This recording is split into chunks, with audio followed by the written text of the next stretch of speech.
Whisper of a Thief, Part 1. By Kurt Deakin. Chapter 1. Dawn seeps reluctantly over the capital city, washing the streets in shades of pale grey and muted gold. Its light crawling down from the gleaming spires of the noble quarter to the stained, crumbling walls of the slums. Lavin watches the spectacle from his perch atop a leaning woodshed, counting the minutes until the sun might actually warm something. His breath hangs in clouds before his face, and he pulls his threadbare coat tighter around his small frame. The nobles get sunshine, the slums get whatever filtered light manages to squeeze between the crooked buildings. Fair, as always. At 10, Lavin was smaller than most boys his age, hollowed out by hunger and sharpened by cold.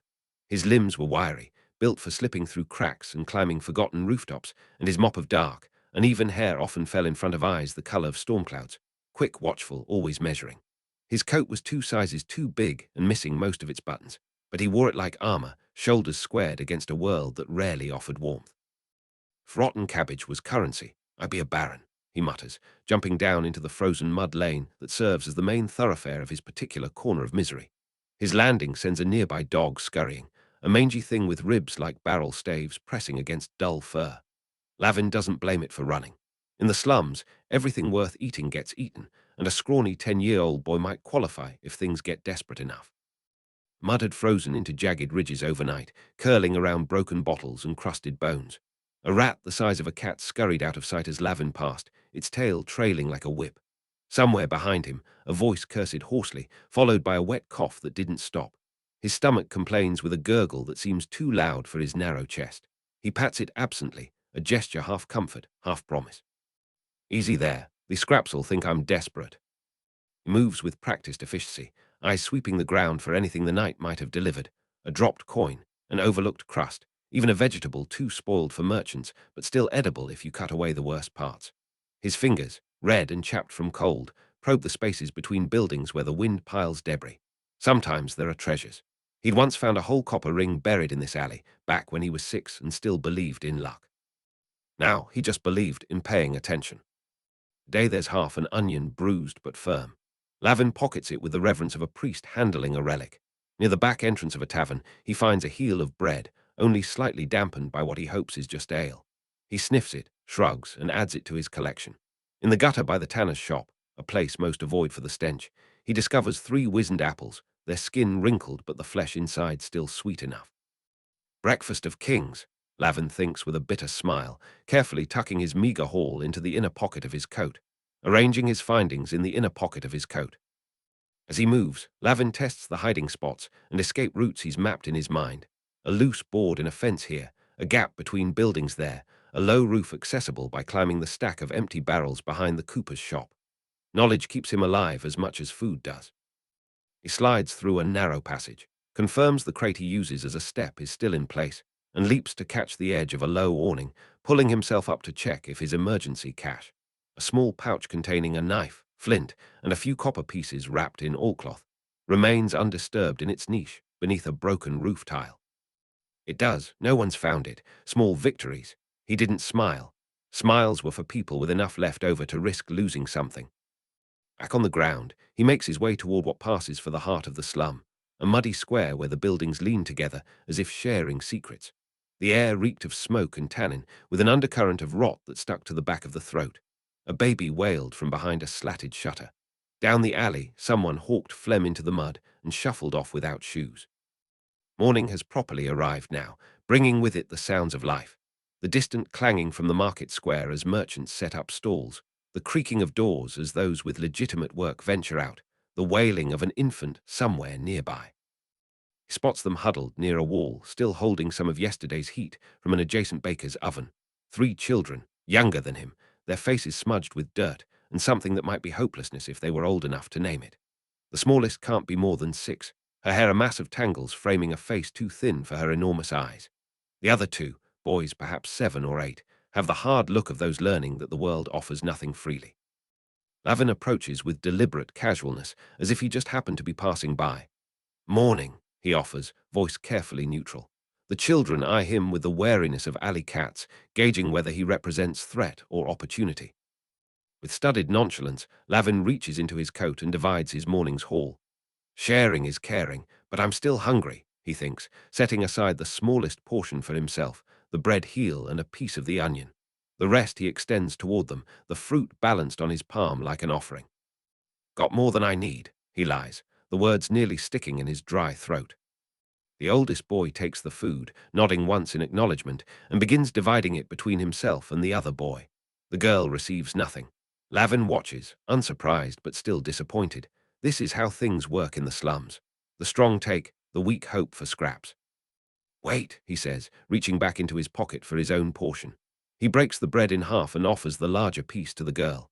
Her hands, tiny things with cracked fingernails and knuckles swollen from cold, dart out to take it, quick as a sparrow. His arm, burned badly, took weeks to heal, the pain a constant companion. Even as time passed, the mark remained, a reminder of the city's lessons. Round him, the slum awakens fully, assaulting his senses. The smell is a complex blend of human waste, rotting food, smoke from cheap cooking fires, and the chemical tang from the tanneries and dyeworks that edge the district. The cold works its way through the holes in his boots, numbing his toes until he can barely feel them against the frozen ground. From nearby streets come the sounds of commerce, haggling, shouting, occasional laughter that seems out of place in this grime-coated world. Lavin stamps his feet, trying to force feeling back into them, and squares his shoulders. Another day of survival awaits. The city won't offer any gifts, but it contains possibilities for those cunning enough to find them. His stomach protests the inadequacy of his breakfast, but he silences it with a promise. I'll find something better tomorrow, he thinks, eyes already scanning for opportunity as he slips back into the waking slum. After all, there's always something better to steal. Midday sun does little to warm the winter air, but it catches the steam rising from a baker's cart, turning it golden in the weak light. Lavin's eyes narrow at the sight. Fresh loaves cooling on a wooden rack, their crusts the color of copper coins. His mouth waters painfully, stomach clenching around the meager breakfast that's long since disappeared. He presses against a wall, fingers tracing the rough stone, and calculates the distance between hunger and possibility. Free bread, banned by the governor, sponsored by frostbite, he thinks, a crooked smile tugging at his chapped lips. He's been watching the baker for nearly an hour, tracking the rhythm of the man's movements between his shop and the outdoor display. The pattern is clear. Pull fresh loaves from the indoor oven, arrange them on the cart to cool, disappear inside for exactly the time it takes Lavin to count to 120, return to move the cooled bread into covered baskets. The baker's heavy footsteps sound like opportunity knocking. Lavin's fingers flex inside his pockets, eager but patient. 3 children have already attempted to snatch bread and been chased away with a wooden paddle that leaves welts when it connects. But they were clumsy, obvious in their desperation. Lavin knows better. The slums have taught him that survival requires timing as much as courage. The baker turns back toward his shop, muttering something about kindling. The moment the door closes, Lavin begins his count. 1, 2, 3. Each number brings the bread closer to his grasp. By 30, he's slipped from his hiding place, moving with the casual air of a boy merely passing through. By 60, he's positioned himself near the cart, pretending to examine a loose thread on his sleeve.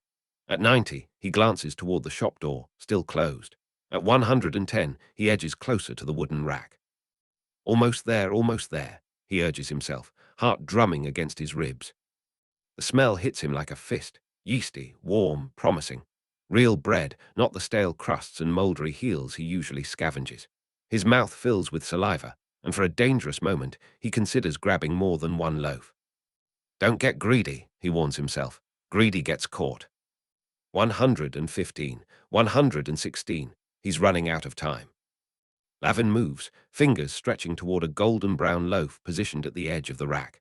The bread feels warm against his palm, solid and heavy, a meal that could sustain him for days if he's careful. He curls his fingers around the crust, lifts it from the rack. Metal pots clatter somewhere inside the shop, followed by a muffled curse. Lavin freezes, bread half raised from the rack. The shop door flies open. It's not the baker who emerges, but a skinny assistant, his face flushed red from the oven's heat. His eyes lock on Lavin, widening with recognition and rage. In his hands, he carries a steaming pot of water, just boiled for the next batch of dough. Thieving rat, the assistant shouts, lunging forward. Lavin drops the bread, already pivoting to flee, but he's too close to the cart, his escape route blocked by a passing cart. The assistant swings the pot, not aiming to hit Lavin with the vessel itself, but to douse him with its contents. Time seems to slow as the water arcs through the cold air, still bubbling with heat. Lavin tries to shield himself with his arm, but the scalding liquid catches him across the forearm and splashes up to his shoulder. The world goes white, then red. His scream tears through the market noise, a sound he doesn't recognize as his own. Pain unlike anything he's known floods through him, obliterating thought. The bread lies forgotten in the mud as he staggers backward, clutching his arm to his chest. Great, now my arm matches the bread's color, he thinks wildly, his mind desperately trying to distance itself from the agony with humor. I'll have the guards on you next time, the assistant shouts after him, but Lavin barely hears through the roaring in his ears. He runs blindly, shoulders scraping against walls, feet slipping on icy cobblestones. Each jarring step sends fresh waves of pain through his injured arm. He doesn't stop until he's 6 streets away, deep in the maze of alleys where the slums meet the tannery district. The stench of chemicals and rotting flesh would normally make him gag, but now it barely registers through his pain. He collapses behind a stack of empty barrels, breath coming in ragged gasps that release small clouds into the winter air. Tears stream down his face, freezing on his cheeks before they can fall. Carefully, whimpering despite himself, he pulls back the scorched fabric of his sleeve. The skin beneath glows an angry red, already blistering in patches. In some places, the top layer has sloughed away, revealing weeping pink flesh beneath. Next time, I'll bake it myself, he gasps through clenched teeth, trying to distract himself with the joke, but it falls flat even in his own mind. He needs cold water, clean cloth, maybe some of the salve the herb woman sometimes gives to the slum children when they're hurt badly enough to risk her strange remedies. He has none of these things. What he has is pain, hunger, and the certainty that tomorrow will bring more of both. Something shifts inside Lavin as he sits there, cradling his injured arm. The tears dry on his face, leaving salty tracks in the grime. His breathing steadies, though each inhalation still catches at the edges. His eyes, when they open, hold something new, a hardness that wasn't there before, a calculation beyond his years. This isn't about bread anymore. It's about survival in a world that would just as soon see him boiled alive as fed. Scavenging won't be enough. Waiting for scraps and forgotten crusts won't keep him alive through another winter. He needs to be smarter, faster, better. If they won't give it freely, he thinks, face hardening with new resolve, then I'll take it properly. The sun has moved across the sky, casting long shadows through the narrow alleys. Lavin leans against the rough wall, planning his next move.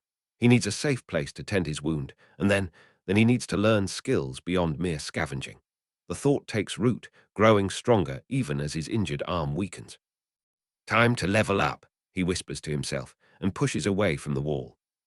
A shadow falls across the narrow entrance, blocking the meager light.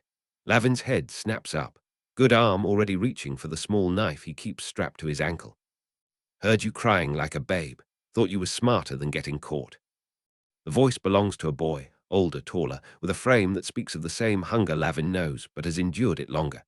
His face is gaunt, cheeks hollowed beneath sharp cheekbones, eyes sunken and watchful. Those eyes miss nothing. They catalogue Lavin's injury, his defensive posture, the knife now half drawn from its hiding place. Fantastic. Just when I perfected the art of self-pity, Lavin thinks, forcing his features into a mask of indifference. Wasn't caught, he replies, voice steadier than he feels. Just got a little cooked is all. The older boy snorts, a sound halfway between derision and amusement. He steps into the alcove without invitation, moving with the fluid grace of someone accustomed to navigating tight spaces undetected. A pickpocket, then, or worse. Thanks for the cheerful diagnosis, Lavin mutters. Got any other good news? Maybe tell me I've got 3 days to live. Something flickers across the older boy's face, surprise, perhaps, at finding such defiance in someone clearly hurting. He sits back on his heels, considering. I'm Rell, he offers finally, the name dropping between them like a small stone into still water. Lavin nods but offers no name in return. Names have power in the slums.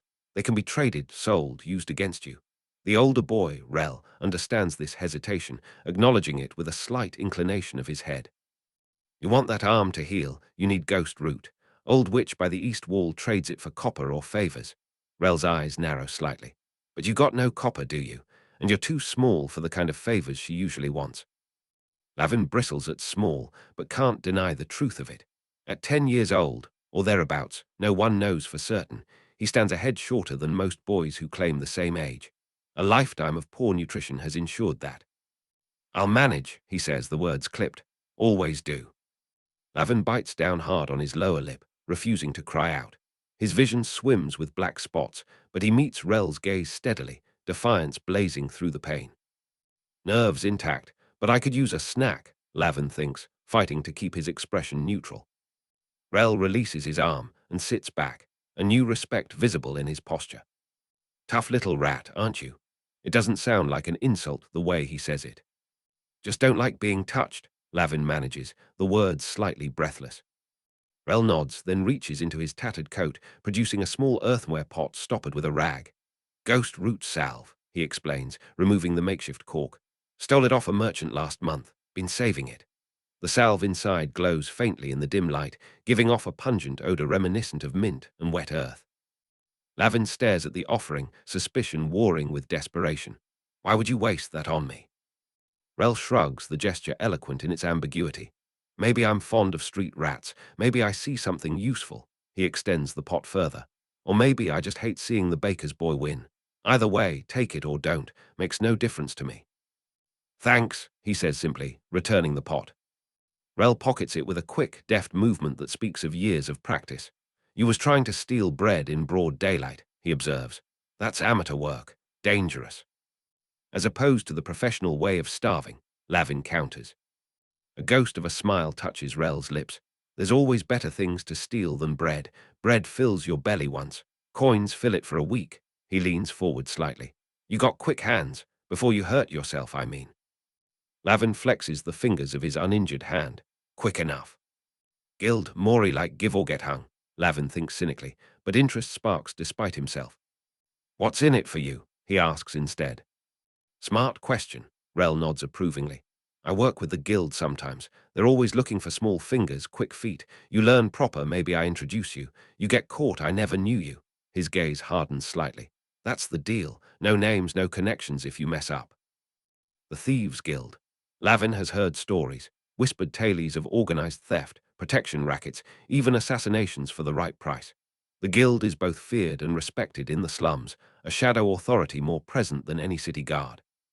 So I become your apprentice thief, and maybe someday you introduce me to people who might kill me if I'm not good enough. Lavin summarizes, one eyebrow raised. Rell barks a short laugh. You understand quick, that's good. He stands in a fluid motion, gesturing for Lavin to follow. First lesson starts now. Can you move? Lavin pushes himself up, grimacing as the movement jostles his injured arm. I can move. Whether I can steal is another question. We'll start simple, Rell says, already moving toward the alcove entrance. Nothing worth getting caught over. He pauses, glancing back at Lavin. What's your name anyway, if you've got one? For a moment, Lavin considers lying, manufacturing some street name like many orphans do. Instead, he offers the truth, one of the few possessions he can truly claim as his own. Lavin. Rell gives a half-nod, the movement so slight it barely disturbs the air. All right, Lavin, let's see what you can do. From a pocket, Rell produces several objects. A smooth stone, a piece of string, a tarnished button. He arranges them on a broken bit of crate, then demonstrates how to lift each one without disturbing the others, his fingers moving with practiced precision. Light touch, he instructs, like skimming the top of water without making ripples. Lavin watches intently, memorizing the movement of Rell's fingers, the slight adjustments of pressure and angle. When it's his turn, his first attempt sends the button skittering to the ground. Rell makes a sound of mild disapproval. Again, slower this time. By the time darkness begins to claim the city, Lavin can lift each object without disturbing its neighbors. It's a small victory, but something in Rell's appraising nod suggests it's only the beginning. Stay close, Rell mutters, guiding them through the crush of bodies. Watch their eyes, not their purse. Rich ones never look down. Lavin absorbs this, one more lesson in a rapidly growing catalogue. Their practice sessions have moved from discarded trinkets in hidden alcoves to observing actual marks in crowded streets. Today marks a transition from theory to application. See him? Rell nods toward a merchant examining bolts of cloth, his coin purse hanging heavily from his belt. Perfect mark. Too busy arguing about thread count to notice his own pockets. And if he does notice, Lavin asks, measuring the distance between themselves and the nearest city guard, a bored-looking man whose armor hangs too loosely on his frame. Rell's mouth twitches. Then you run faster than you've ever run before. His eyes narrow slightly. But you won't get caught, not if you do it right. They position themselves near a cart selling roasted chestnuts, the fragrant smoke providing both cover and distraction. The smell makes Lavin's empty stomach clench painfully, but he pushes the sensation aside, focusing on Rell's quiet instructions. Nothing says survival like a stolen gold bit, Lavin thinks wryly as he watches Rell demonstrate the proper stance. Casual, unremarkable, a child simply waiting for a parent or master. Your fingers need to be light but not hesitant, Rell explains, mimicking the motion against his own coat. Hesitation is what gets you caught, one smooth movement, like you're just brushing past. Again, Rell commands, observing with critical eyes. But faster, a mark feels a slow hand. The market pulses around them as Lavin repeats the motion again and again, each time increasing his speed slightly. Merchants call their wares, customers haggle over copper bits, and through it all, Rell's careful instruction continues, punctuated by occasional nods of approval when Lavin executes a movement particularly well. Now try it on me, Rell says finally, turning his back and pretending to examine a vendor's display of polished stones. My right pocket has 3 coppers in it. Lavin hesitates, then moves forward, careful to keep his posture relaxed and his expression neutral. He bumps gently against Rell as if pushed by the crowd, his fingers slipping into the pocket with a deftness that surprises even himself. The coins come away easily, nestled in his palm before Rell turns around. Well, Rell asks, face impassive. In answer, Lavin opens his hand, revealing the 3 copper pieces. A flicker of satisfaction crosses Rell's features. Not bad. I felt you at the end, though. Need to be lighter on the exit. He reclaims the coins, returning them to a different pocket. Let's try something harder. They move deeper into the market, where the crowd thickens around a spice merchant's stall. The air here is sharp with exotic scents. Cinnamon, cloves, and things Lavin can't name, but that make his nose tingle pleasantly. Rell points subtly toward a well-dressed woman examining a pouch of saffron. Her coin pouch is tied inside her cloak, he murmurs. Harder to reach, but worth more. Watch how I do it. Lavin observes as Rell becomes someone else entirely, a harried servant boy, rushing past the woman with apologies already spilling from his lips as he accidentally collides with her. The brief contact is enough. When Rell continues on his way, his hand closes briefly around something in his sleeve. Your turn next, he says, scanning the crowd. Pick someone who looks distracted, not alert, and be ready to run if. He stops suddenly, head tilting slightly. Lavin follows his gaze and spots them, 2 city guards pushing through the crowd, their expressions purposeful rather than bored. Something about their movement sends a warning prickle along Lavin's spine. Heart's doing gymnastics again, he thinks as his pulse quickens, blood rushing in his ears. Let's move, Rell says quietly, already turning away. They're looking for someone specific, don't want to be noticed. They slide between stalls, Lavin keeping close behind Rell's taller form. The guards continue their sweep of the market, moving methodically through the rows. Something about their pattern makes Lavin uneasy. They're working toward the very path Rell is taking. Without understanding why, Lavin reaches out, catching Rell's sleeve. Not that way, he whispers urgently. Rell glances back, irritation crossing his features. What? Trust me, Lavin insists, already pulling them toward a narrow gap between a cheese seller's stall and a textile merchant's display. His heart pounds against his ribs, an insistent drumming that seems to be telling him something he can't quite hear. They've barely slipped into the cramped space when the guards appear exactly where they would have been, stopping a young pickpocket Lavin recognizes from the river district. The boy's protests fade quickly under the guards' rough handling. Rell stares at Lavin, his hollow eyes suddenly sharp with interest. How did you know? Lavin shrugs uncomfortably. Just a feeling. And it was a sensation like cold water trickling down his spine, a certainty with no rational source. Guess I'm just a ghost, he adds with forced lightness. Rell says nothing more, but his gaze lingers on Lavin with new assessment. They resume their lesson, though Lavin notices Rell watching him more closely now. His mind wanders as they move through the market, practicing approaches and techniques on increasingly challenging marks. Morals. I left those in last night's gutter, he thinks bitterly as his fingers deftly relieve an elderly merchant of a single silver coin, leaving the rest of the man's money untouched. The coin's weight in his palm feels both triumphant and troubling. In another life, he might have been someone who earned silver rather than stole it. But that life isn't available to slum orphans with no name and no family. His thoughts are interrupted by another prickle of awareness, a guard approaching from behind, not looking their way yet, but moving with purpose. Without conscious decision, Lavin sidesteps behind a tall stack of barrels, pulling Rell along by his sleeve. The guard passes mere inches from their hiding spot, close enough that Lavin can smell the cheap ale on his breath. Neither he nor Rell were doing anything suspicious in that moment, yet Lavin knew, somehow knew, they needed to hide. When the guard has passed, Rell turns to him with an expression caught between suspicion and admiration. "You didn't even look back," he says quietly. "Didn't see him coming." Lavin forces a casual shrug. "Lucky guess." "That wasn't luck," Rell counters, studying him with those penetrating eyes. "That was something else." A pause, then. "Useful, whatever it is." Their gazes lock for a moment, Rell's assessment almost tangible in its intensity. Finally, he nods, as if confirming something to himself. "Come on," he says, turning back toward the busy market. "One more lesson, then we'll see what you can really do." As they move through the crowd, Lavin senses something has shifted between them. He's no longer simply a student. He's become something of interest to Rell. The thought is both comforting and unsettling, like standing at the edge of a high rooftop, exciting but dangerous. "It's just good ears," Lavin mumbles, more to himself than to Rell. But even as he says it, he knows it's not true. There's something else, something he doesn't understand himself, that whispers warnings he can't explain but has learned never to ignore. Rell signals from across the street, two fingers tapping against his thigh, their agreed sign for a promising mark approaching. Lavin peers through a gap in the crates, studying the newcomer, a portly merchant in a fur-lined cloak, arguing loudly with a pottery vendor whose stall sits precariously at the street's edge.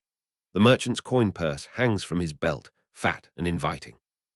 Big wallets, small brains, Lavin thinks with a smirk, though something uncomfortable shifts beneath his ribcage. The plan is simple enough. Lavin creates a distraction. Rell takes the purse. They meet at their designated point 3 streets away. They've rehearsed similar scenarios a dozen times in the past week, starting with harmless practice runs where nothing was actually stolen. This is different. This is real. Rell meets his eyes across the street, giving a subtle nod. It's time. Lavin steps out from his hiding place, adopting the shuffling gait of a child sent on an errand. His worn boots scrape against the cobblestones as he approaches the arguing men. The merchant gestures emphatically, his voice rising in pitch. "Inferior quality. These bowls would crack at the first touch of hot soup, and you dare ask premium prices." The pottery vendor, a thin man with clay-stained hands, defends his wares with equal vigor. "These are finest craftsmanship, fired twice for strength, glazed with." Neither notices Lavin's approach, too absorbed in their haggling. The coin purse sways slightly with each of the merchant's emphatic gestures. Rell has positioned himself nearby, appearing to examine goods in an adjacent stall, his back to the scene, but his attention fully focused on the timing of his move. Lavin takes a deep breath, steadying himself. Then he stumbles, a convincing trip that sends him careening directly into the pottery display. "Nice going, clumsy. Hope they didn't make those bowls from my mom's vase," he thinks grimly as his body collides with the carefully arranged stack of earthenware. The effect is immediate and spectacular. Bowls, cups, and platters crash to the ground, shattering into hundreds of pieces that skitter across the cobblestones. The vendor shouts in dismay, the merchant jumps back to protect his fine boots, and in that perfect moment of chaos, Rell moves. His approach is so casual that even Lavin, watching for it, barely notices. One moment Rell is examining a bolt of cloth 2 stalls away. The next, he's brushing past the startled merchant, hand moving in that quick, smooth motion they've practiced countless times. The purse strings part under his small knife, and the heavy pouch disappears into Rell's sleeve without a sound. The merchant, oblivious to his loss, turns his anger on Lavin. "Clumsy street rat, look what you've done." Lavin adopts an expression of horrified remorse, eyes wide and fearful.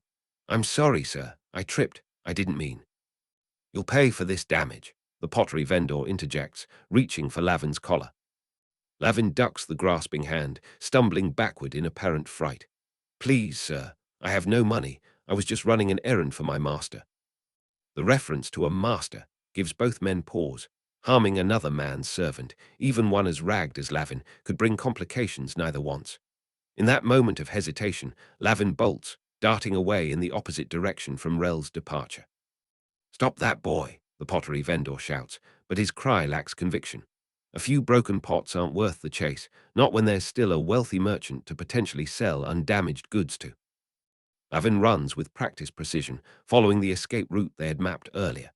Down an alley, left at the charcoal cellars, right past the tannery whose stench discourages pursuit, through a gap in a fence only a child could navigate.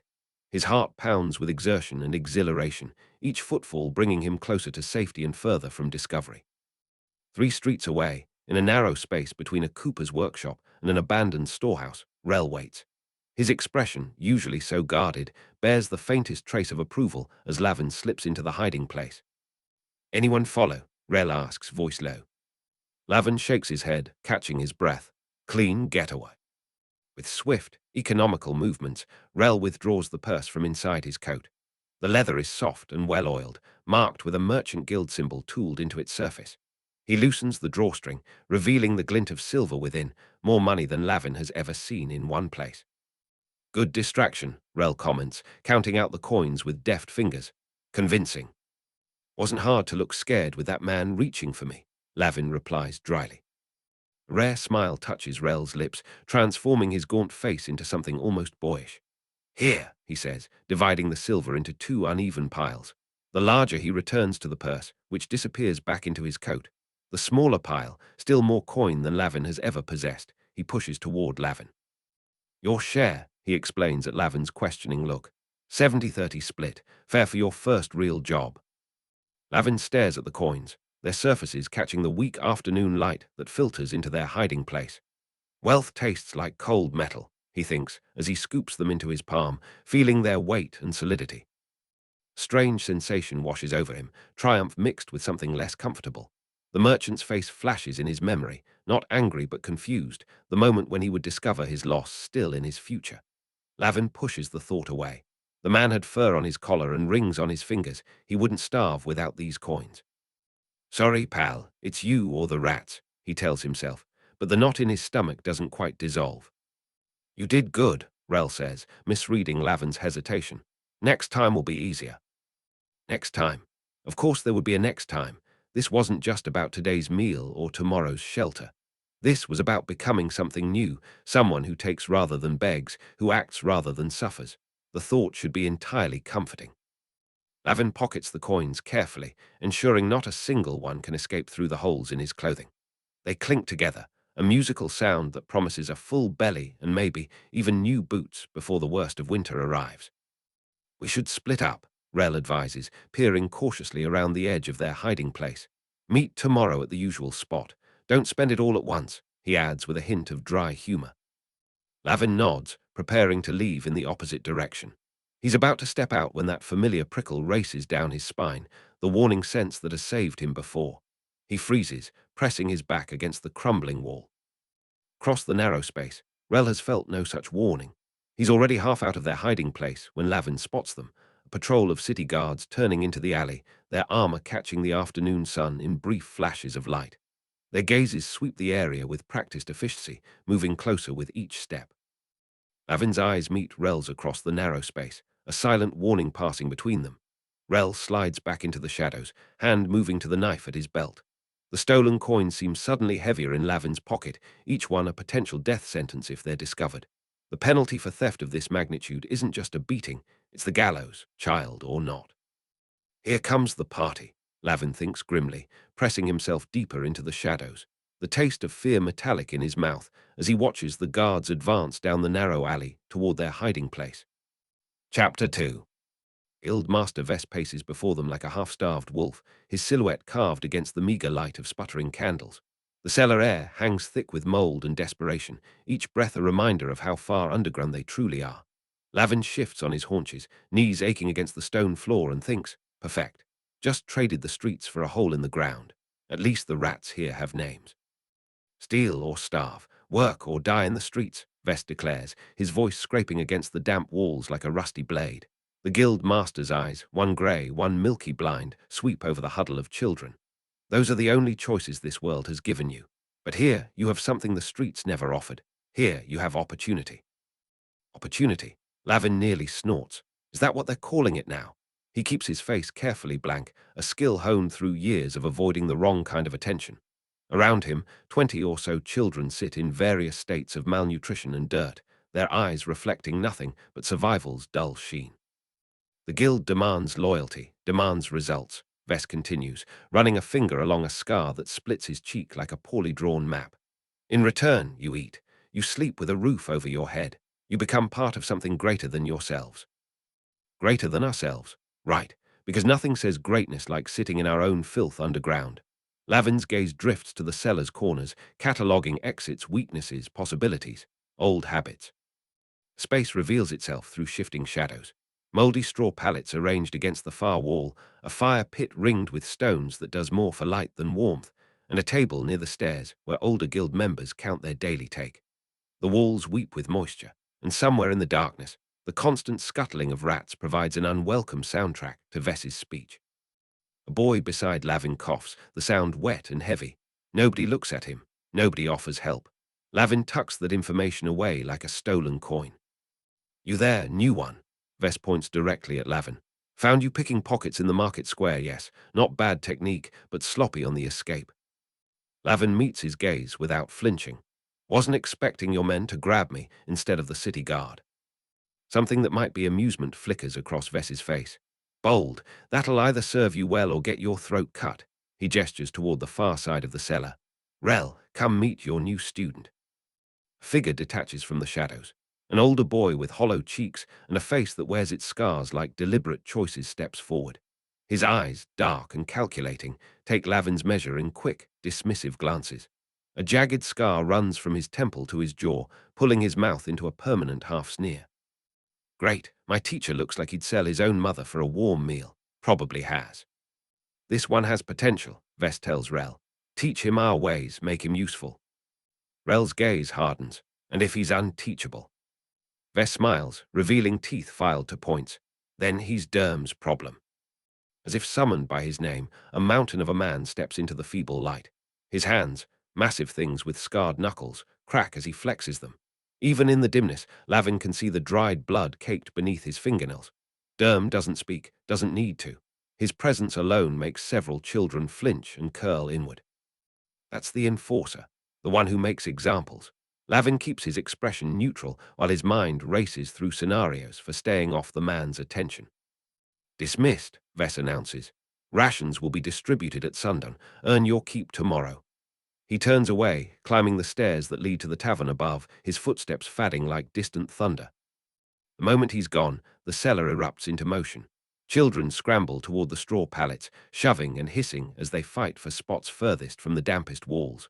A girl with a missing front tooth punches a smaller boy in the stomach to claim a slightly thicker blanket. No one intervenes.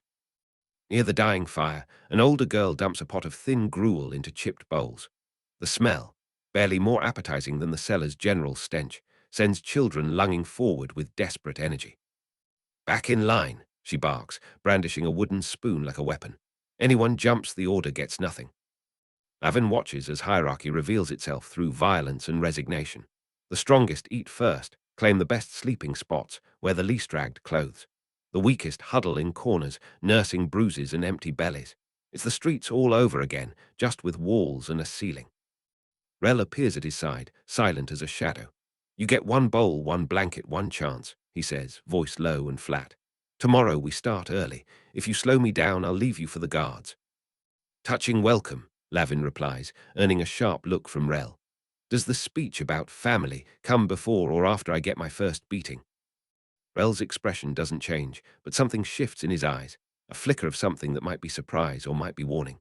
Family is just a word Vess uses to keep the little ones from running. There's no family here, just survivors and corpses. He nods toward a dark corner where a thin child rocks back and forth, eyes vacant. That one won't last another week. Coughs blood, can't keep food down. Soon Derm will take him upstairs, and he won't come back. A matter-of-fact prediction sends a chill through Lavin that has nothing to do with the cellar's dampness. He's seen death on the streets, the frozen bodies in alleys after winter nights, the bloated corpses pulled from the river. But there's something particularly cruel about death as inventory management. Get food, Rell says, already turning away. Find a sleeping spot. Don't make enemies your first night. A pause. And don't try to run. The last one who did ended up as Vess's new cup. The skull sits on his table upstairs. As Rell melts back into the crowd, Lavin joins the line for food, carefully tracking who to avoid and who might be potential allies. The gruel tastes like boiled leather and despair, but he forces it down, knowing hunger is a luxury he can no longer afford. Later, wedged between the wall and a snoring boy with scabbed knuckles, Lavin pulls a threadbare blanket to his chin and stares into the darkness. Somewhere above, people drink and laugh in the tavern, unaware or uncaring about the children beneath their feet. Family, Vess had called them, a word as empty as their bellies and as false as his promises. Lavin's fingers curl against the stone floor, searching for strength in its solidity. If this is family, he thinks, I'd rather be an orphan. Then again, I suppose I still am. Sleep comes in fitful bursts, broken by nightmares of hands emerging from walls, of Derm's bloody knuckles, of Vess's pointed smile. Through it all, Lavin's mind works, planning, assessing, adapting. Just another day as the universe's favorite joke, he thinks as consciousness finally fades. At least the punchline's still coming. Broken mug lives up to its name. Chipped tankards slam against sticky tables as patrons roar at jokes Lavin can't hear over the din. He follows Rell up the narrow stairs from the cellar, blinking in the relative brightness of tallow candles and a hearth fire that belches more smoke than warmth. The tavern's air is a suffocating blend of spilled ale, unwashed bodies, and meat that spent too long over flames. Perfect hunting ground, Lavin thinks, for predators and their prey. And I'm supposed to be learning which one I am. Rell navigates the chaos with practiced ease, his thin frame slipping between drunken patrons like a fish through weeds. Lavin struggles to match his movements, earning a shove from a red-faced man who spills half his ale in the process. "Watch it, runt," the man growls, though his eyes have already forgotten Lavin exists. Just like that, invisible again, useful skill in this place. Lavin catches up to Rell, who's positioned himself against a support beam, eyes scanning the room with methodical precision. "First rule," Rell says without looking at him, "you're not here, you're nobody, a shadow. The moment they notice you, you've already failed." "Great, I've spent years perfecting being nobody, and now it's my official job training." "Second rule, we're not thieves, we're artists. Any brute can grab and run. We take without being felt, without being seen." Rell's voice carries no pride, just flat practicality. The street runs on reputation. The guild protects those who earn their keep and disposes of those who bring attention. "Poetic," Lavin mutters. "Do we also call breaking fingers bone rearrangement?" Rell's gaze cuts to him, sharp and assessing. "Mock all you want. Doesn't change what happens to boys who get caught. The lucky ones lose hands, the rest disappear." A barmaid squeezes past, her tray loaded with fresh tankards, and Rell subtly shifts his stance. "Watch that merchant by the fire. See how his purse hangs. That's our target." The merchant, a portly man with a beard that could house several small animals, gestures wildly as he haggles with a supplier. His coin purse dangles from his belt like ripe fruit, swinging with each emphatic point he makes. "Rich pickings," Lavin observes, stomach tightening at the thought of such wealth. How many meals could that purse buy? How many warm nights? "Watch how I do it," Rell instructs, moving into the crowd.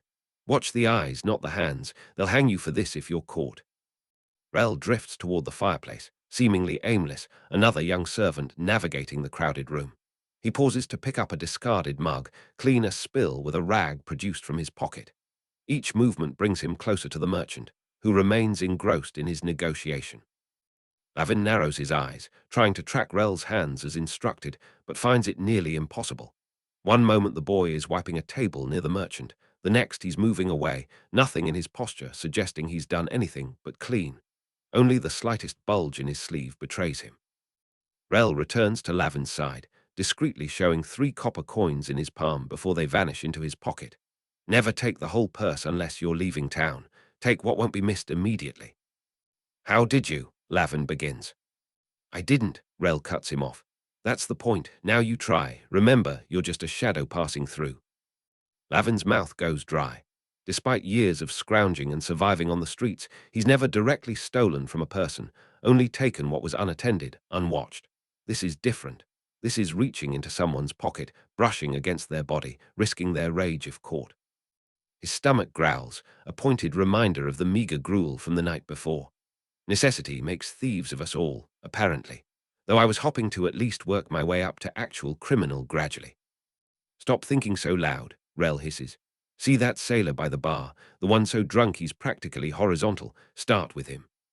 The sailor in question leans heavily against the bar, one hand gripping a tankard, the other drumming unsteady fingers on the countertop. A small coin purse peeks from his jacket pocket, practically begging to be relieved of its contents. Lavin weaves through the crowd, heart hammering against his ribs like it's trying to escape ahead of him.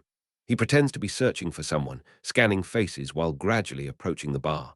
The sailor belches loudly, then laughs at his own bodily function. Charming. 3 steps away. 2, 1.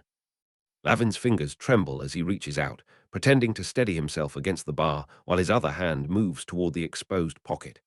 The sailor shifts suddenly, turning to shout at the barkeeper, and Lavin freezes, hands suspended in the air like a guilty confession. A rough grip yanks him backward, pulling him into a shadowed alcove.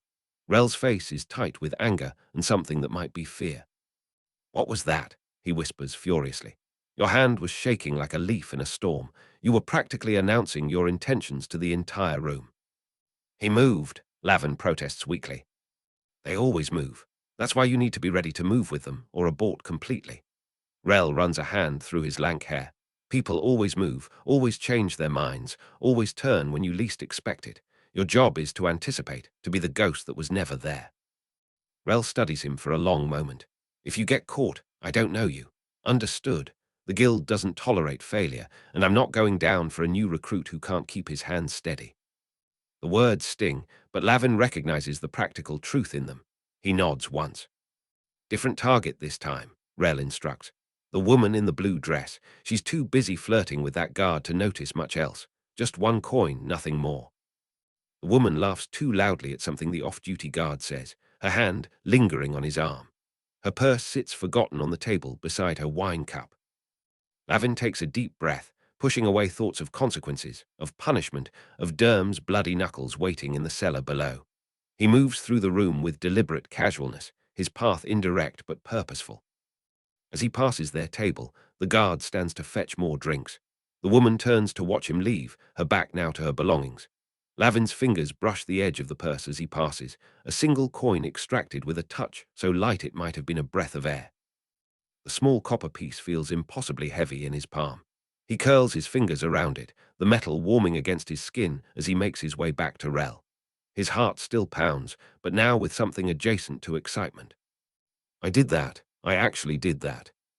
Rell waits in the shadows, his expression giving nothing away until Lavin opens his hand to reveal the coin. Something shifts in the older boy's face, not quite approval, but perhaps a reassessment. "You didn't take more. There was at least silver in that purse." The question sounds like a test. "You said 1 coin," Lavin responds. "Nothing more." Their eyes meet, a moment of understanding passing between them like a current. Rell gives a small, reluctant nod that feels strangely more valuable than the coin Lavin just stole. "You followed instructions," Rell concedes. "That's more than most manage their first day." He glances toward the cellar door. "Tomorrow we'll try the market. Bigger risks, bigger rewards." "And bigger consequences if we're caught," Lavin adds. The corner of Rell's mouth twitches, almost a smile, but not quite. "Now you're thinking like a guild member." He starts toward the cellar stairs, then pauses. "Keep that coin. First one's yours to spend or save. Consider it your welcome to the family." The word family drips with the same irony Vess had given it. As Lavin follows Rell back down to the damp darkness, he rolls the coin between his fingers and wonders if this is what belonging feels like. This strange mix of accomplishment and dread, this tenuous connection formed through shared transgression. Probably not, but it's something, and something is better than the nothing he had before. The children gather in a tight semicircle, their faces blank slates wiped clean of emotion. They've been summoned by the rhythmic pounding of Derm's staff against the cellar floor, 3 heavy thuds that echo like heartbeats in a dying chest. Lavin finds himself squeezed between 2 older children, neither acknowledging his presence. The air tastes different than it did this morning, thicker, charged with anticipation and dread. This isn't his first time witnessing punishment, but something in the ceremonial arrangement of the room tells him the guild elevates suffering to an art form. At the center of their attention stands a rough wooden post, notched and darkened with stains Lavin immediately recognizes as dried blood. Fantastic. Nothing says "welcome home" like furniture specifically designed for beatings. The cellar door creaks open. Two older boys drag in a smaller figure whose feet barely touch the ground between them. The child, Lavin estimates he can't be more than 8, has a face swollen with fresh bruises, his lips split and crusted with blood. His eyes dart around the room like trapped insects, wide with terror. "Jory," whispers the girl to Lavin's left, her voice so soft it might have been the rats scuttling in the walls. "Got caught lifting from a city guardsman's wife." Vess descends the stairs with deliberate slowness, each step punctuated by the tap of his walking stick. His blind eye catches the meager light, reflecting it like a dead moon. "Brothers and sisters of the Guild," Vess announces, his voice carrying to every corner of the cellar. "We gather to witness consequence, to remember that our way of life demands competence, excellence." His gaze settles on the trembling boy. Young Jory here thought himself clever enough to target the wife of Captain Merrin, thought himself skilled enough to relieve her of her jeweled brooch in the North Market. Lavin's stomach tightens. Even he knows Captain Merrin's reputation, the most vigilant of the city guards, with a particular hatred for thieves. Targeting his wife is either spectacularly brave or monumentally stupid. Going with stupid, personally. "Would you like to tell your brothers and sisters what happened, Jory?" Vess prompts, his tone almost gentle. Jory's voice emerges as a broken whisper. She turned, felt my hand, screamed. He swallows hard enough for Lavin to see his throat bob. "The guards came. I ran, but they caught me in the alley behind the tanner's shop." "And yet here you are," Vess continues, circling the boy like a predator toying with wounded prey. "Not in the city dungeons awaiting the loss of your hand, or worse. Do you know why?" Jory stares at the floor. "The Guild paid my bounty." "The Guild paid your bounty," Vess repeats, his voice hardening. "Your failure cost us silver that could have fed worthy members for a month. Your incompetence brought scrutiny to our operations." He addresses the gathered children now. "Failure has consequences. Weakness is not tolerated." He nods to Derm, who steps forward with a slender cane in his massive hands. The enforcer flexes it, testing its suppleness, the wood bending without breaking. The sound it makes as it cuts through the air raises the small hairs on Lavin's arms. "Bind him," Vess commands. The two older boys who brought Jory and secure him to the post with practiced efficiency, tying his wrists and positioning him so his back faces the assembled audience. One of them cuts away Jory's shirt with a knife, exposing skin already mapped with old scars. Evidence this isn't his first punishment. How utterly shocking. The system of traumatizing children doesn't produce perfect little thieves on the first try. Lavin's inner sarcasm feels hollow even to himself, a feeble shield against what's coming. Derm takes position behind Jory, his expression betraying neither pleasure nor reluctance, simply the flat affect of a man performing a task no different than chopping wood or gutting fish. 10 strokes, Vess announces. 1 for each silver coin your failure cost us. Count them, Jory. Miss 1 and we start again. Jory's shoulders tremble, but he straightens his spine in what Lavin recognizes as desperate dignity, the last stand of someone who has nothing left but the manner in which they endure. The first strike lands with a sound like wet leather tearing. A line of red blooms across Jory's back, and his body jerks against the restraints. 1, he gasps, the word breaking in his throat. The second strike crosses the first, forming an X of welling blood. 2, stronger this time, as if Jory has found some reserve of determination. Lavin's hands curl into fists at his sides, his nails digging crescents into his palms. The pain helps him maintain his blank expression, gives him somewhere to channel the rage building in his chest like a banked fire. He forces himself to watch, understanding instinctively that looking away would mark him as weak, as a potential target. By the 5th stroke, Jory's back is a cross-hatched mess of weeping wounds. His counting comes between sobs now, each number costing him visibly. Lavin glances around at the other children. Their faces remain impassive, trained to show no emotion. Some even look bored, their eyes vacant, as if their minds have retreated to safer places. A girl near the front watches with such clinical interest that Lavin makes a mental note never to turn his back on her. The 6th stroke lands with particular viciousness, and Jory's, 6, emerges as a strangled scream. Lavin tastes blood and realizes he's been biting the inside of his cheek. He forces his jaw to relax, his breathing to steady. This is a lesson, he understands now, not just for Jory, but for all of them.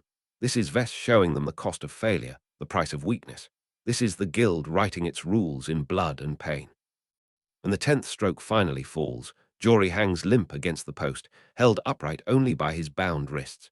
His counting has become automatic, dissociated from the broken body producing it. 10, he whispers, the word barely audible. Vess steps forward, placing a hand under Jory's chin and lifting his face.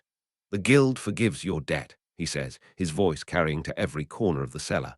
Your blood has paid what silver could not. Remember this lesson.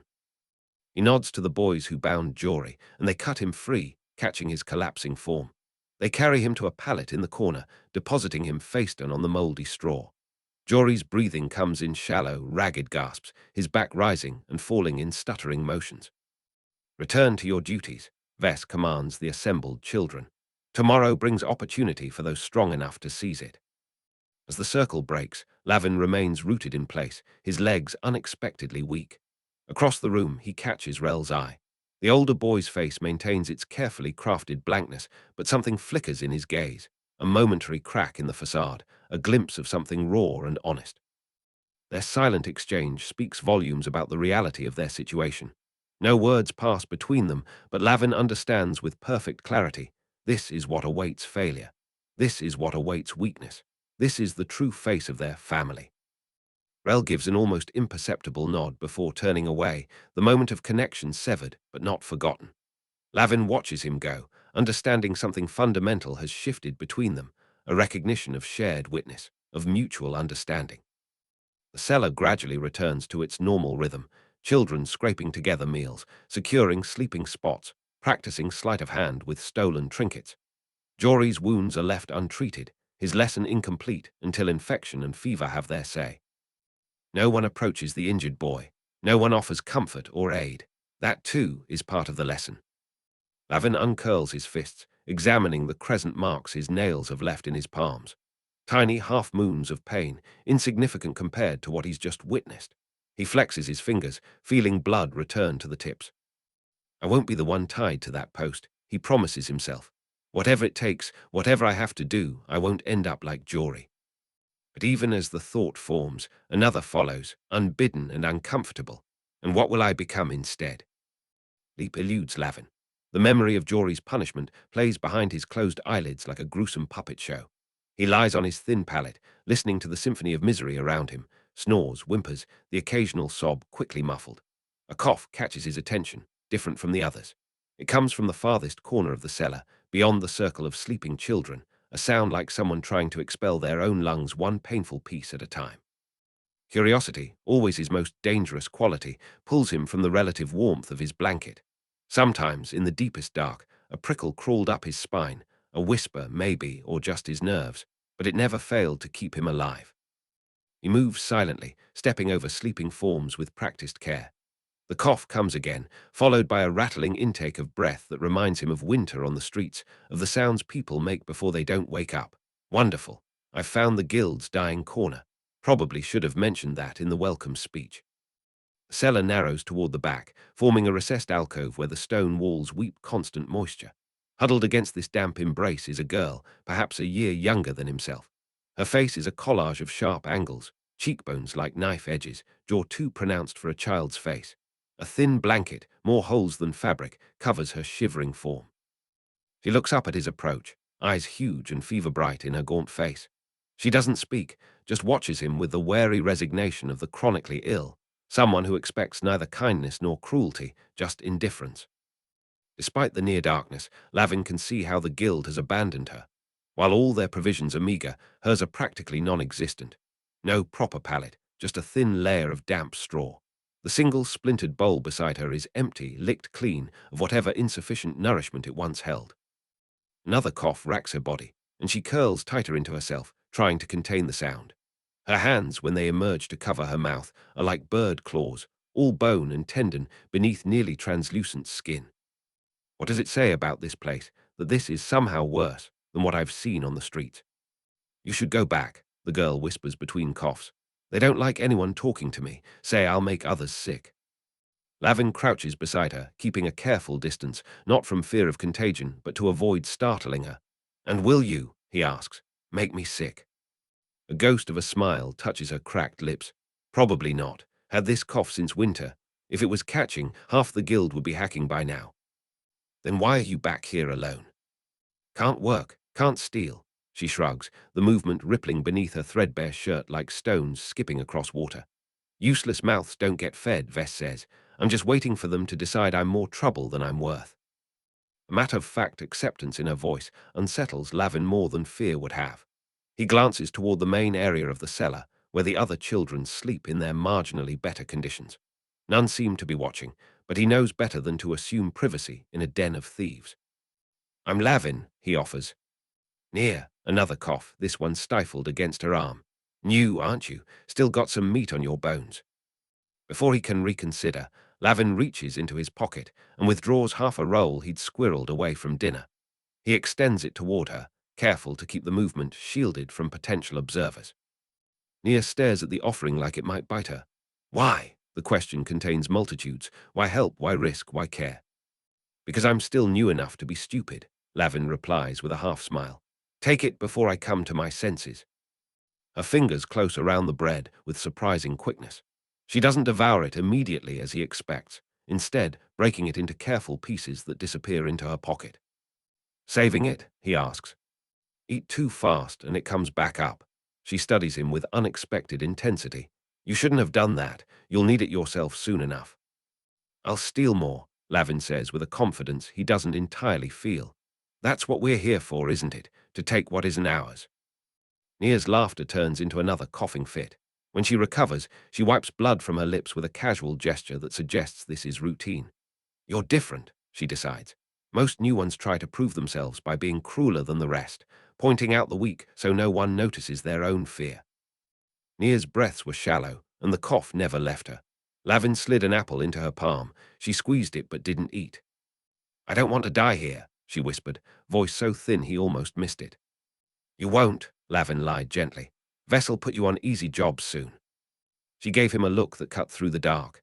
Don't stay, Lavin. They'll use you up too. You're smarter than them. He started to scoff, but she caught his wrist. Promise me you'll get out. I promise, he said, surprising himself. He meant it. Nia managed a smile and pressed a small carved button into his hand. So you don't forget me, or where you're headed. Lavin pocketed it, stood and hesitated, wanting to say more, not knowing how. I'll see you tomorrow. But she was already drifting away, her hand slack in his. When he returns to his pallet, he doesn't sleep. He waits, counting breaths, tracking the movement of the few guild members who keep night watch. Eventually, he makes his move, slipping up the stairs to the tavern above. The broken mug is quieter now, only a few determined drinkers still hunched over their cups. The harried serving girl doesn't notice when Lavin edges into the kitchen, where the cook snores on a bench, a half-empty bottle dangling from his fingers. A pot of bone broth simmers over banked coals, tomorrow's base for whatever passes as stew in this establishment. Lavin finds a chipped cup and ladles a portion, careful not to take enough that its absence would be noticed. On his way out, he snags a forgotten dinner roll from a server's tray. Getting these treasures back to the cellar without spilling or being caught requires all the stealth Rell had tried to teach him earlier. Twice he freezes in shadows as guild members pass, his heart pounding so loudly he's certain they must hear it. When he finally reaches Nia's corner, she's awake, watching him with something like wonder. You actually came back, she whispers as he presents the broth and bread. Said I would, didn't I? He settles beside her, keeping watch while she sips slowly at the warm liquid. Drink it all. I'll get more tomorrow. Why risk it? Her question carries no suspicion now, only genuine confusion. You don't know me. Lavin considers this. Why indeed? Every instinct honed on the streets tells him to look after himself first. The guild's lessons hammer home the same message. Weakness is punished, strength rewarded. There's no practical benefit to helping this dying girl. Maybe I don't like being told who deserves to eat and who doesn't, he finally says. Maybe I've seen enough people disappear. Nia studies him over the rim of her cup. I was from the West End, she offers after a moment, her voice softening with memory. My father was a cobbler, made the finest dancing slippers in the city, people said. What happened? Lavin asks, though he can guess. Fever took him last winter, same one that gave me this cough. She gestures to her chest. Mother remarried 2 months later. New husband didn't want another man's sickly daughter. Her matter-of-factness makes the story all the more heartbreaking. Turned me out with nothing but the clothes I wore. The guild found me trying to steal apples in the market. And now the guild's decided you're not worth keeping either, Lavin observes bitterly. At least they're honest about it. She finishes the broth and returns the cup to him. No false promises, no pretending to care, just business.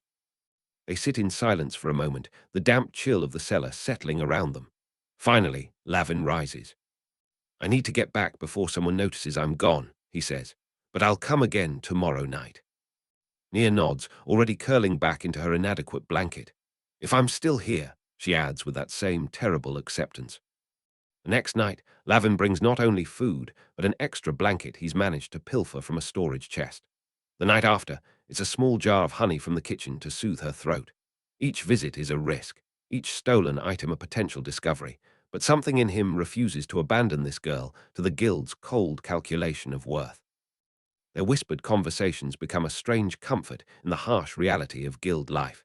Nia tells him of her father's workshop, of watching him transform leather into art. She speaks of dreams now impossible, learning the trade herself, creating beautiful things instead of stealing them. "I used to imagine traveling to the Southern Isles," she confesses one night, her voice dreamy with fever. "They say the markets there have leather in colors we've never seen here. Blues deeper than the ocean, reds bright as flame." "You still could," Lavin lies, the kindness feeling like glass in his throat. "When you're better." Nia's smile tells him she appreciates the pretense. "What about you? What did you dream of before all this?" The question catches him off guard. Dreams seem like luxuries in a life focused on survival. "Never thought that far ahead," he admits. "Just wanted enough food, a dry place to sleep." "That's not a dream," she chides gently. "That's just not dying. Everyone wants something more." Lavin considers this, surprised to find she's right. Buried beneath the layers of cynicism and survival, there is something, a vague shape of wanting that he's never examined closely.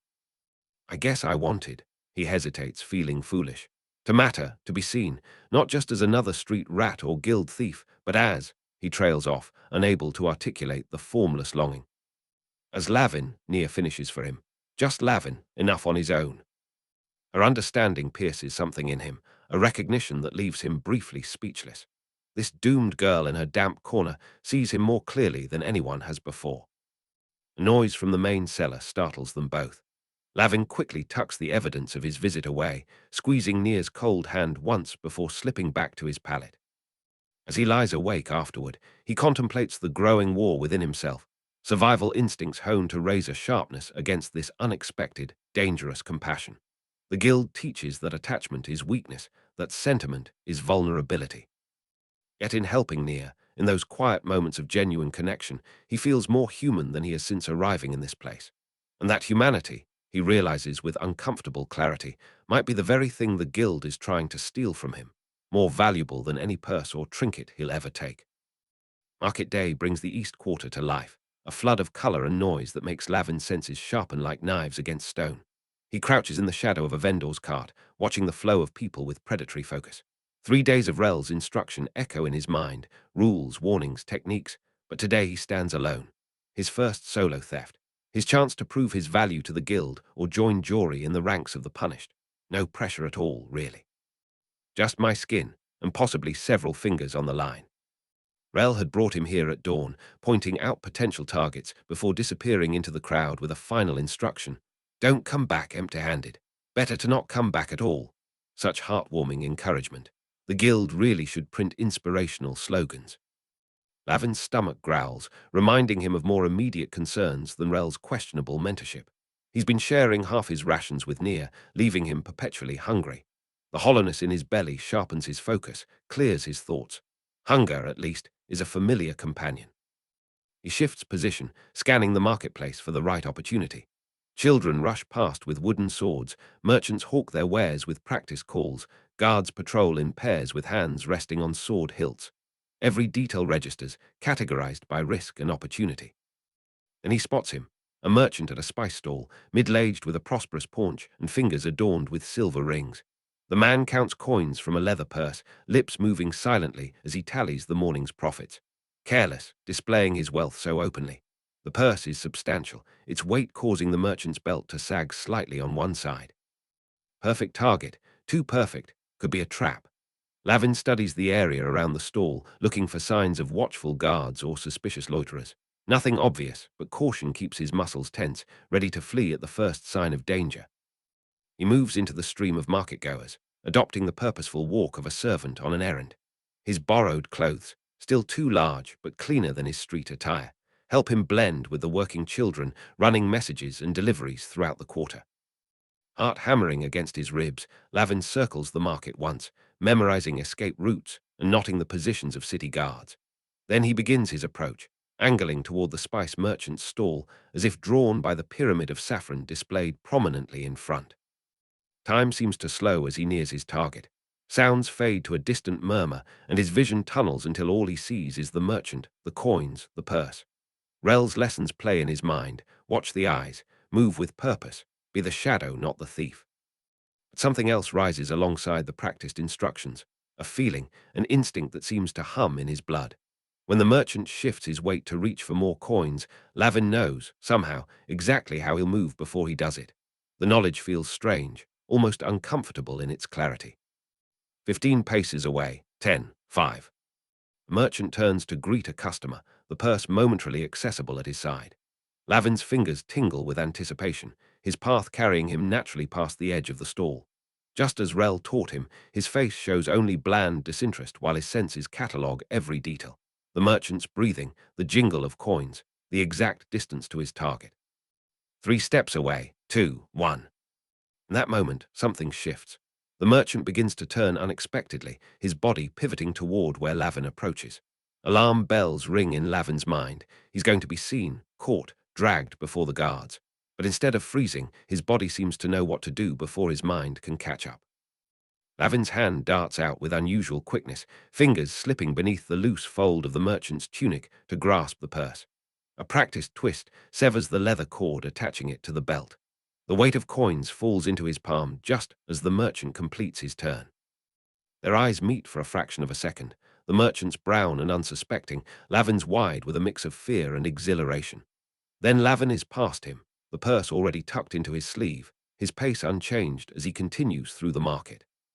1 step, 2, 3. No shout of alarm follows him. He did it. He actually did it. Lavin forces himself to walk normally until he reaches the edge of the square, fighting the urge to run.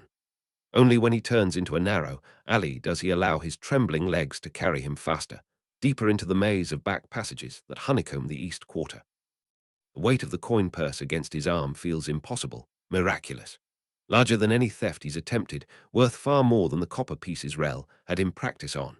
His heart hammers with a strange mix of terror and triumph as he navigates the warren of alleys, doubling back and changing direction to throw off any potential pursuit.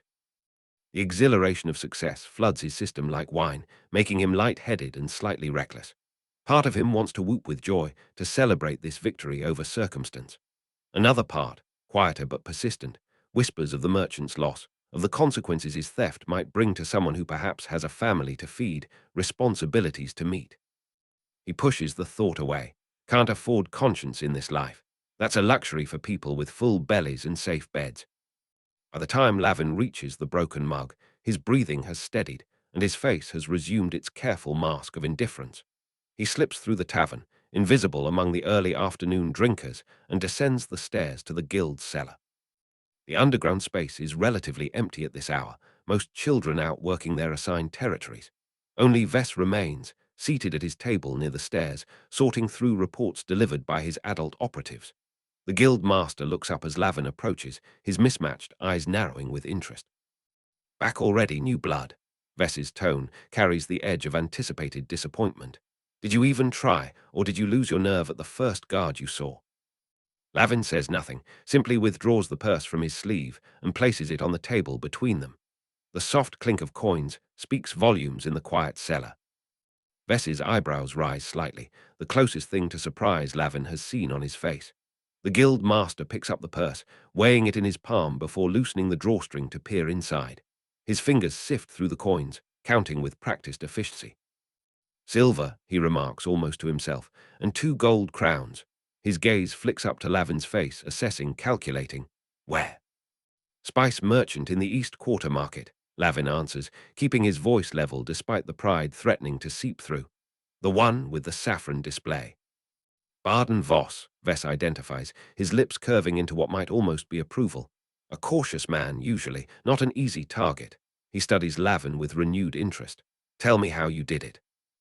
Lavin recounts the theft without embellishment, leaving out only the strange moment of intuition, the inexplicable certainty he'd felt about the merchant's movements. Some instinct tells him to keep that part to himself, a secret advantage better left unmentioned. When he finishes, Vess nods slowly, tapping one finger against the table. Perhaps you have potential after all, the Guildmaster remarks, pocketing the purse. He extracts a single silver coin and tosses it to Lavin. Your share, don't spend it all at once. The coin feels heavier than it should in Lavin's palm, weighted with implication. This is his value now. One silver piece out of many taken, his worth defined by what he can steal rather than who he is. Tomorrow you'll work with Rell again, Vess continues, already returning to his ledgers. The North Quarter this time. Bigger risks, bigger rewards. Yes, sir, Lavin responds automatically, backing away from the table. The dismissal is clear. He's proven useful, nothing more. That night, lying on his thin pallet in the crowded cellar, Lavin turns the silver coin between his fingers, watching it catch the dim light from the dying fire. Around him, other children snore or whimper in their sleep, each fighting their own battles even in dreams. He thinks of the merchant, of Nia hiding in her corner, of Jory's scarred back, of Rell's reluctant guidance. He thinks of the strange moment in the market when time seemed to slow, when his body knew what to do before danger fully materialized. He's heard stories of such things, luck that wasn't quite luck, instincts too sharp to be natural, but always dismissed them as tales for children seeking comfort in a world that offers none. The coin disappears into his palm as he closes his fist around it, its cool chill slowly warming against his skin. What future awaits him in this brutal new world? What will he become under the Guild's hand? The questions circle like hungry wolves, offering no answers, only the grim certainty that tomorrow will demand more than today ever did. Lavin tucks the coin into a small tear in his pallet, his hidden treasure joining the few other fragments of hope he's managed to conceal. He pulls his threadbare blanket to his chin, listening to the familiar symphony of the cellar at night. Creaking wood, dripping water, the soft scurry of rats in the dark. One day at a time, he tells himself, survive today, face tomorrow when it comes. But as sleep finally creeps in, a single thought cuts through the darkness like a blade. I'm not theirs, not yet. And somehow, that quiet defiance feels more precious than all the coin in the Guild's coffers. Chapter 3. Market Square teemed with bodies, a living sea of merchants and nobles that rose and fell with the cadence of commerce. Lavin slipped between gaps like water, finding cracks in stone, his eyes never settling on a single face for too long. Beside him, Rell moved with the same practiced invisibility, their passage through the crowd leaving no more trace than a whisper in a storm.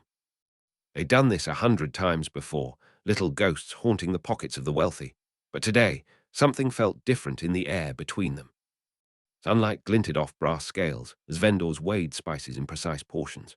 The scent of fresh bread collided with wafts of leather and perfume, creating layers of fragrance that mapped the square's social geography.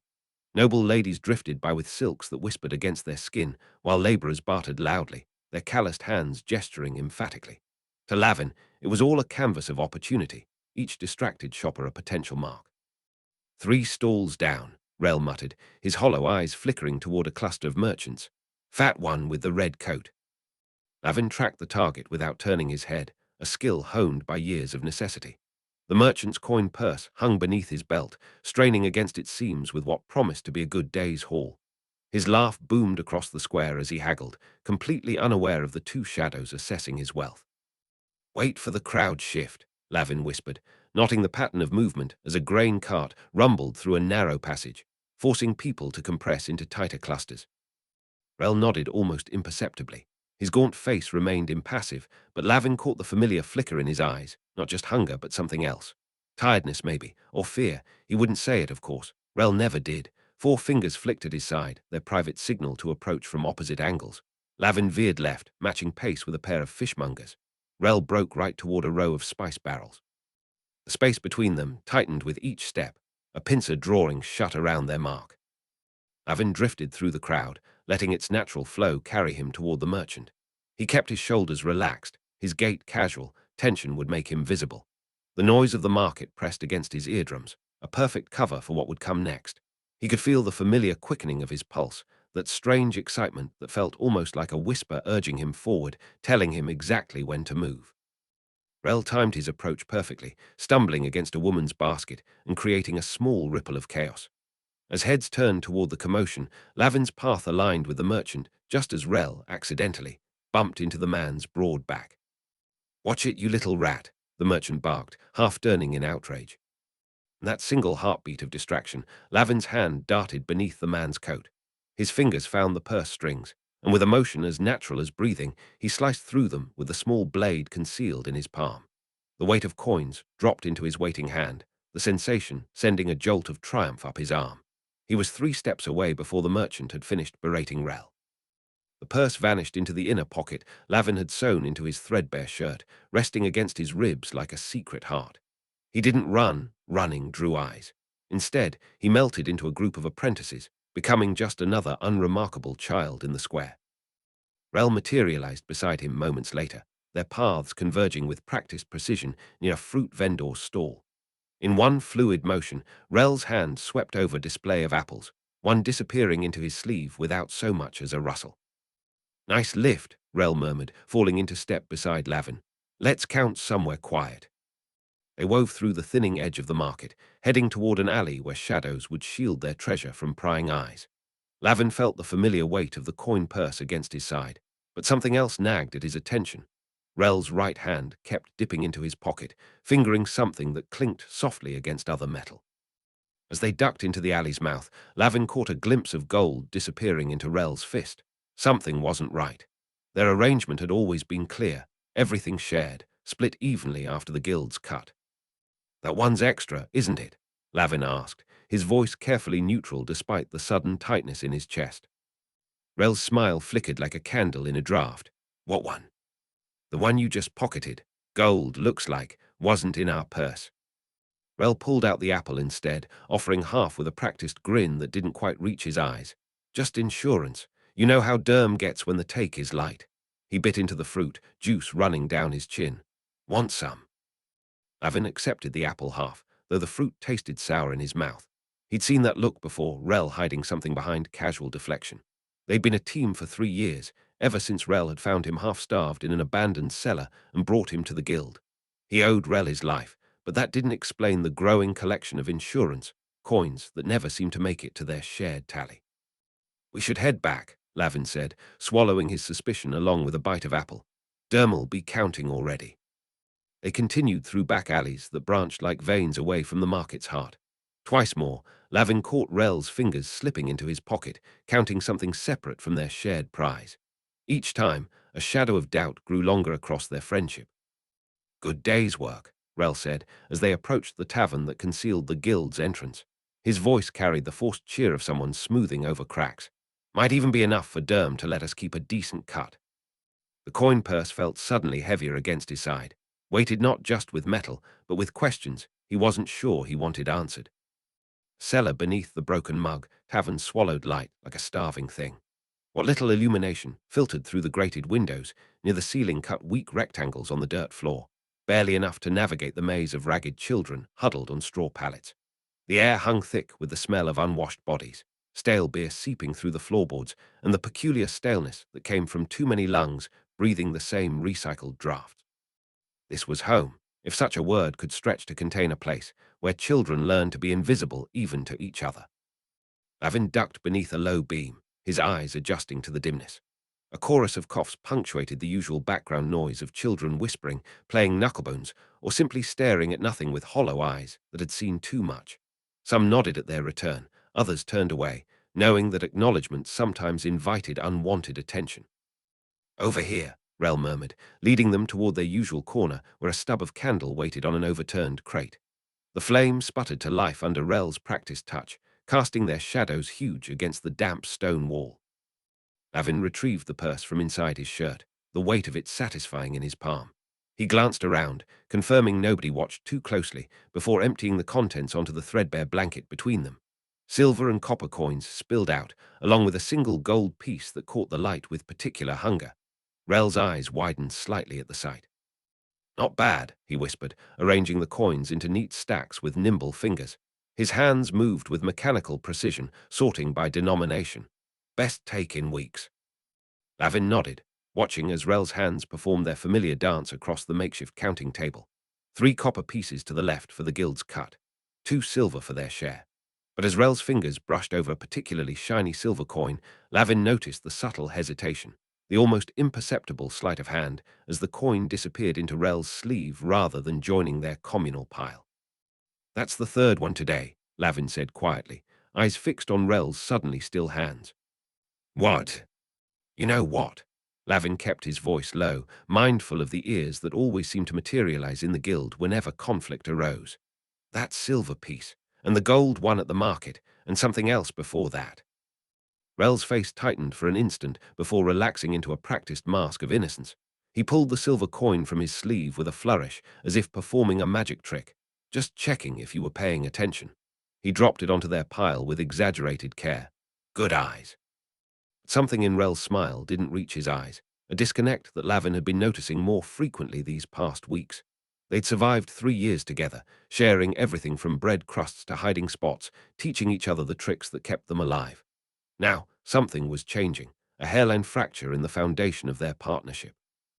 "We said no secrets," Lavin pressed, leaning forward so his words wouldn't carry. "If Derm catches you skimming."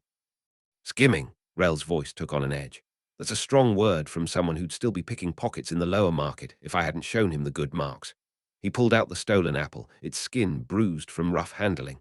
"Here, have the bigger half. Consider it interest on your investment in my friendship."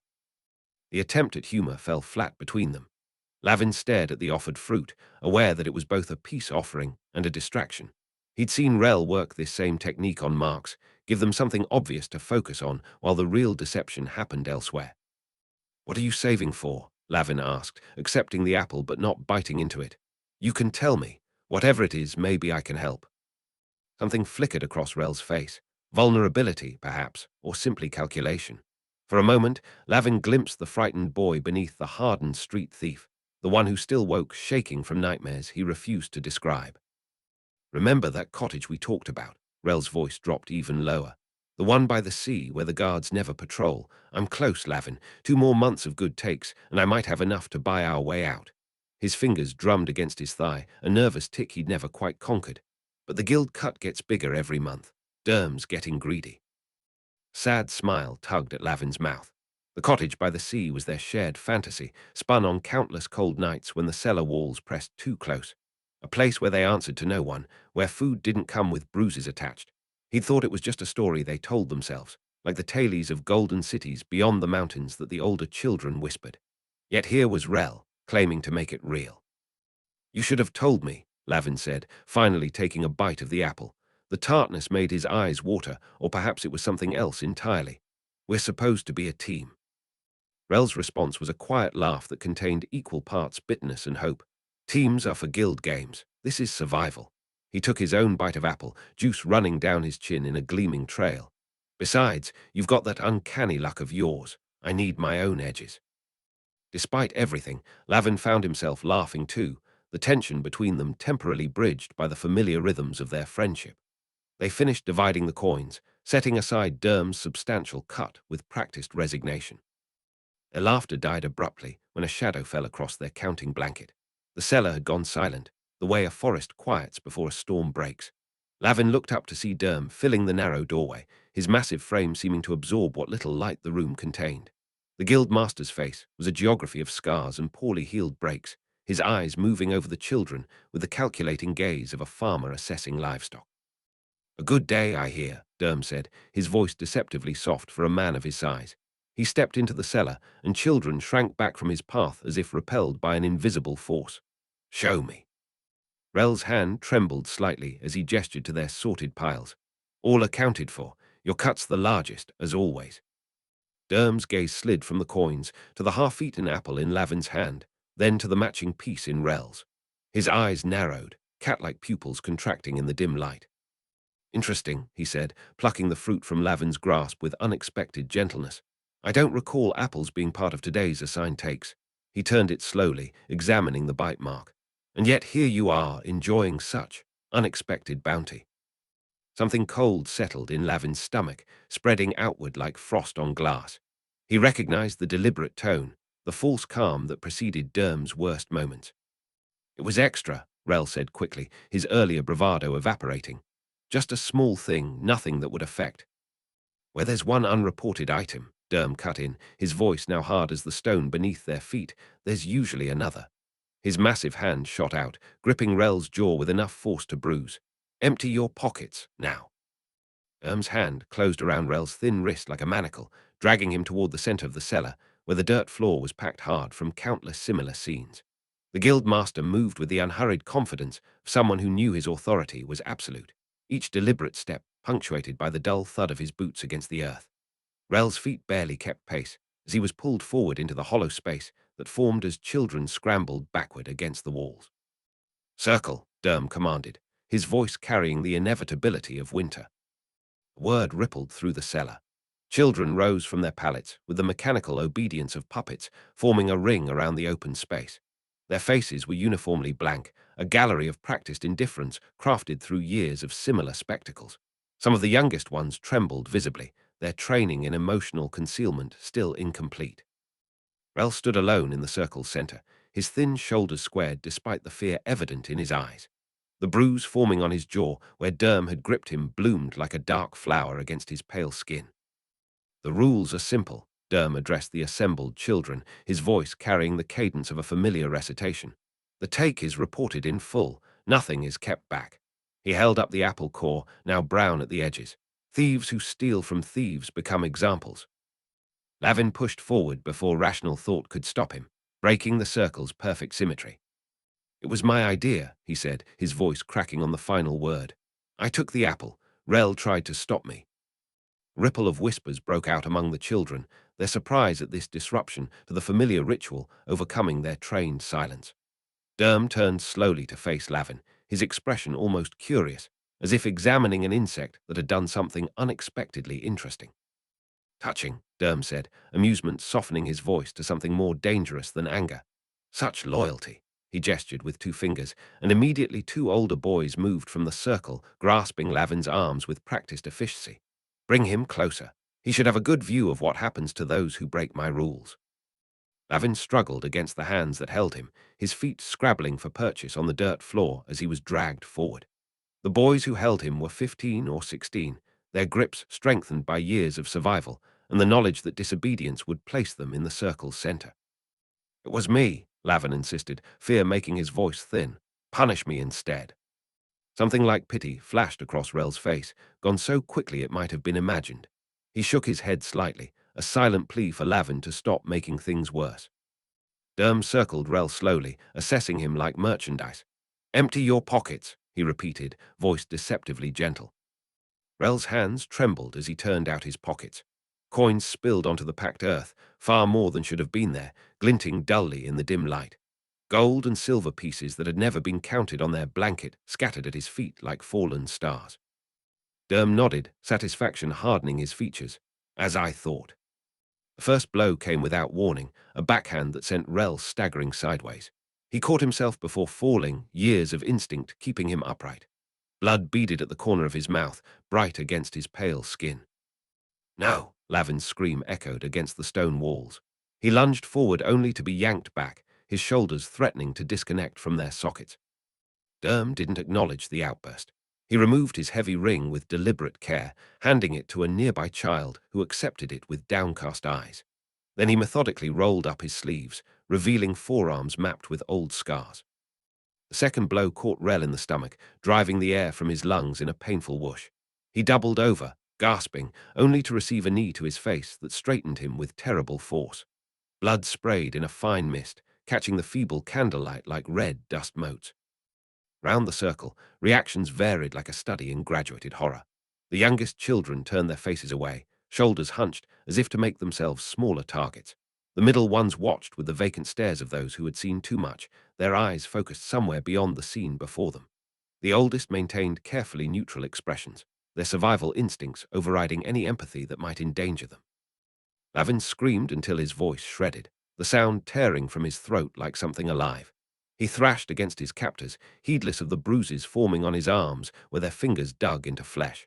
One of the boys holding him leaned close, his breath hot against Lavin's ear. Stop fighting, he whispered urgently. You're making it worse for him. Lavin couldn't stop, couldn't stand still while Derm's fists rose and fell with metronome precision.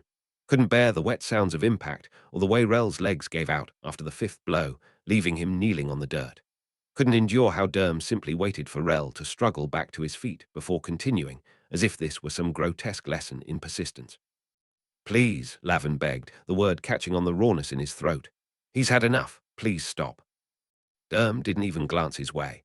His breathing remained steady, his expression unchanged, as if he were performing some routine task rather than systematically destroying a child before an audience.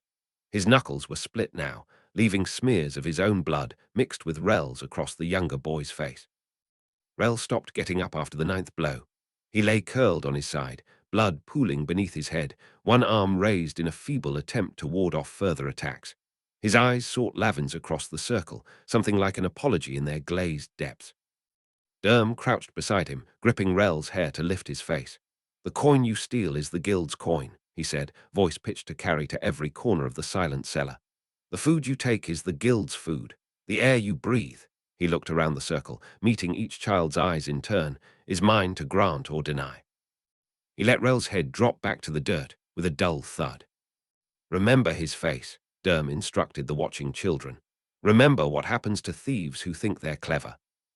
He straightened, stretching his shoulders as if he'd completed nothing more strenuous than moving furniture.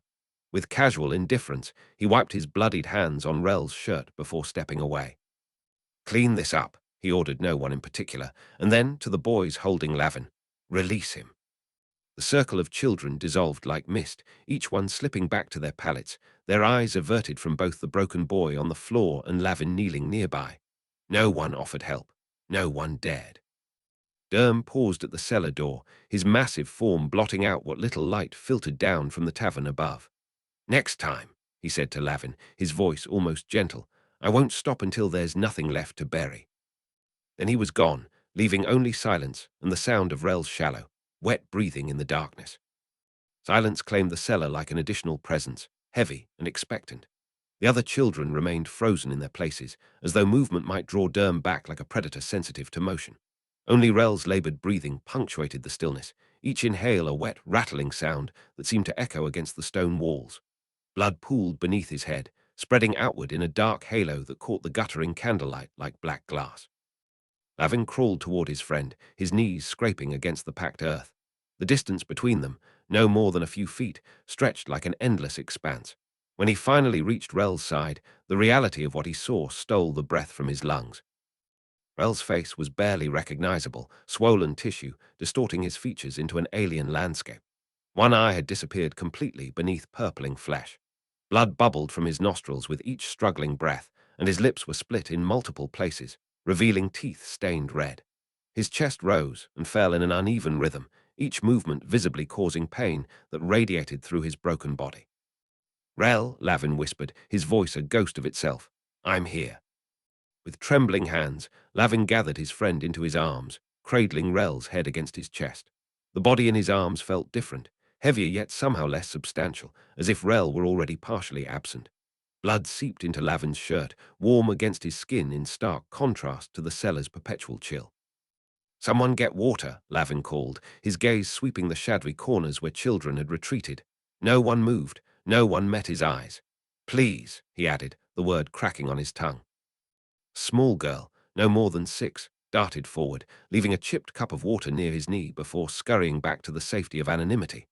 Lavin nodded his thanks, then tore a strip from his already ragged shirt. He dipped it into the water and gently dabbed at the blood on Rell's face, revealing more damage with each careful touch. Rell's good eye fluttered open, struggling to focus. His hand lifted with painful slowness, fingers trembling as they sought and found Lavin's wrist. "Don't," he whispered, the word barely audible. "Waste of water." A sound escaped Lavin that was half laugh, half sob. "Shut up," he said, continuing his hopeless task. "You need to save your strength." Rell's mouth twitched in what might have been an attempt at his usual sardonic smile. Blood welled between his lips, spilling down his chin in a fresh crimson stream. "For what?" he managed, each word a separate battle. "Not getting better." Tears gathered in Lavin's eyes, blurring his vision into smears of shadow and candlelight. They tracked down his cheeks and dripped onto Rell's face, mixing with blood to create pale pink rivulets. He wiped them away angrily, unable to afford the luxury of blindness even now. Rell's fingers tightened weakly around Lavin's wrist. "No," he rasped. "Get out like we planned." Their eyes met, and something passed between them. An understanding forged through years of shared survival, of huddling together for warmth on winter nights, of dividing single crusts of bread with meticulous fairness. Lavin saw in Rell's gaze not just pain, but a fierce insistence, a final gift of guidance from mentor to student. "The cottage," Lavin said softly, understanding. "By the sea." A bubble of blood popped at the corner of Rell's mouth as he attempted to smile. "Tell me, again," he whispered, "how it looks." Lavin swallowed hard, forcing his voice to steady. "It's small but sturdy," he began, the familiar contours of their shared dream taking shape between them. "Built from driftwood weathered silver by salt. The roof never leaks, even in the worst storms. There's a garden out back where we grow our own food, no one to steal from anymore because everything we need is right there." Rell's eyelid drooped, but his fingers maintained their grip on Lavin's wrist, urging him to continue. "The ocean is right outside," Lavin went on, his voice gaining strength as he lost himself in the fantasy they'd constructed over countless nights.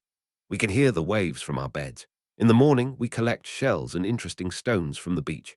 No one tells us where to go or what to do. No one hurts us. We're free." "Free," Rell repeated, the word little more than an exhale. His good eye opened once more, focusing on Lavin with sudden clarity. "You'll make it. There, you have the luck." His fingers uncurled from Lavin's wrist, dropping to his own pocket. With excruciating effort, he extracted something and pressed it into Lavin's palm, a small, heavy pouch that clinked softly. "My start," Rell whispered. "Take it, go." Lavin's fingers closed around the pouch automatically, though his mind rebelled against its significance. "We'll go together," he insisted, the lie tasting bitter on his tongue. "Just rest now. You'll be stronger tomorrow." A wheezing sound escaped Rell that might have been laughter. "Liar," he said, with a ghost of his old humor. "Always terrible at lying." His breathing grew more labored, each inhale shorter than the last. Blood frothed at his lips now, indicating damage far beyond what could be seen. His eye found Lavin's once more, something urgent in his gaze. "Promise," he rasped. "Get out live." Lavin nodded, unable to speak past the knot in his throat.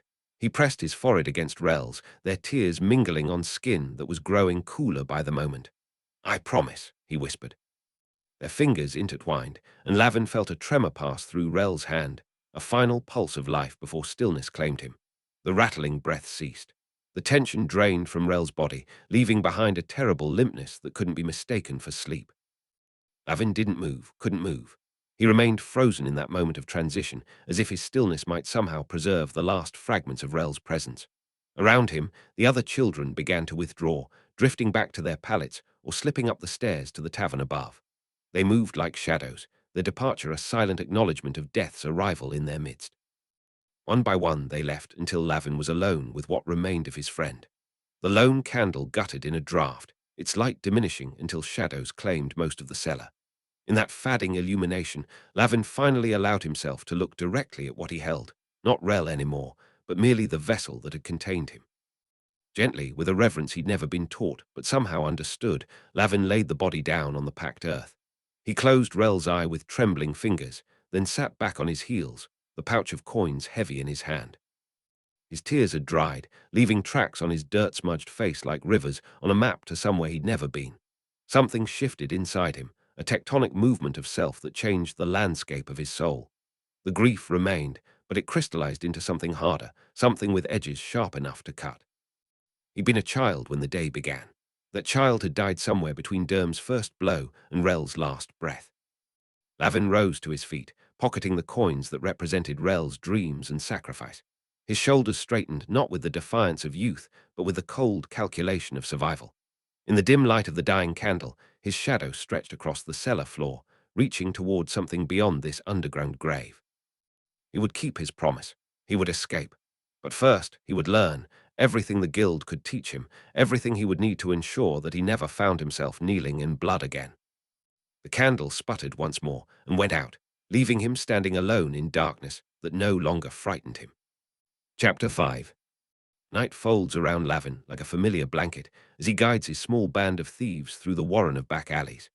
Moonlight catches on the damp cobblestones, turning puddles into silver traps ready to splash and announce their presence. His fingers twitch, not from cold, but from that prickling awareness that has kept him alive this long. Something about tonight's job feels wrong, a splinter beneath the skin of his thoughts that he can't quite dig out. "Keep to the shadows," he whispers to the four smaller shapes trailing behind him. "And for the love of whatever you worship, Twig, pick up your feet. You sound like a drunk guardsman." The smallest of the group, a boy with limbs as thin as his nickname suggests, gives a hurried nod and adjusts his stride. Lavin suppresses a sigh. They're all too young for this, though at 10, or thereabouts, no one really knows for sure. He's hardly ancient wisdom incarnate himself. "Great job, Lavin, asterisk, he thinks, leading children to potential doom. You've really moved up in the world." Commercial district looms ahead, its warehouses hunched like sleeping giants against the night sky. Lavin pauses at the corner of an alley, his eyes narrowing as he surveys the street. There should be a night watchman making rounds near the western corner. There should be dock workers lingering by the tavern across the way. There should be the normal nighttime ballet of a port city's storage district. There isn't. His stomach knots. The absence speaks volumes, and none of it tells a pleasant story. "What is it?" whispers Nell, a girl with quick fingers and quicker eyes. "Nothing," Lavin murmurs. "That's the problem." In his mind, he slips back to earlier that day, hunched over a rough map scratched onto a piece of parchment in the Guild's cellar headquarters. The smell of damp stone and unwashed bodies had filled his nostrils as the Guildmaster's bony finger jabbed at their target. "The Blue Raven Company's warehouse," the master had said, his breath sour with cheap wine. "Word is they've got a shipment of Lorathian silks that'll fetch enough to keep us fed through winter. Simple job for you little rats, in through the high window, out through the side door." Lavin had studied the map, memorizing the routes, the guard patterns noted in smudged charcoal. What about the night patrol? The master had smiled, revealing teeth like old gravestones. Taken care of, a little herbal sleeping draught in their evening ale. "And if it's not?" Lavin had asked, earning himself a sharp cuff to the ear. "Then you'd better hope that freakish luck of yours holds, boy, because if you come back empty-handed again—" The threat had hung unfinished, but Lavin's back still bore the scars from the last time he'd failed. Now, crouched in the shadows, Lavin feels the weight of those unspoken words. The others don't know it, but this job isn't just about silks. It's his last chance to prove his worth to the guild. "New plan," he whispers, gathering his team close. "Twig, your lookout. Stay on this corner and whistle if anyone approaches. Nell and Ferret, you're with me for the grab. Pike, you'll wait at the bottom of the wall for the drop." Pike, a heavyset boy with surprisingly gentle hands, frowns. "But the master said—" "The master isn't here," Lavin cuts him off, his voice harder than intended. He softens it with a crooked smile. "And I don't fancy getting my hide tanned if this goes wrong, do you?" That silences any further objections. Lavin studies the warehouse again, his eyes catching movement where there shouldn't be any. A shadow shifting behind a stack of crates across the street, the brief glint of something metallic 2 rooftops over. We're walking into a trap, asterisk, he thinks, and I'm leading the parade. Spectacular. But there's no turning back. The master doesn't accept excuses, only results or punishment, and Lavin has long since learned which he prefers. "Follow me," he says, "and for once in your miserable lives, try to move like you aren't wearing bells." They dart across the open street in pairs, first Lavin and Nell, then Ferret and Pike, while Twig melts into his lookout position. The warehouse wall looms before them, its rough stone face offering plenty of handholds for experienced climbers. Lavin goes first, his fingers finding cracks and protrusions with practiced ease. "Remember," he hisses down to the others as they follow, 3 points of contact at all times. Your life depends on your grip, not your speed." Ferret, a boy with dark eyes that seem too large for his narrow face, slips halfway up. Lavin's hand shoots out, catching his wrist before he can fall. "I said grip, not gripe," Lavin mutters, hauling him up. "Try imagining the master's face on the stones if it helps. Works for me." The climb continues in silence after that. When they reach the roof, Lavin signals for stillness, listening to the night. The wind whistles between chimneys, carrying the salt tang of the harbor. Nothing else moves. Too quiet, his instincts scream. Much too quiet. The skylight is where the map indicated, a square of slightly cleaner glass in the center of the roof. Lavin creeps toward it, staying low, and peers through. The warehouse interior is a maze of crates and shelving, illuminated by thin bands of moonlight. He can make out the shapes of what might be the silk bales they've come for, but the shadows are too deep to be certain. "Nell, rope," he whispers, and she produces a coil from her satchel. They secure it around a chimney stack, testing its strength before Lavin turns to his final instructions. When we're inside, we move fast. Ferret, you take point, find the silks. Nell, you're on sentry, watch the main floor. I'll handle any locks or barriers. He pauses, meeting each of their eyes in turn. If anything goes wrong, anything at all, you drop what you're holding and run for the exit routes we discussed. No heroics, no waiting. Understood. They nod, faces solemn in the moonlight. Lavin takes out his lock picks, slender pieces of metal that feel like extensions of his fingers. The skylight lock is simple, almost insultingly so, and clicks open within seconds. Either we're very lucky, asterisk Lavin thinks as he carefully lifts the glass panel, asterisk, or we're very, very screwed. As he secures the rope for their descent, he can't shake the feeling that someone is watching. Not just the shadows he spotted earlier, but something else, something hidden even from his sharp eyes. Despite the cool night air, sweat beads on his forehead. "Ready?" he asks, but doesn't wait for an answer before he begins lowering himself into the darkness below, where unknown dangers wait with patient hunger. Lavin's boots touch the warehouse floor with barely a whisper, his eyes already adjusting to the deeper darkness below. The air feels wrong, stale and expectant, like a held breath. He raises his hand to signal the others to wait, but the rope jerks as Ferret, impatient as always, begins his descent. The subtle shift of air behind a stack of crates confirms what Lavin's gut has been screaming since they arrived. He opens his mouth to shout a warning just as the first attacker lunges from the shadows, blade gleaming in a stray beam of moonlight. "Ambush!" Lavin yells, diving sideways as the sword whistles through the space where his head had been. "Cut the rope and run." Ferret dangles halfway down, legs kicking in panic. Nell is still at the skylight, her silhouette visible against the night sky. The warehouse erupts into movement as figures emerge from behind every hiding place, ducking out from rafters, stepping from behind crates, rising from beneath covered pallets. Of course they weren't watching the streets, asterisk Lavin thinks bitterly. They were waiting inside all along. Spectacular planning, Guildmaster. A second attacker closes in, this one wielding a short club. Lavin rolls beneath a table, coming up on the other side with a wooden dowel snatched from a broken crate. Not much of a weapon, but better than bare hands. "Ferret, drop," Lavin commands, seeing the boy still frozen on the rope. "It's not that far. Drop and head for the east door." The man with the sword circles around, trying to flank Lavin. In the dim light, Lavin can make out the details of his uniform, not city guard, not dock patrol. The cut is too fine, the material too rich. Professional soldiers, then, or mercenaries. But why waste such resources on catching child thieves? Ferret finally lets go of the rope, tumbling to the floor with a yelp. Lavin darts forward, smacking his improvised staff across the back of the swordsman's knees. The man stumbles, giving Lavin just enough time to grab Ferret by the collar and shove him toward a narrow gap between crates. "That way, move." A third attacker descends from the rafters, dropping directly in Lavin's path. This one's different, female, with a precision to her movements that speaks of serious training. As she steps into a shaft of moonlight, something on her uniform catches the light, a silver crescent with 3 stars embroidered on her collar. That insignia. Lavin has spent enough time in the shadows of the capital to know most of the mercenary companies, guard units, and noble house insignias. This one belongs to none of them. The woman strikes with a long dagger. Lavin feels that familiar tug in his gut, the one that has kept him alive on the streets. Not quite a voice, more like an itch telling him which way to move. He twists left instead of right, and the blade slices air where his eye would have been.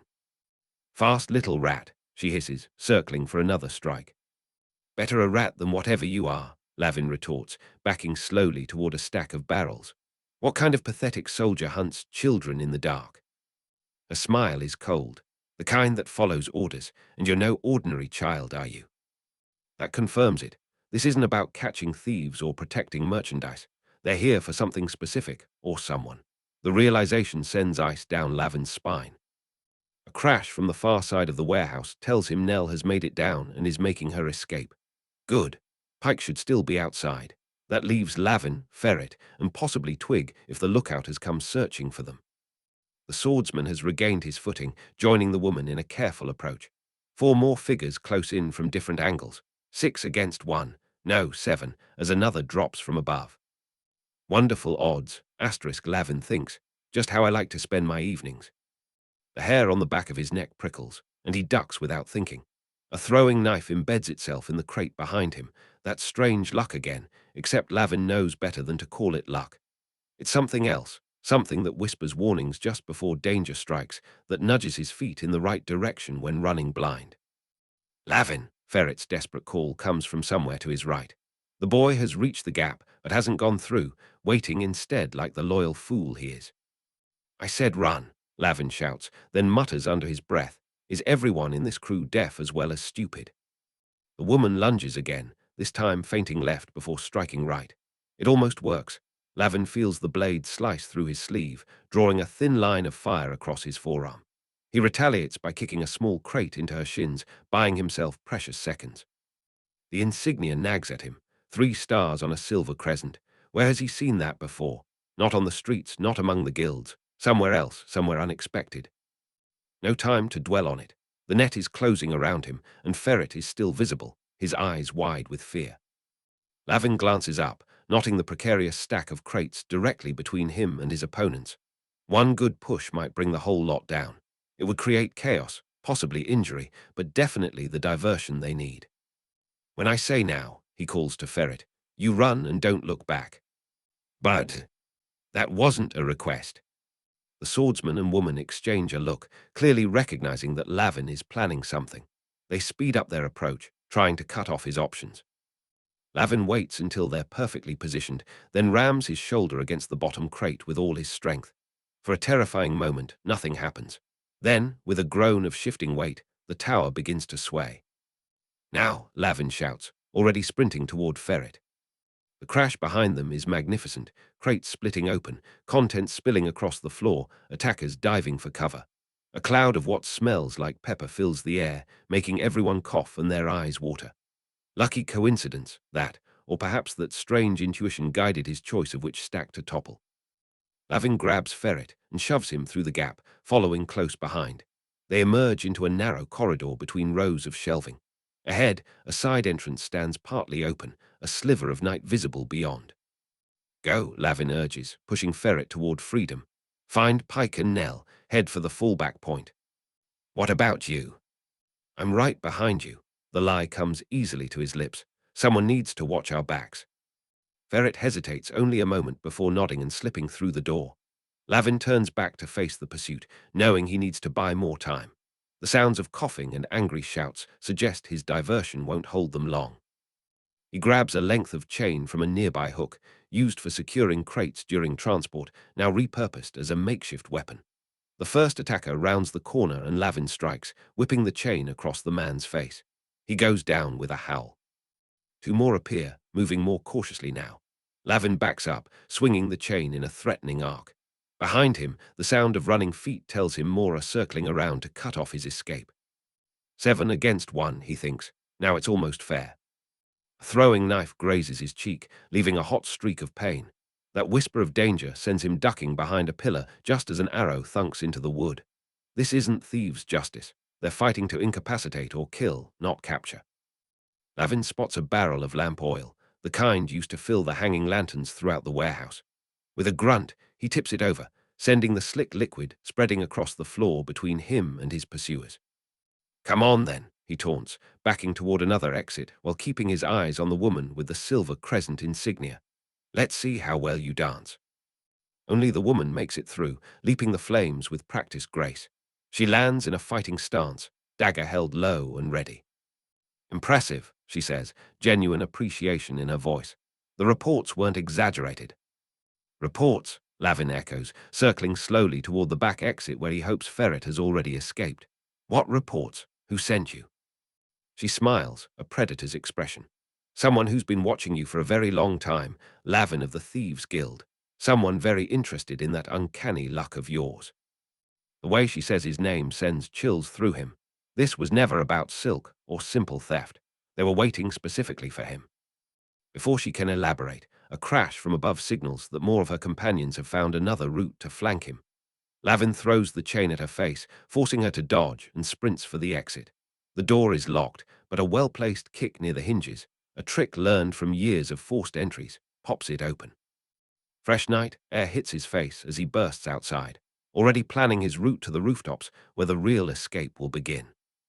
He swings his body sideways, finding purchase with his toes against a narrow ledge, then hauls himself onto the slanting roof. Tiles shift beneath his weight, several breaking free to shatter on the cobblestones below. The noise is a beacon to his pursuers, but there's no helping it now. He crouches low and sprints along the peak of the roof, his balance perfect despite the treacherous footing. A whisper of movement to his left makes him tense, ready to flee in the opposite direction, until he recognizes Nell's slight figure scrambling up from a neighboring building. "Lavin," she hisses, her voice tight with fear. "They're everywhere." Ferret appears a moment later, pulling himself up with less grace, his breathing ragged. There's no sign of Pike, and Lavin allows himself a moment of hope that the boy made it away clean. "Did they follow you up?" Lavin demands, scanning the surrounding rooftops. Nell shakes her head. "Don't think so, bud." A flicker of torchlight from the street below cuts her off. Shadows stretch across adjacent buildings as their pursuers organize a more coordinated search. "That's not the city guard," Lavin thinks. "Guards give up once you hit the rooftops. These people are hunting us like it's personal." "Listen," he says, gathering Nell and Ferret close. "We need to split up. They can't chase all of us." Ferret's eyes widen, but the master said. "The master can go feed himself to the harbor sharks," Lavin snaps, then softens his tone at the boy's flinch.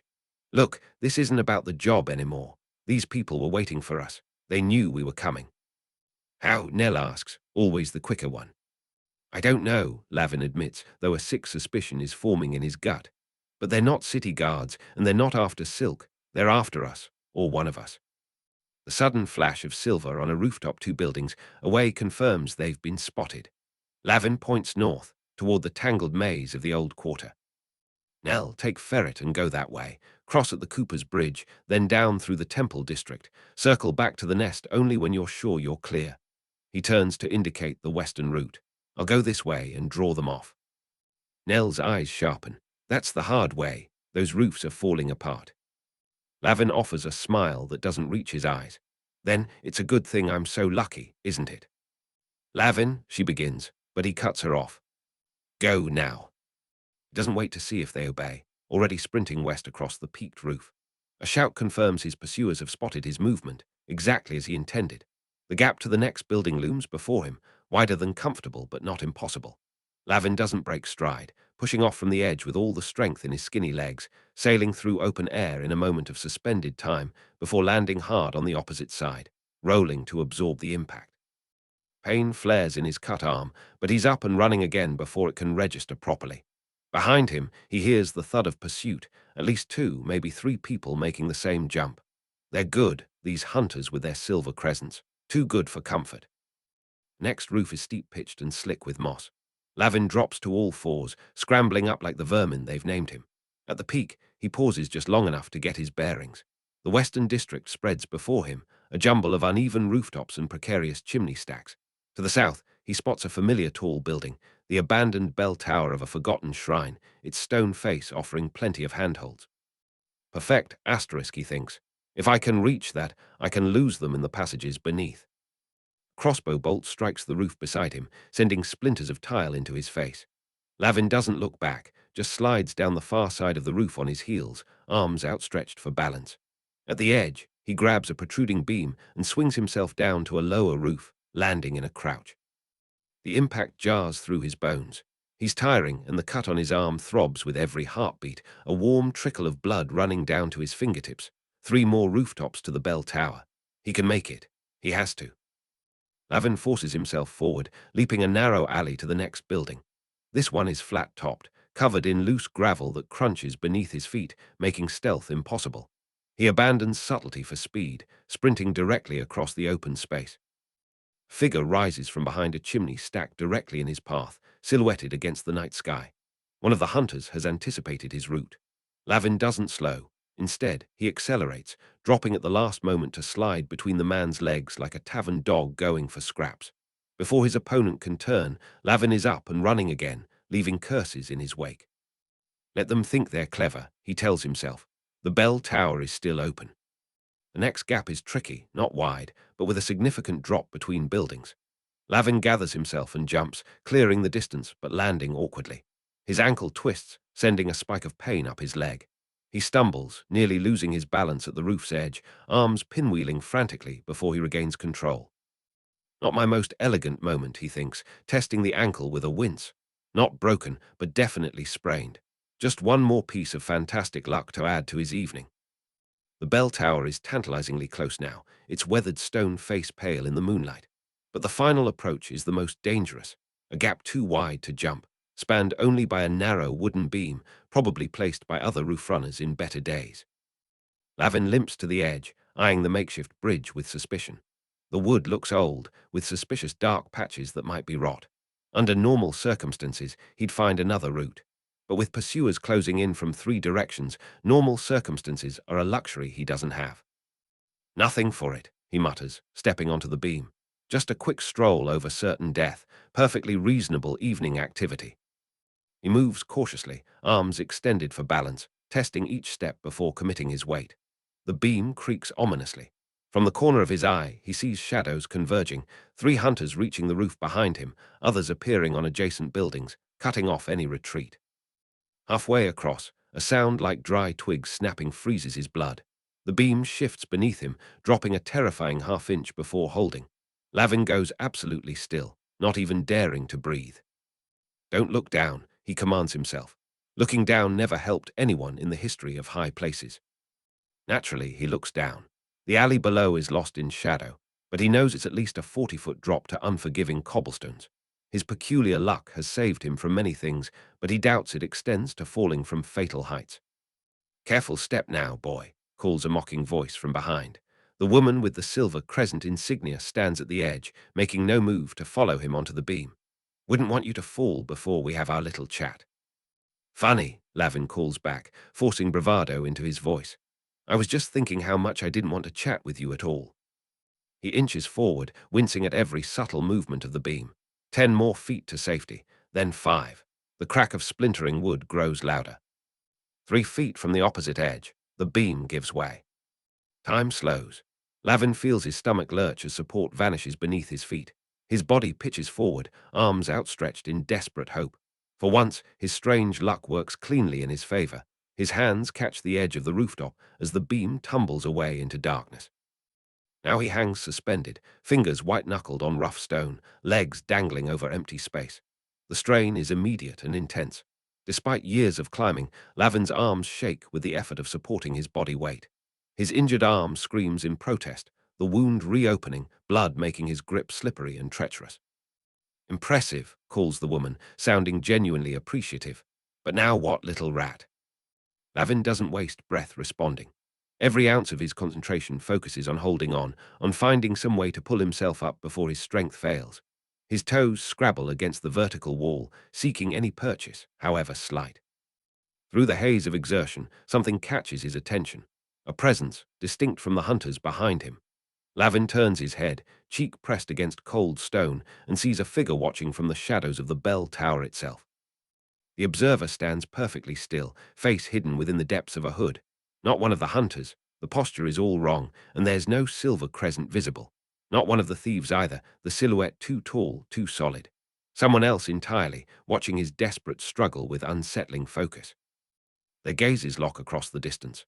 Even in the dark, Lavin feels the weight of that stare, assessing, calculating, seeing through him in ways that make his skin crawl. The figure makes no move to help or hinder, content merely to witness. His last finger loses its grip. For a heartbeat, Lavin hangs suspended by one hand, a perfect moment of balance between safety and disaster, life and death, known threats and unknown intentions. The watcher shifts just slightly, leaning forward, as if suddenly interested in how this particular story will end. Chapter 6. Glass shatters around Lavin as he plummets through a warehouse skylight, a rain of sharp edges and wooden splinters announcing his unplanned entrance. The world spins in a nauseating blur of shadows and torchlight, his stomach lurching into his throat as gravity claims him. He has just enough time to think, "Of course I get to die in the most dramatic way possible," before crashing into a mercifully positioned pile of refuse that breaks his fall, but not his dignity. The impact punches the air from his lungs. For 3 terrifying heartbeats, he can't breathe, can't move, can only lie among discarded crates and moldy burlap as his body decides whether to continue functioning. Pain blooms across his back, his shoulders, his head. Something warm trickles down his forehead, painting a crimson line that drips past his eye. Just what I needed. Blood in my eyes. Perfect. Voices echo from outside, growing louder with alarming speed. Lavin forces his trembling limbs to cooperate, pushing himself upright as the world tilts sickeningly. His fingers probe the cut on his forehead, not deep, but head wounds always bleed like you're dying, which he might be if he doesn't move.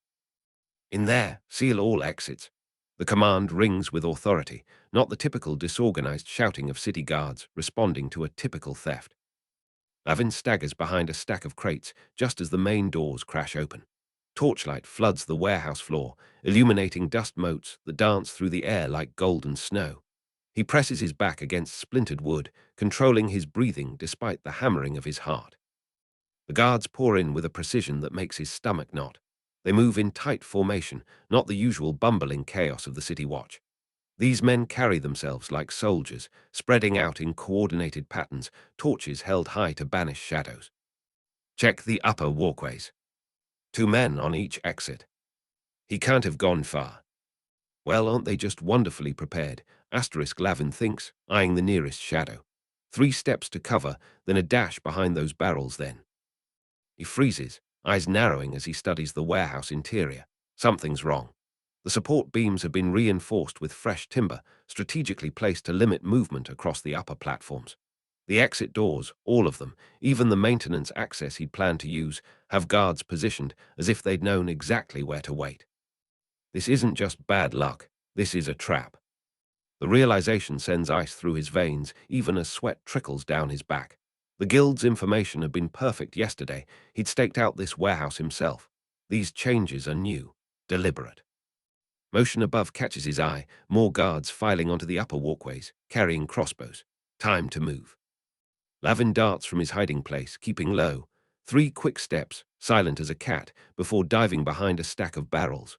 A shout goes up immediately. There, between the crates. Observant bastards, aren't they? He scans his surroundings frantically, calculating odds that grow worse by the second. Son of a, he bites back the curse, clutching his arm.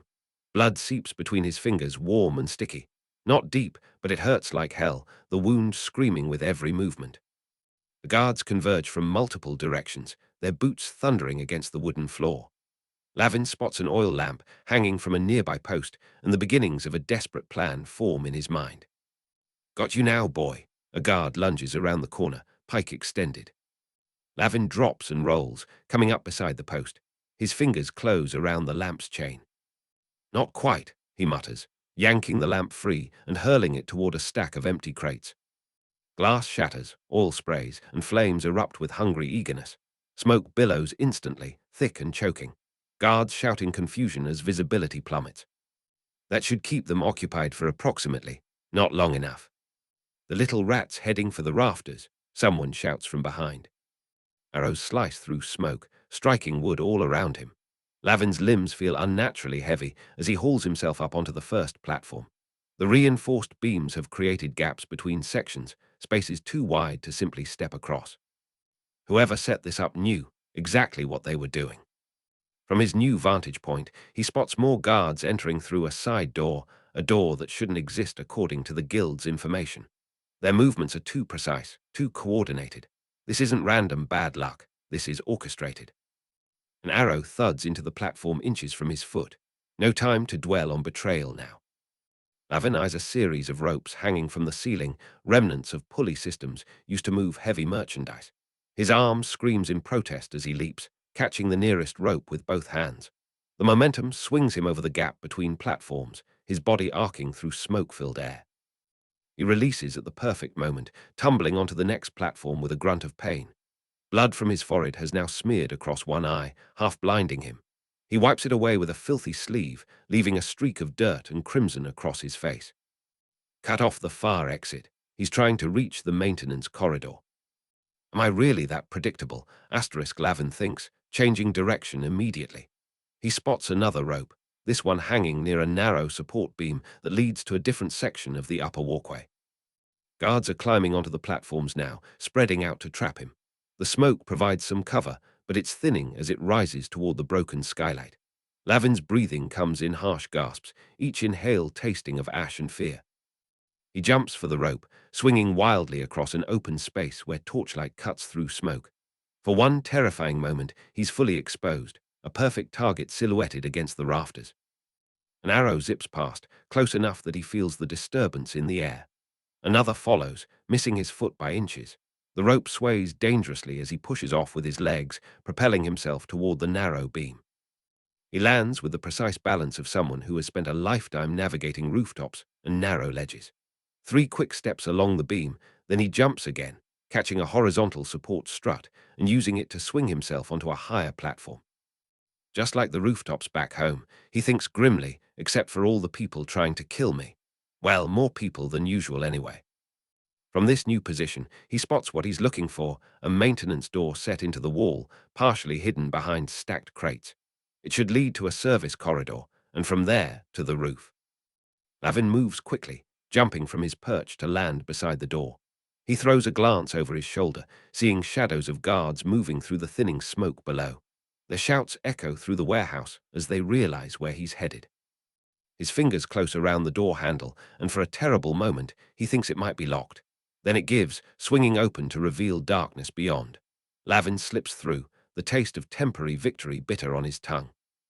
Whatever trap this was, he's not caught yet, but someone knew, someone planned this, and as he disappears into the service corridor, that thought terrifies him more than any arrow.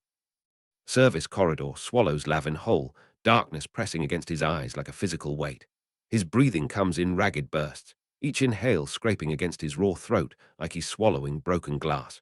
The warehouse labyrinth stretches before him, a maze of narrow passages and maintenance walkways he'd memorized from guild sketches that now seem suspiciously incomplete.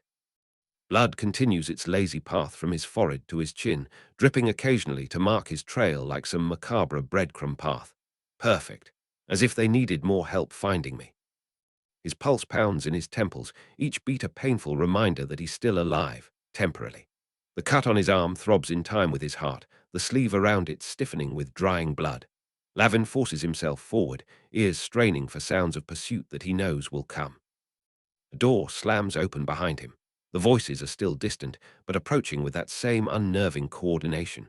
These aren't random city guards stumbling through a routine theft response. These men move like they've rehearsed this exact scenario. Time to make their practice run a little more interesting. The corridor opens into a wider storage area stacked with barrels. Lavin's eyes, now adjusted to the gloom, pick out the subtle slope of the floor toward the next passage. He positions himself behind the nearest stack, braces his shoulder against the top barrel, and shoves. The barrel teeters for a heart-stopping moment before gravity takes over. It crashes down, hitting the floor with a thunderous boom before rolling toward the corridor entrance. 2 more follow in quick succession, gathering speed as they rumble down the incline. Shouts of alarm echo from the passage, followed by the satisfying sounds of chaos, curses, thuds, and the clatter of weapons hitting stone as guards presumably dive out of the way.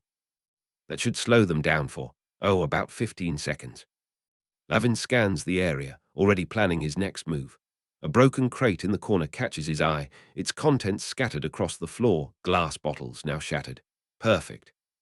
He limps over, scooping up handfuls of broken glass, ignoring the small cuts it leaves on his palms. Moving backward toward the next exit, he scatters the shards across the floor, creating a sparkling carpet of painful surprises for anyone following in the dark. He's in the northwest storage section. The shout comes from much closer than expected, the voice crisp and clear, not the voice of someone who just dodged rolling barrels. They're coordinating through multiple entry points. How do they know the layout so well? Another voice answers from somewhere ahead, cutting off the route to the upper level. All units converge. Lavin freezes. The upper-level route was his planned escape, and it wasn't on any of the warehouse maps. It was information exclusive to the Guild's senior planners. The realization hits him like ice water. Either the Guild has been compromised, or this is something far worse, an internal betrayal. Neither option improves his already dismal chances. He changes direction, abandoning his planned route and ducking into a side passage that runs between tall shelving units. The narrow space forces him to move sideways, pressing his back against rough wood as he edges along. His injured arm scrapes against the shelves, sending fresh waves of pain up to his shoulder. Think, Lavin, where's the blind spot? There's always a blind spot. Footsteps approach from multiple directions now, moving with purpose. The guards are calling positions to each other, systematically eliminating escape routes. Eastern corridor sealed. Southern exit covered. He's moving towards central storage. Box him in. Lavin reaches the end of the shelving unit and peers around the corner. Two guards stand at the far end of the next passage, their backs to him as they face outward, anticipating his approach from the opposite direction. Between their positions, barely visible in the dim light filtering from somewhere above, is a maintenance ladder leading upward. A ladder that shouldn't be there. One of the guards steps aside, revealing a small doorway behind him, a secondary entry point that wasn't on any of the plans. Another guard emerges from it, joining the formation with a quick hand signal. They've modified the entire warehouse. This isn't just good planning, this is a custom-built trap. Lavin slides back into the shadows, mind racing. The gap between the shelving units might provide cover if he can time it right. When the guards turn to speak to each other, he makes his move, darting low across the open space toward the next shadow. A flicker of movement to his right is his only warning. The guard emerges from between stacked crates, knife already slashing forward. Lavin twists away, but not quite fast enough. The blade slices across his thigh, cutting through fabric and skin with sickening ease. Pain explodes up his leg, hot and immediate. He bites down on his tongue to keep from crying out, tasting copper as he stumbles backward. The guard lunges again, but this time Lavin is ready. He grabs a small crate from a nearby shelf and hurls it at the man's face. The guard flinches instinctively, giving Lavin the second he needs. He drives his elbow into the man's throat, feeling the satisfying crunch of cartilage. The guard drops, clutching his neck, gasping for air that won't come. Lavin snatches the fallen knife and limps away, each step sending a fresh jolt of agony through his leg. Warm blood trickles down to his ankle, leaving a damning trail he can't hide. The cut is deep, not immediately life-threatening, but bad enough to slow him down. Another delightful addition to my collection of injuries. I'll be the prettiest corpse in the city at this rate. He forces himself onward, finding a narrow staircase that leads to an upper level he doesn't recognize. The metal steps clang softly despite his efforts at silence, each sound seeming to echo through the warehouse like a bell announcing his position. Halfway up he pauses, catching his breath. The pain in his leg pulses with each heartbeat, bright and insistent. Below, guards are converging on his position, moving with that same unnerving coordination. He needs to keep moving, but the exhaustion is becoming its own enemy, making his movements clumsy, his thinking slow. That's when he sees it, or rather, sees them. A figure stands in the rafters above, perfectly still amid the shadows. The silhouette is cloaked, face hidden beneath a hood, but there's something about its posture that sends a chill down Lavin's spine. This person isn't moving like the guards below, with their military precision, nor are they moving with the furtive darting of a thief. They're watching, observing. The stillness of the figure reminds Lavin of a hawk he once saw perched on a city spire, patient, unmoving, utterly focused on the prey below. For a heart-stopping moment, the figure's head turns slightly, and Lavin is certain, absolutely certain, that hidden eyes are meeting his own. His skin crawls with sudden, instinctive recognition. This isn't just an observer. This is the architect, the planner, the hunter who designed this elaborate trap. The moment stretches, frozen in time, before the figure turns away, cloak swirling like liquid shadow. They move along the rafter with impossible grace, as if gravity is merely a suggestion rather than a law. Shouts from below break the spell. The guards have found the bottom of the staircase. Lavin forces his battered body to move, climbing the remaining steps two at a time despite the fire in his leg. His mind races even faster, connecting pieces of a puzzle that form a terrifying picture. The modified warehouse, the guard formations, the knowledge of secret passages, the mysterious observer. This wasn't just an ambush, this was a hunt, and I'm not just the target, I'm the test. The realization settles in his gut like a stone as he reaches the upper level, scanning frantically for an escape route. Someone wanted to see what he would do when cornered. Someone with resources, with planning capability, with inside information on the guild. Someone dangerous enough to make even the guild's masters look like amateurs. Lavin limps forward, following the only path available, a narrow walkway that leads toward what he hopes is the roof access. Behind him, the first guards appear at the top of the stairs, their torches casting long, twisted shadows across the ceiling. He doesn't look back to see if the cloaked figure is still watching. He doesn't need to. The crawling sensation between his shoulder blades tells him everything he needs to know. He's being studied, and he has a horrible feeling that this is just the beginning. Lavin bursts through the maintenance door onto the warehouse roof, the shock of night air hitting his overheated skin like a slap. His lungs, raw from smoke and exertion, drink in the cold, clean oxygen with desperate gulps. Stars wheel overhead, indifferent to his plight, while the city sprawls below in a patchwork of shadows and lamplight. For one precious second, he allows himself to feel the illusory safety of open space, before the door crashes open behind him, spilling armed guards onto the rooftop like angry hornets from a disturbed nest. From one trap to another, at least the view's better. His sweat-soaked clothes instantly chill in the night breeze, clinging to his skin like cold, clammy hands. The cut on his thigh throbs with renewed intensity, blood now frozen against his skin in tacky patches. His arm doesn't feel much better, and his head still pounds with the persistent rhythm of survival. No time to rest, no time to think, only time to run. The warehouse roof stretches before him, a treacherous landscape of broken tiles, protruding beams, and sudden drops between sections. Lavin forces his battered body into motion, years of rooftop escapes gidding his feet to the safest patches almost without conscious thought. Behind him, guards pour onto the roof in that same unnervingly coordinated formation. One barks orders, positions, coverage areas, firing lanes. These aren't random city watchmen. These are trained soldiers disguised as common guards. Crossbows ready. Don't let him reach the edge. The distinctive sound of bolts being loaded into crossbows sends a fresh surge of adrenaline through Lavin's exhausted limbs. He veers left, zigzagging between chimney stacks to break their line of sight.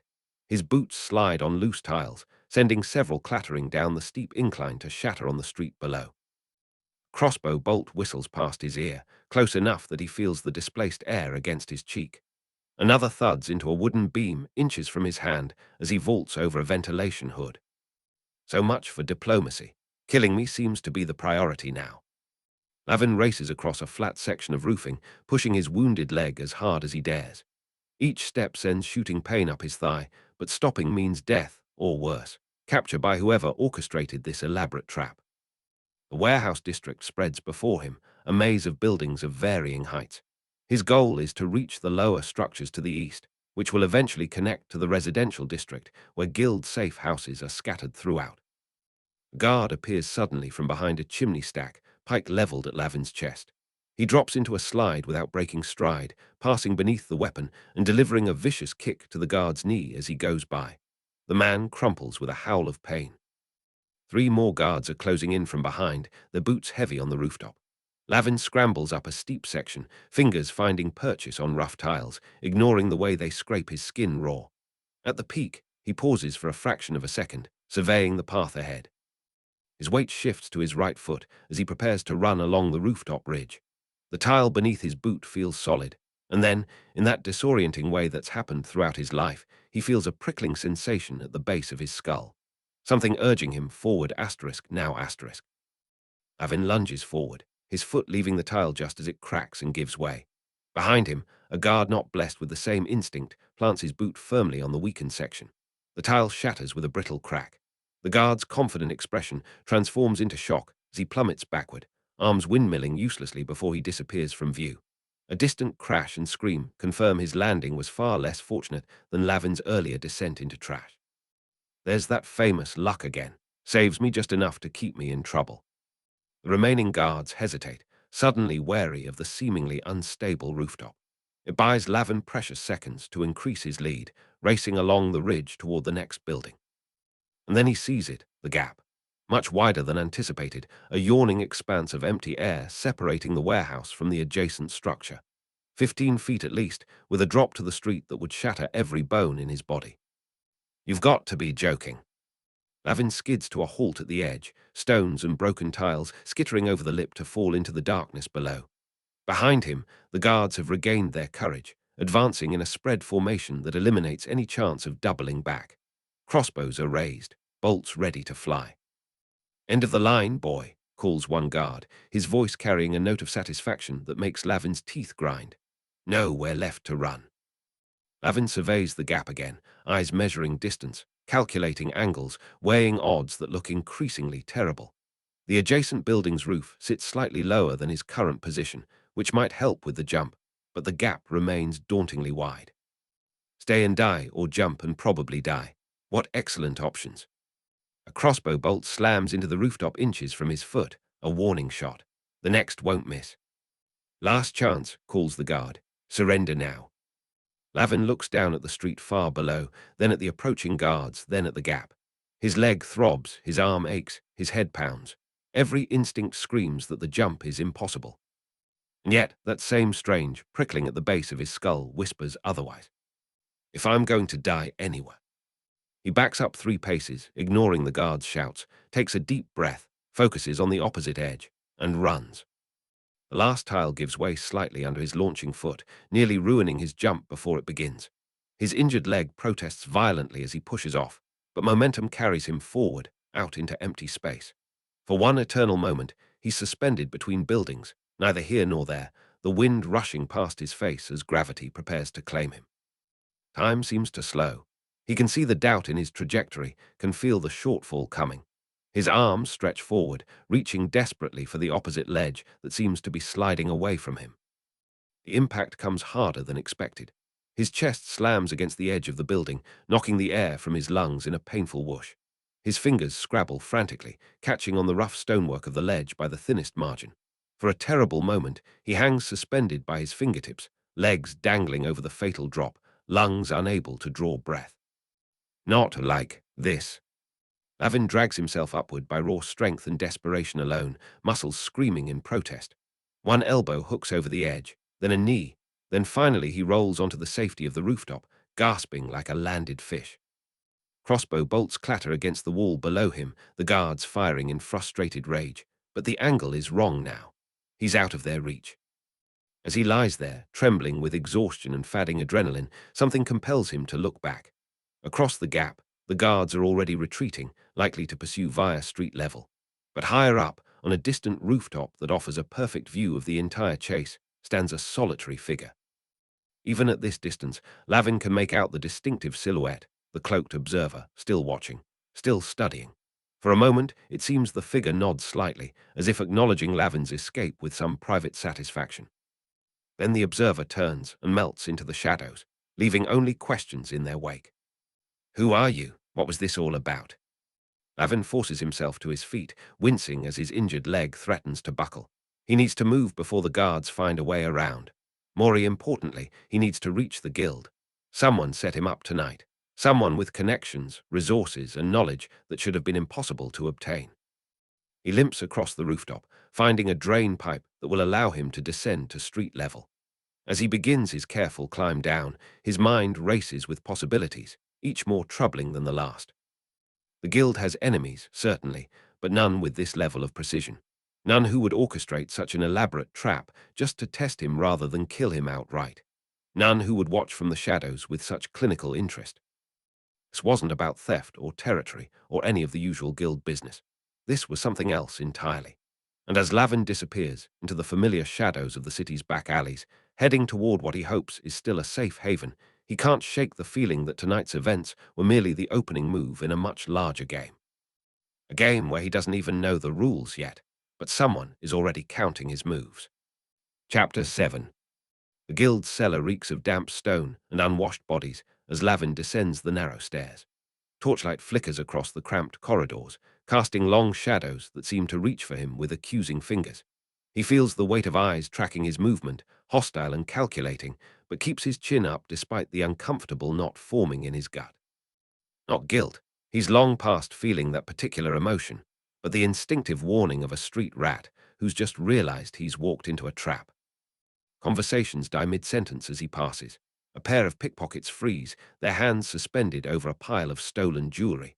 The older members, those who have survived long enough to earn their own corners in the cramped space, turn to watch him with narrowed eyes. No one speaks to him. No one nods in greeting. Warm welcome as always, Lavin thinks, maintaining his stride. Nothing says home, quite like the silent promise of knives in the dark. The cellar opens into a larger chamber where apprentice thieves practice their craft on dummy pockets and locked boxes. Normally, the space buzzes with whispered instructions and curses, but now it falls eerily silent. Even the youngest children, rail-thin with hollow eyes that have seen too much, regard him with suspicious stares. "What's wrong? Someone die?" Lavin asks a skinny boy who quickly skitters away. "Oh wait, that's normal around here." His path clears automatically as he moves toward the far end of the chamber where the Guildmaster sits on a makeshift throne of stolen goods. The man's face, scarred and weathered like old leather, remains impassive as Lavin approaches. Vess stands at his right hand, her lips curled in a smirk that makes Lavin's skin crawl. Always did hate that smile, he thinks, like a cat that's found a particularly stupid mouse. "Master," Lavin says, forcing respectful tones through clenched teeth, "about the warehouse." "Silence!" The Guildmaster raises a hand, and the word cuts through the air like a blade. Lavin's mouth snaps shut, but his mind races. Here we go, can't even get a word in, typical. "You were seen speaking with the city guard yesterday." The Guildmaster's voice remains cold, emotionless. "The same guard who raided our warehouse operation last night." "That's because—" "The same guard," the Guildmaster continues, as if Lavin hadn't spoken, "who knew exactly where to find our goods and which of our people would be present." A muscle twitches in Lavin's jaw. "If you'd let me explain." "There's nothing to explain." The Guildmaster's eyes, grey as winter fog, bore into him. "You've betrayed us." "I was trying to warn you," Lavin says, frustration mounting. "Derm's been skimming off the top, selling information. I saw him meeting with—" "Enough!" The Guildmaster's fist comes down hard on the arm of his chair. "You always were too clever for your own good, boy, thinking you could play both sides." He gives a subtle nod, almost imperceptible if not for Lavin's heightened awareness. "We have no place for traitors here." Metal glints in peripheral vision, knives being drawn from sheaths, clubs emerging from the shadows. Figures close in from all sides, faces Lavin has known for years now twisted with betrayal and bloodlust. "Lovely, family reunion with pointy gestures." Asterisk Lavin thinks as his body tenses, ready to move. "And I forgot the gift basket." The first attacker lunges, a wiry teen with a dagger aimed at Lavin's kidney. Lavin pivots, ducking under the swing and using his smaller stature to slip between two advancing guild members. Their bodies collide with satisfying grunts of pain. "Sorry," Lavin calls over his shoulder. "Tight quarters, you really should consider redecorating." He darts toward the practice area, kicking over a barrel of lockpicks that scatter across the stone floor like metallic rain. Two pursuers slip, cursing as they fall. Another charges forward, a burly woman brandishing a cudgel. Lavin grabs a practice dummy and shoves it into her path. She crashes through it, but loses precious seconds in the tangle of straw and fabric. "I really should send thank you notes after this," he thinks, sliding under a table laden with stolen goods. "Dear Guild, thanks for the lessons in evasion. They're coming in handy now that you're trying to kill me." "Get him," Vess's voice cuts through the chaos. 20 gold to whoever brings me his tongue." "Always had a thing for my mouth, eh, Vess?" Lavin shouts back, grabbing a stolen silver candlestick as he emerges from under the table. He swings it hard, connecting with someone's shin. The attacker howls and drops. The room becomes a chaotic blur of movement. Lavin weaves through the throng, exploiting every tight corner and low clearance that his small frame can navigate better than his adult pursuers. He uses stolen goods as improvised weapons, a jeweled brooch flung at someone's eye, a heavy ledger book swung like a club, a silk tapestry yanked down to entangle two men.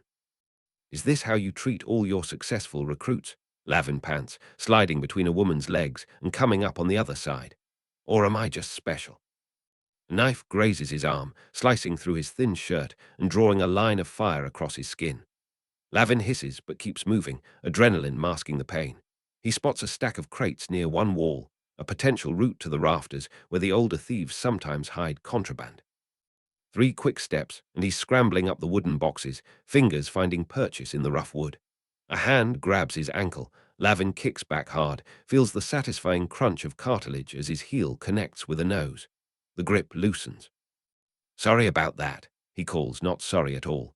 "Consider it an improvement to your face." He reaches the highest crate and leaps, fingers just catching the edge of a wooden beam. His body swings, momentum carrying him up and over in a move he's practiced countless times on the city's rooftops. Below, chaos reigns as guild members crash into each other, their coordination deteriorating in their eagerness to catch him. Amateur hour down there. Asterisk Lavin thinks, crawling along the beam toward a small window used for ventilation. You'd think professional thieves would be better at catching one of their own. "He's in the rafters," someone shouts. Lavin grins despite the danger. "Gold star for observation," he calls down. "What tipped you off? The fact that I'm not down there anymore." An arrow whistles past his ear, embedding itself in the wooden beam with a solid thunk. Lavin's smile falters. Arrows mean they're not interested in taking him alive anymore. Time to reconsider my career options, asterisk, he thinks, inching faster along the beam. Thief wasn't working out anyway. Maybe I'll try baker. Less arrows in baking.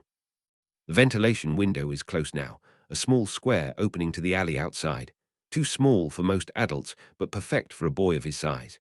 Another arrow flies past, closer this time. "Your aim's getting better," Lavin shouts. "Keep practicing, you might hit something by winter." He reaches the window, pushes it open with one hand while clinging to the beam with the other. Freedom beckons, a slice of night sky visible beyond the grimy glass. But a movement below catches his eye. A massive shape moves toward the back exit, the only other way out of the cellar. Damn. Brilliant, the mastermind himself, coming to clean up loose ends.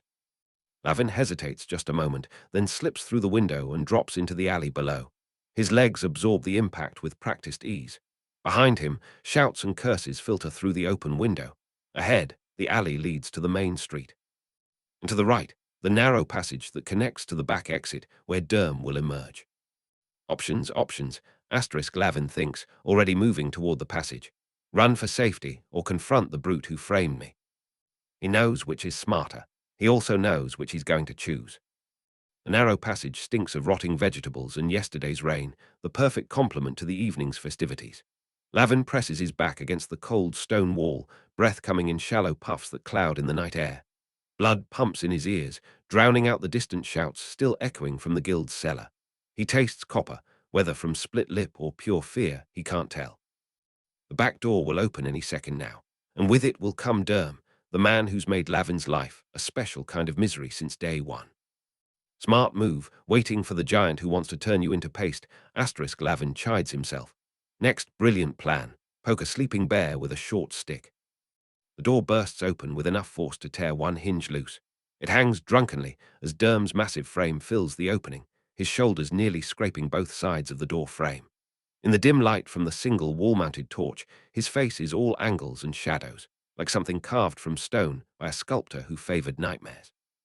Derm stands ahead and a half taller than the average guild member, with arms thick as small tree trunks and hands that could crush a man's windpipe without straining. His nose, broken so many times it resembles a lumpy root vegetable, flares as he scans the alley. His rough-spun shirt stretches across a barrel chest, dark stains speckling the fabric in patterns Lavin doesn't want to contemplate. He dresses like he let a blind butcher choose his wardrobe, asterisk, Lavin thinks, swallowing hard. Though with those hands, no one's brave enough to tell him. "I know you're here, rat," Derm calls, his voice a grinding bass that seems to vibrate the stones beneath Lavin's feet. "I can smell your fear." "That's just your usual odor." Lavin steps into view, keeping his distance. "Personal hygiene's a challenge when your knuckles drag on the ground." Derm's eyes narrow, tiny pebbles of malice set in his craggy face. His lips pull back in what might generously be called a smile, revealing teeth stained yellow and brown. "Been waiting for this," Derm says, cracking his knuckles with deliberate slowness. Each pop echoes in the confined space. "Guildmaster always had a soft spot for you, said you had potential." He spits on the ground. "I knew you for what you are, just street trash that needs washing away." "Funny coming from you." Lavin shifts his weight to the balls of his feet, ready to move. "Selling out the guild for what? A few extra coins. The guards are going to keep squeezing you until there's nothing left." Derm's expression flickers, surprise quickly masked by rage. "You don't know what you're talking about. I saw you with the guard captain by the north wall. Twice." Lavin's eyes dart around, measuring distances, knotting obstacles. "Getting slow, Derm, or is that just what happens when you send others to do the dirty work too long?" With a roar that seems too big for the narrow passageway, Derm charges. His massive body moves with surprising speed, boots pounding the wet cobblestones as he barrels toward Lavin. His hopping brute force trumps subtlety, said no sane strategist ever, asterisk, Lavin thinks, waiting until the last possible moment before diving to the side. But Derm has anticipated this. One meaty hand lashes out, catching Lavin's sleeve. The fabric tears, but not before Derm's momentum drags Lavin off balance. He stumbles, shoulder slamming into the stone wall with enough force to numb his arm temporarily. Derm's laugh rumbles in the close quarters. Not so quick now, are you? Lavin pushes off the wall, ducking under a swing that would have taken his head off if it connected. He feels the wind of the blow ruffle his hair. Derm's fist continues into the stone wall, and the crack of knuckles meeting unyielding rock is followed by a howl of pain. Don't worry about those fingers, Lavin darts between Derm's legs. You don't use them for thinking anyway. He comes up behind the larger man, but Derm spins with that uncanny quickness and backhands Lavin across the face. The blow catches him high on the cheekbone, splitting skin and sending him sprawling into a stack of empty crates. Pain explodes across his face, and warm blood trickles down his cheek. "That the best you can do?" Lavin asks, spitting blood and pushing himself upright. "My grandmother hit harder, and she's been dead for years." Derm advances, kicking debris out of his way. "Keep talking, boy. I'm going to enjoy the silence when I'm done." Lavin retreats, wiping blood from his cheek as he assesses his limited options. The passage narrows further ahead, with stacks of empty crates and barrels lining both sides, remnants of the market day deliveries. Beyond that lies the hidden exit to the rooftops, a small handheld ladder concealed behind a loose stone in the wall. 3 more steps backward, and I hit the bottleneck, Lavin calculates, if I can get him to charge again. "What did the guards offer you, Derm? A clean slate, a pouch of gold?" Lavin forces a sharp grin despite the throbbing pain in his cheek. "Or just the chance to feel important for once in your miserable life?" Something dark flashes in Derm's eyes. "You think you're so clever, always watching, always noticing things." He spits on the ground. "Should have slit your throat in your sleep years ago." "Too much thinking involved in planning a murder," Lavin taunts, taking another step back. "You're more the smash until it stops moving type." Derm's patience snaps. With another roar, he charges forward, arms outstretched to grab the smaller boy. Lavin waits until Derm is fully committed to his charge, then slips sideways at the last second, pressing himself flat against the wall where the passage narrows. Derm, unable to stop his momentum, crashes headlong into the stacked crates and barrels. Wood splinters with a tremendous crash. Dust and debris fill the air as Derm disappears under the avalanche of broken containers. "Perfect form," Lavin comments, already moving again. "I'd give it an 8 out of 10, points deducted for the landing." He doesn't wait to see if Derm rises from the wreckage. 3 quick steps take him to the loose stone in the wall. He pulls it free, revealing the hidden ladder rungs embedded in the mortar decades ago by some forward-thinking thief. Behind him, wood shifts and groans as Derm begins to extricate himself from the debris.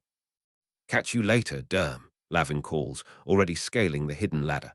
"Or not, given your demonstrated climbing abilities." Curse erupts from the pile of broken crates, followed by the sound of more wood splintering as Derm fights his way free. By the time the massive man staggers upright, Lavin has reached the top of the ladder. He pushes open the trapdoor concealed in an overhanging eave and pulls himself onto the rooftop. The night air hits him like a slap, cool and clean after the fetid alley below.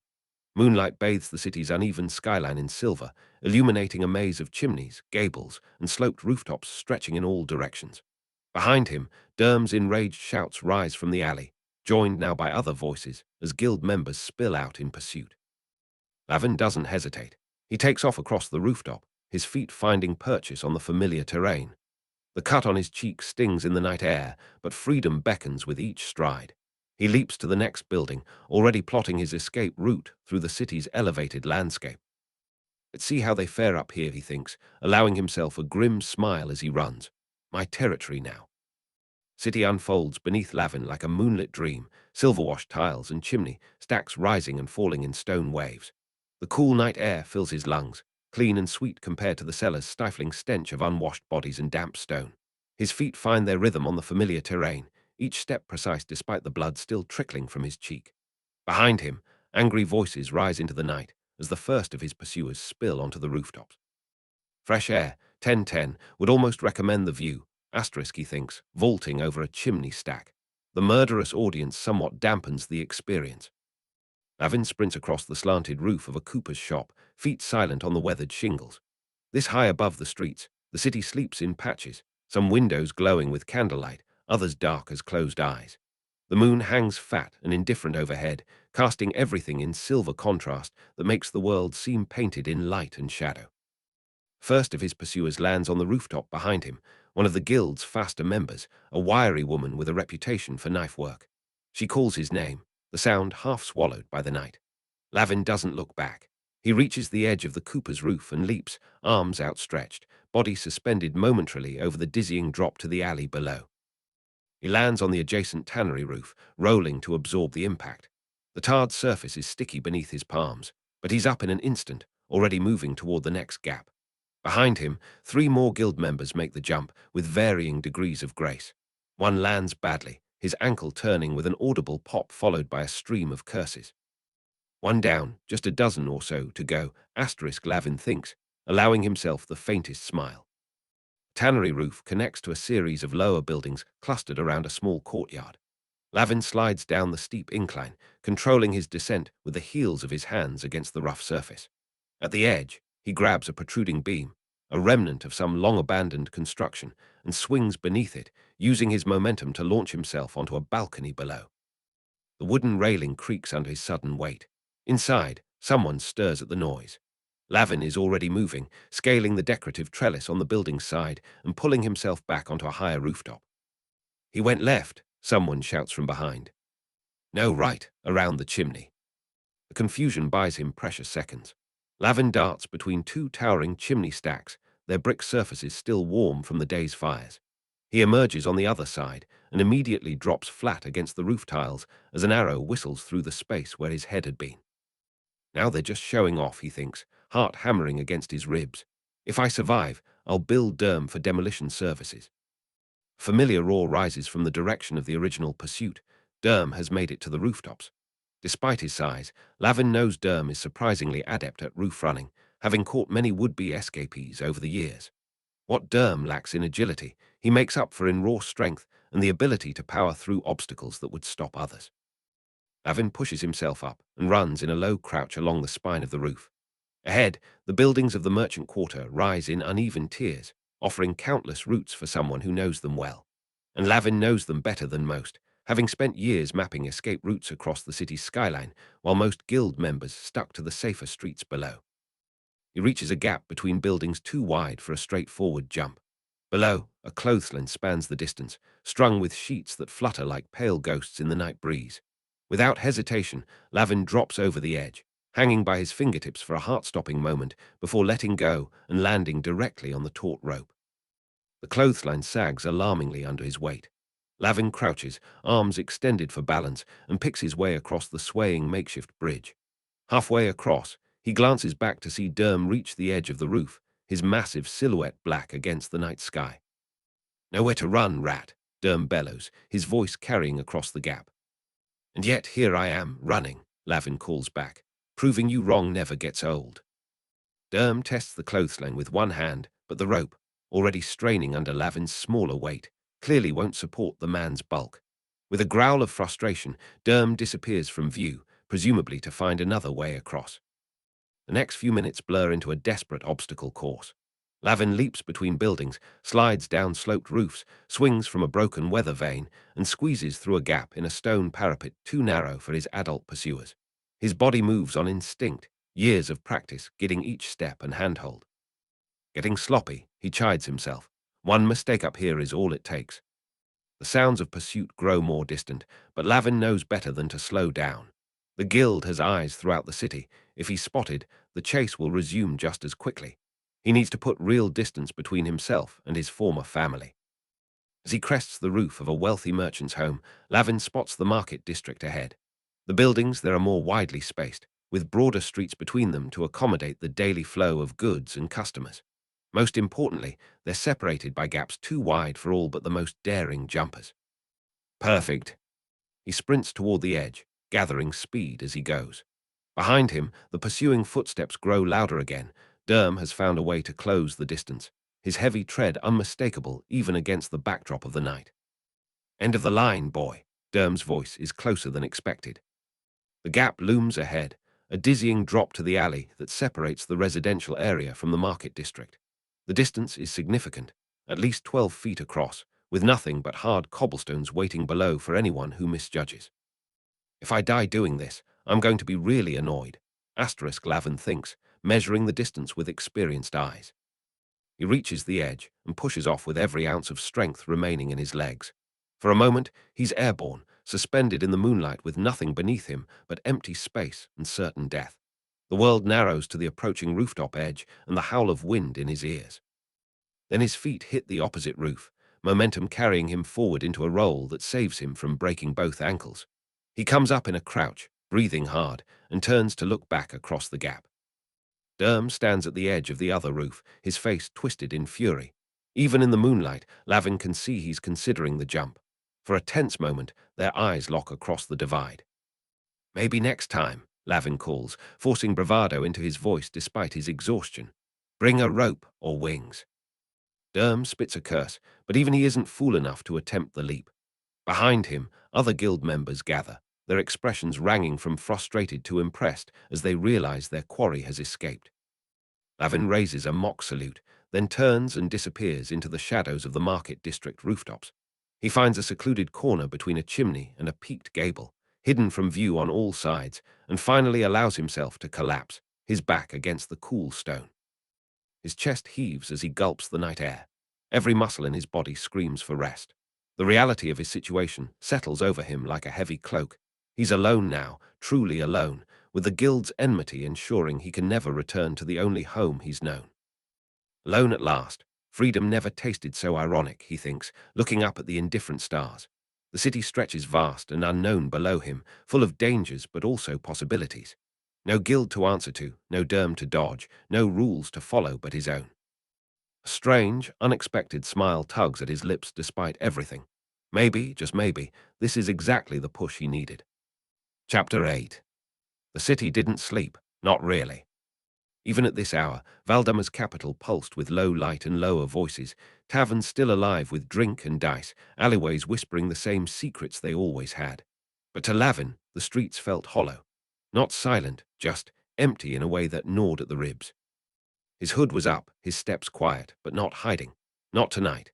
He wandered like a ghost through the city's veins, past shuttered windows and flickering lanterns, past people who didn't know him and wouldn't remember him if they did. The ache in his side throbbed with each step, a dull echo of the fight, of the betrayal, of Derm's fists and Rell's blood and the guild's snarling rejection. The cold pressed through his cloak, but he didn't shiver. He didn't feel much of anything anymore. He passed the square where the bakers sold their bread at dawn, the corner where he once picked pockets too clean to notice him, a guard post, newly reinforced. He clocked the patrol pattern out of habit, eyes flicking to the shadows. He could leave, disappear again, change his name, start over in another city, another slum, another life. But the thought didn't hold, not like it used to. He slowed, hand absently brushing the hilt of the dagger at his belt, the one he hadn't thrown away. Couldn't. There was something in it, not just steel, something deeper, a hum he still didn't understand. He looked up. The castle rose over the city like a challenge. Gleaming towers, high walls, lit windows, a fortress wrapped in opulence and guarded by certainty. Untouchable. Lavin's jaw tightened. He'd seen the plan, heard the whispers. He knew what was coming, and they didn't, not yet. Nobody was going to stop it, not the nobles in their warm halls, not the guards drinking their night shift away, and not the ghosts of the guild behind him. So maybe it had to be him. Maybe the thief nobody wanted had to be the one to break into a place no one could. Lavin exhaled slowly, breath curling in the cold. "All right," he muttered. "Let's see how thick those castle walls really are." And with that, he turned toward the looming shadow of the castle and the climb that waited. Lavin's small figure shivered against the bitter encroachment of evening, the chill settling in his bones. His footsteps were deliberate on the frost-coated cobblestones, each one a quiet rebellion against the bitter winter that gnawed at him. The royal palace loomed ahead, a fortress of stone that seemed to hum with the weight of centuries, its turrets and towers towering against the rapidly dimming sky, casting long, dark shadows. For a moment, Lavin paused at the sight of it, his breath visible in the sharp air as he adjusted his threadbare scarf. The city, split between cold opulence and the stench of the slums, seemed to stretch endlessly before him, a place where no one like him was supposed to stand. Here he was, standing in the shadows, hidden from the watchful eyes of nobility and guards. His eyes flicked to the palace's towering gates, then down to the narrow alleys leading into the heart of the slums. The irony of it hit him all at once. A slum-born boy, standing at the threshold of noble wealth. A line of reckless ambition that had brought him to the gates of a life he didn't belong in. And yet, somehow, he had earned the right to stand here. For tonight. The air was sharp in his lungs, each breath a bitter reminder of how far he had come, and how far he was willing to go. His eyes scanned the terrain with the focus of a hunter, observing guards who moved in predictable patterns, watching the flickers of light that marked well-worn paths, and noting the concealed shadows that invited him to slip through unseen. Everything here was order, and Lavin knew it all too well. He could hear the city's rhythm, the ticking clock of its routine, waiting for someone like him to disrupt it. The palace walls stood before him like an unforgiving challenge, fortune and peril side by side, staring him down. His fingers brushed against the frosty stone of a nearby wall, the rough texture biting into his fingertips. This was it, the edge of his decision, where there would be no return. Lavin's eyes darkened as he looked up at the castle, feeling the gravity of what he was about to do. He had nothing left to lose. No family, no friends. The guild had turned on him, the camaraderie and shared history now bitter memories of a life he could no longer belong to. He was running out of options. But there was one thing the guild hadn't taken from him, his ambition, and if he was going to leave, he needed enough to disappear for good. The guild's loyalty, gone. The streets. The same, their hunger just as sharp, the chaos still choking him. But the castle, it was untouched, a thing of untold riches, the kind of wealth that could give him a new life somewhere far from here. For one last time, Lavin decided. He could feel the pull of his past, the thieves he once ran with, the faces he would never see again. But it didn't matter now. He couldn't go back, not to the guild, not to that life. He was out. This last heist would give him the means to disappear and leave the past behind for good. This was the one. He dropped the last of the regret into his chest, crushed it and focused. The royal palace was his target now, not the streets, not the guild, not the life he had once known. It was dangerous, it was a risk, but it was the only way out. Lavin's fingers twitched with a faint smirk as he scanned the perimeter once more. One last gamble, one last shot. He'd slip in, take what he needed, and vanish. A future forged from a single night of theft.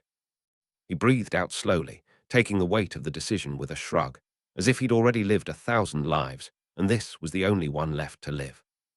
A final test of his skills, his luck, his resolve. The castle wasn't a destination, it was the beginning of something new. And tonight, he would write his own future. Sharp lines of the rooftops cut into the horizon, silhouettes that jaggedly pierced the fading light like a half-drawn knife. Above, chimney smoke billowed skyward, curling into the darkening evening and thinning with the wind, as if it had somewhere else to be. Not like him, Lavin thought, watching the smoke dance into nothing. It moved with an urgency he recognized, but not one that mirrored his own. Each breath he took carried the weight of the decision that had been set in motion hours ago. He had crossed the point of no return, there was no going back now. But for Lavin, that only meant one thing, forward. He shifted on his feet, restless energy flowing through him like wildfire. He turned his gaze back to the royal palace, measuring its enormity with the same calculating eyes that had seen so many locks and traps fall open before. The towering walls were an impregnable fortress, standing steadfast and untouched by time. The kind of place you looked at and thought, no one dares. But that was exactly why he could. Lavin couldn't help the smile that tugged at the corner of his lips. Impenetrable, they called it. Indestructible. To Lavin, those words only meant untouched, and that made it all the more inviting. He'd slip through the cracks, move like smoke, and by the time they noticed, it'd be too late. They wouldn't know who had walked past them until he was already gone. He scanned the guards, their steady movements, their discipline. Every one of them was locked into place, sure of themselves, confident in their authority. They looked like they owned the street. Must be nice, Lavin thought. Their lives seemed so easy, like they belonged, so much more than he ever would. But they hadn't been tested the way he had. He doubted any of them could pull off what he was about to do. The city's shadows were his to claim, the maze of rooftops a playground for someone like him. His gaze shifted to the open gates ahead. The guards were focused, intent on keeping nobility in, not trespassers out. If there was one thing he'd learned, it was this: everyone gets lazy. The second they stopped thinking about what could happen, Lavin was in. His eyes traced the guards' movements, every step, every glance, calculating, absorbing. The open space between him and the gates was filled with subtle danger. Time. He needed it. The shadows would come alive with the night. The dark recesses around the palace were perfect for slipping through, just so long as he timed it right. He tapped his fingers against his leg in a rhythm that had nothing to do with impatience and everything to do with focus. Patience was a weapon, too. Lavin stood still for a moment, letting the wind chill his bones, an unwelcome reminder that time was fleeting. He felt the weight of the coin in his pocket, heavy with promise. This wasn't just a job, it was a statement. A chance to walk away from the guild, from everything. He was ready. And when the guards blinked, when they turned their heads for just a second, Lavin would be gone. It had taken a week of observing, planning, and observing again. Longer, he knew, than any sane thief would spend. But the others weren't him. They were older boys, desperate for a score while he was. Just desperate. Not too long ago, the guild had dropped him from their ranks, casting him aside like a broken tool. But he had stayed alive. He had stayed free. And for an orphan like him, that counted for something. Or maybe it counted for nothing. But the real question was, what would it count for if he pulled this off? His eyes tracked the stone walls of the palace, its grandeur a mockery of everything he'd come from. Frost and ice marred the base, like the border between two worlds, his and theirs. Lavin stepped closer, fingers trailing the rough-hewn stones. His heartbeat quickened, not out of fear, but out of something darker, anticipation. It wouldn't be an easy climb. That didn't worry him. Nothing worth taking was ever easy. He ran his thumb over the jagged mortar, a smirk forming on his lips as the cold of it seeped into his fingertips. Either brave or stupid, he muttered under his breath, and I never claimed to be brave. He stepped back, scanning the area with a practiced eye.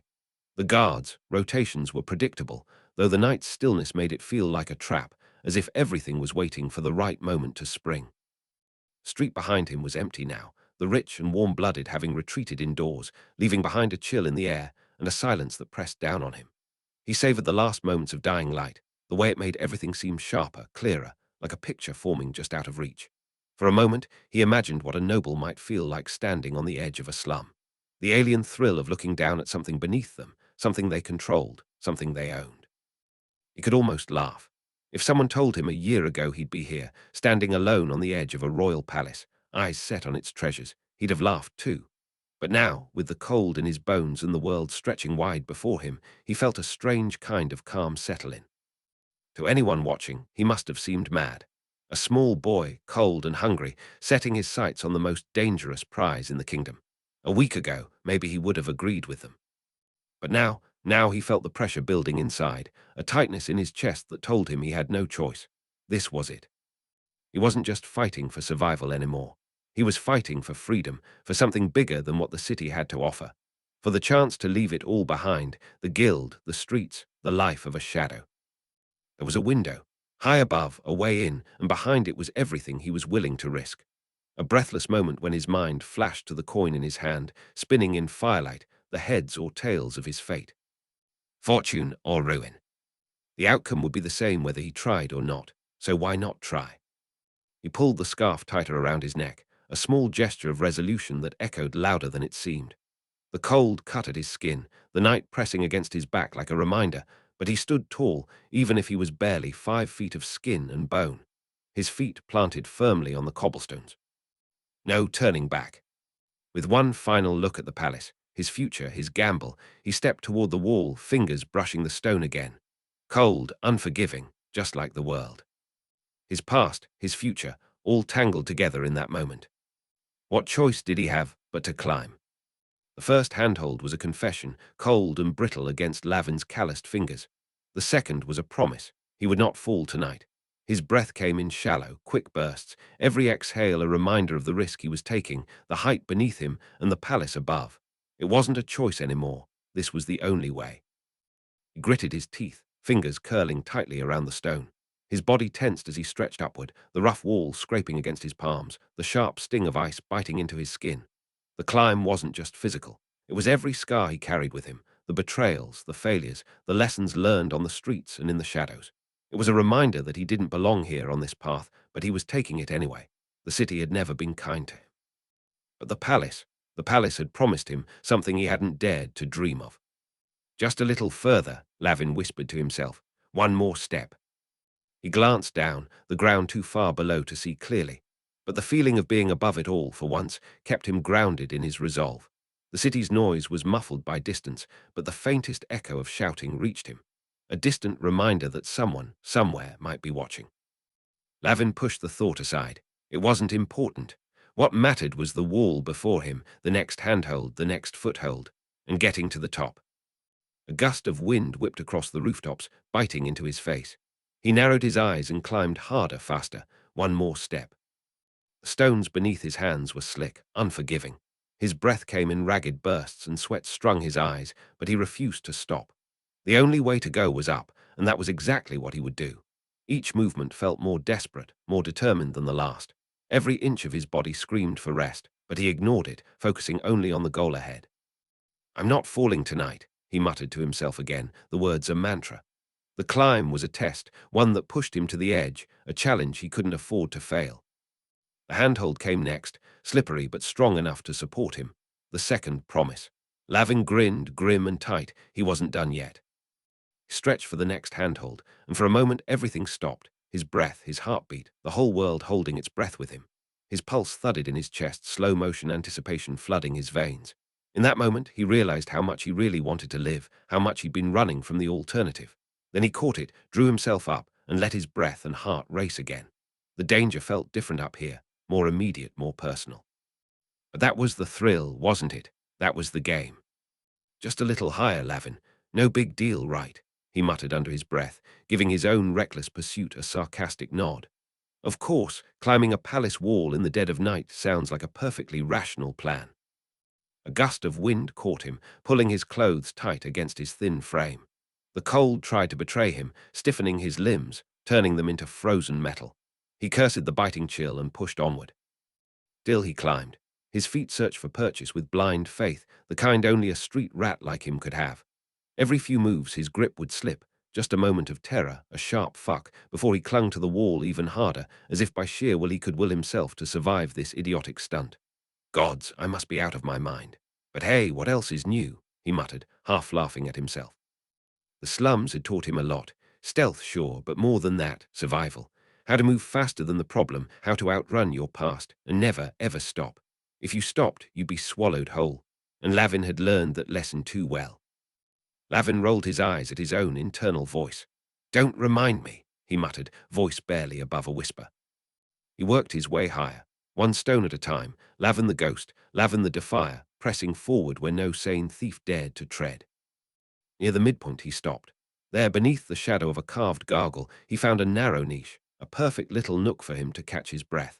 The gargoyle's wings were spread in a mockery of flight, stone feathers frozen mid-beat. Lavin clung to the niche, more out of habit than necessity, his heart pounding in his chest as he leaned against the cold stone. "Well, this is just great," he said aloud, as if the gargoyle was listening. "A nice little corner to rest, while I figure out how badly I screwed this up." He let himself laugh quietly at the ridiculousness of it all. "Honestly, I must be completely mad." Lavin grinned at the thought, letting the humor keep the tension at bay. For just a moment, he let himself relax, the niche giving him the briefest sense of comfort. But only for a moment. "All right, Lavin, enough of the self-pity. Time to finish what you started." The thought of climbing higher, of getting out, for good, pushed him forward again, despite the bruises, despite the fatigue, despite the stupidity of it all. He pressed his body tight against the shadowed alcove, the rough stone biting into his skin like a reprimand. From this angle, the ground seemed more distant than the stars. He closed his eyes for a moment, just long enough to convince himself that when he opened them again, he wouldn't be falling into the abyss. Everything was risk. Every part of this was madness. And still he climbed. What did that make him? Madder than most, probably. Mad enough to think he might pull it off. He snorted at the thought. Yeah, probably the first sign of madness. The kind of crazy that thought he could outsmart every wall, every guard, every twisted plan the city could throw at him. There was no going back. Behind him was a week's worth of planning and a lifetime's worth of dirt, sweat, and hunger. Ahead, only uncertainty, wrapped in the gold of a coin he hadn't quite earned but had definitely stolen. He let his breath slow, more controlled this time as his fingers trembled, the cold biting into his hands. The pause gave him a moment's clarity. One small slip, one misstep, and everything would come crashing down. "Too far to fall," he muttered, brushing his cold hand against the stone gargoyle. "Too far not to." As he resumed his climb, Lavin couldn't help but smile. A ladder would have been nice. He reached, gripped, and moved again with determination, the kind of stubborn resolve that always kept him one step ahead of failure. Pain had become as much a part of him as the streets themselves. It was almost comforting, reminded him he was alive, that the fight was still on. His fingers were starting to betray him. They grew stiff, uncooperative, like old friends who'd forgotten his name but still showed up at the worst time. Every slip felt like a disaster waiting to happen, and every recovery was a small victory, a reminder that no matter what, he could still find his footing. He thought about the guards, the ones who would probably be waiting for him at the top, probably sipping tea and waiting for me to fall. Yet, the higher he climbed, the less threatening they seemed. Maybe it was the distance, maybe it was the weightlessness of his own reckless actions. Whatever it was, he felt the power of being just out of reach. Lavin froze, caught between the decision to continue and the knowledge that nothing was ever simple. His fingers gripped the stone harder. The risk wasn't the climb anymore, it was what waited inside. Well, guess it's too late for second thoughts now. He considered his options, the odds stacking higher than the wall before him. It wasn't an easy call. The familiar ground seemed to rise to meet him, even from this height. Was this really the right move? Lavin glanced back, not with fear, but with the kind of sharp calculation that had kept him alive through worse. Heads or tails, fall or fly. It was his choice to make. And the thrill of possibility, the promise of something more, was the only reason he needed to take the next step. The decision made itself as Lavin's gaze locked on that distant window. The silhouette moved away, and his path was clear again. His fingers, numb from cold and exertion, searched blindly for the next handhold, finding a hairline crack where the stonework met decorative trim. The wall spoke to him in a language of textures and minute imperfections, a dialect he'd learned in the desperate climbs of his childhood. Lavin pressed his body against the frigid stone, his breath catching in his throat as a gust of wind threatened to pry him loose. "Steady," he whispered to himself, the word forming a tiny cloud that dissipated into the night. Steady. His approach was methodical, almost ritualistic. Test, grip, pull, breathe. Each movement calculated to conserve energy, to minimize exposure to the biting elements that sought to claim him. The palace wall was both adversary and accomplice, offering just enough purchase to continue, but demanding respect with every inch gained. Lavin's calloused fingertips probed the frost-slick surface, detecting microscopic flaws invisible to the eye. Years in the slums had taught him to read stone as others read books, finding stories in the weathered surfaces where no one else would think to look. The Thieves Guild had refined that rough talent into something approaching artistry, though they'd never admit a guttersnipe like him could possess anything so refined as art. "Not art," he muttered through clenched teeth as he tested a suspicious-looking ledge. "Just survival." Ledge held, reluctantly bearing his weight as he hauled himself up another precious foot. Ice crystals strung his exposed skin, the wind finding every gap in his threadbare clothing. The cold was a living thing up here, malevolent and hungry, waiting for the slightest mistake. Winter in the capital was cruel to those who lived in proper houses. For those who lived on the streets, it was a quiet killer that stalked the alleys, claiming the weakest when no one was looking. Lavin had survived 7 winters on his own. He didn't intend to let this one be his last. "Steady," he breathed again, the word becoming a mantra. "Just a deal with the wall. You give me a way up, I promise not to fall." His palms pressed against the stone, negotiating each handhold like a merchant haggling over prices. This crack was worth 2 pulled muscles. That ledge cost a scraped elbow, but offered 3 feet of height in return. Fair trade, all things considered. The wall was a stern but honest business partner, unlike most he'd dealt with. "At least you're straightforward about trying to kill me," he whispered to the palace facade. "North Tower check. Bloody freezing tonight. Swear I heard something." Fragments of conversation reached him, meaningless yet threatening. The guards were blind to his presence, but that could change with a single slipped stone or a torch beam aimed in the wrong direction. "Pain means you're alive," he reminded himself, a lesson from his earliest days in the slums. The dead felt nothing. Pain was the currency of survival. Memory of his first climbing lesson flashed unbidden, an older boy from the guild, maybe 14 to Lavin's 7, demonstrating how to scale the side of a merchant's house. "Feel with your fingers first, then your eyes," the boy had instructed. "The stone will tell you where to go if you listen." The boy had died 2 winters later, throat cut in a territorial dispute with a rival gang, but his lessons had lived on in Lavin's hands. The guild hadn't been all bad, not at first. They'd fed him when no one else would, taught him skills that kept him alive when hunger would have claimed him.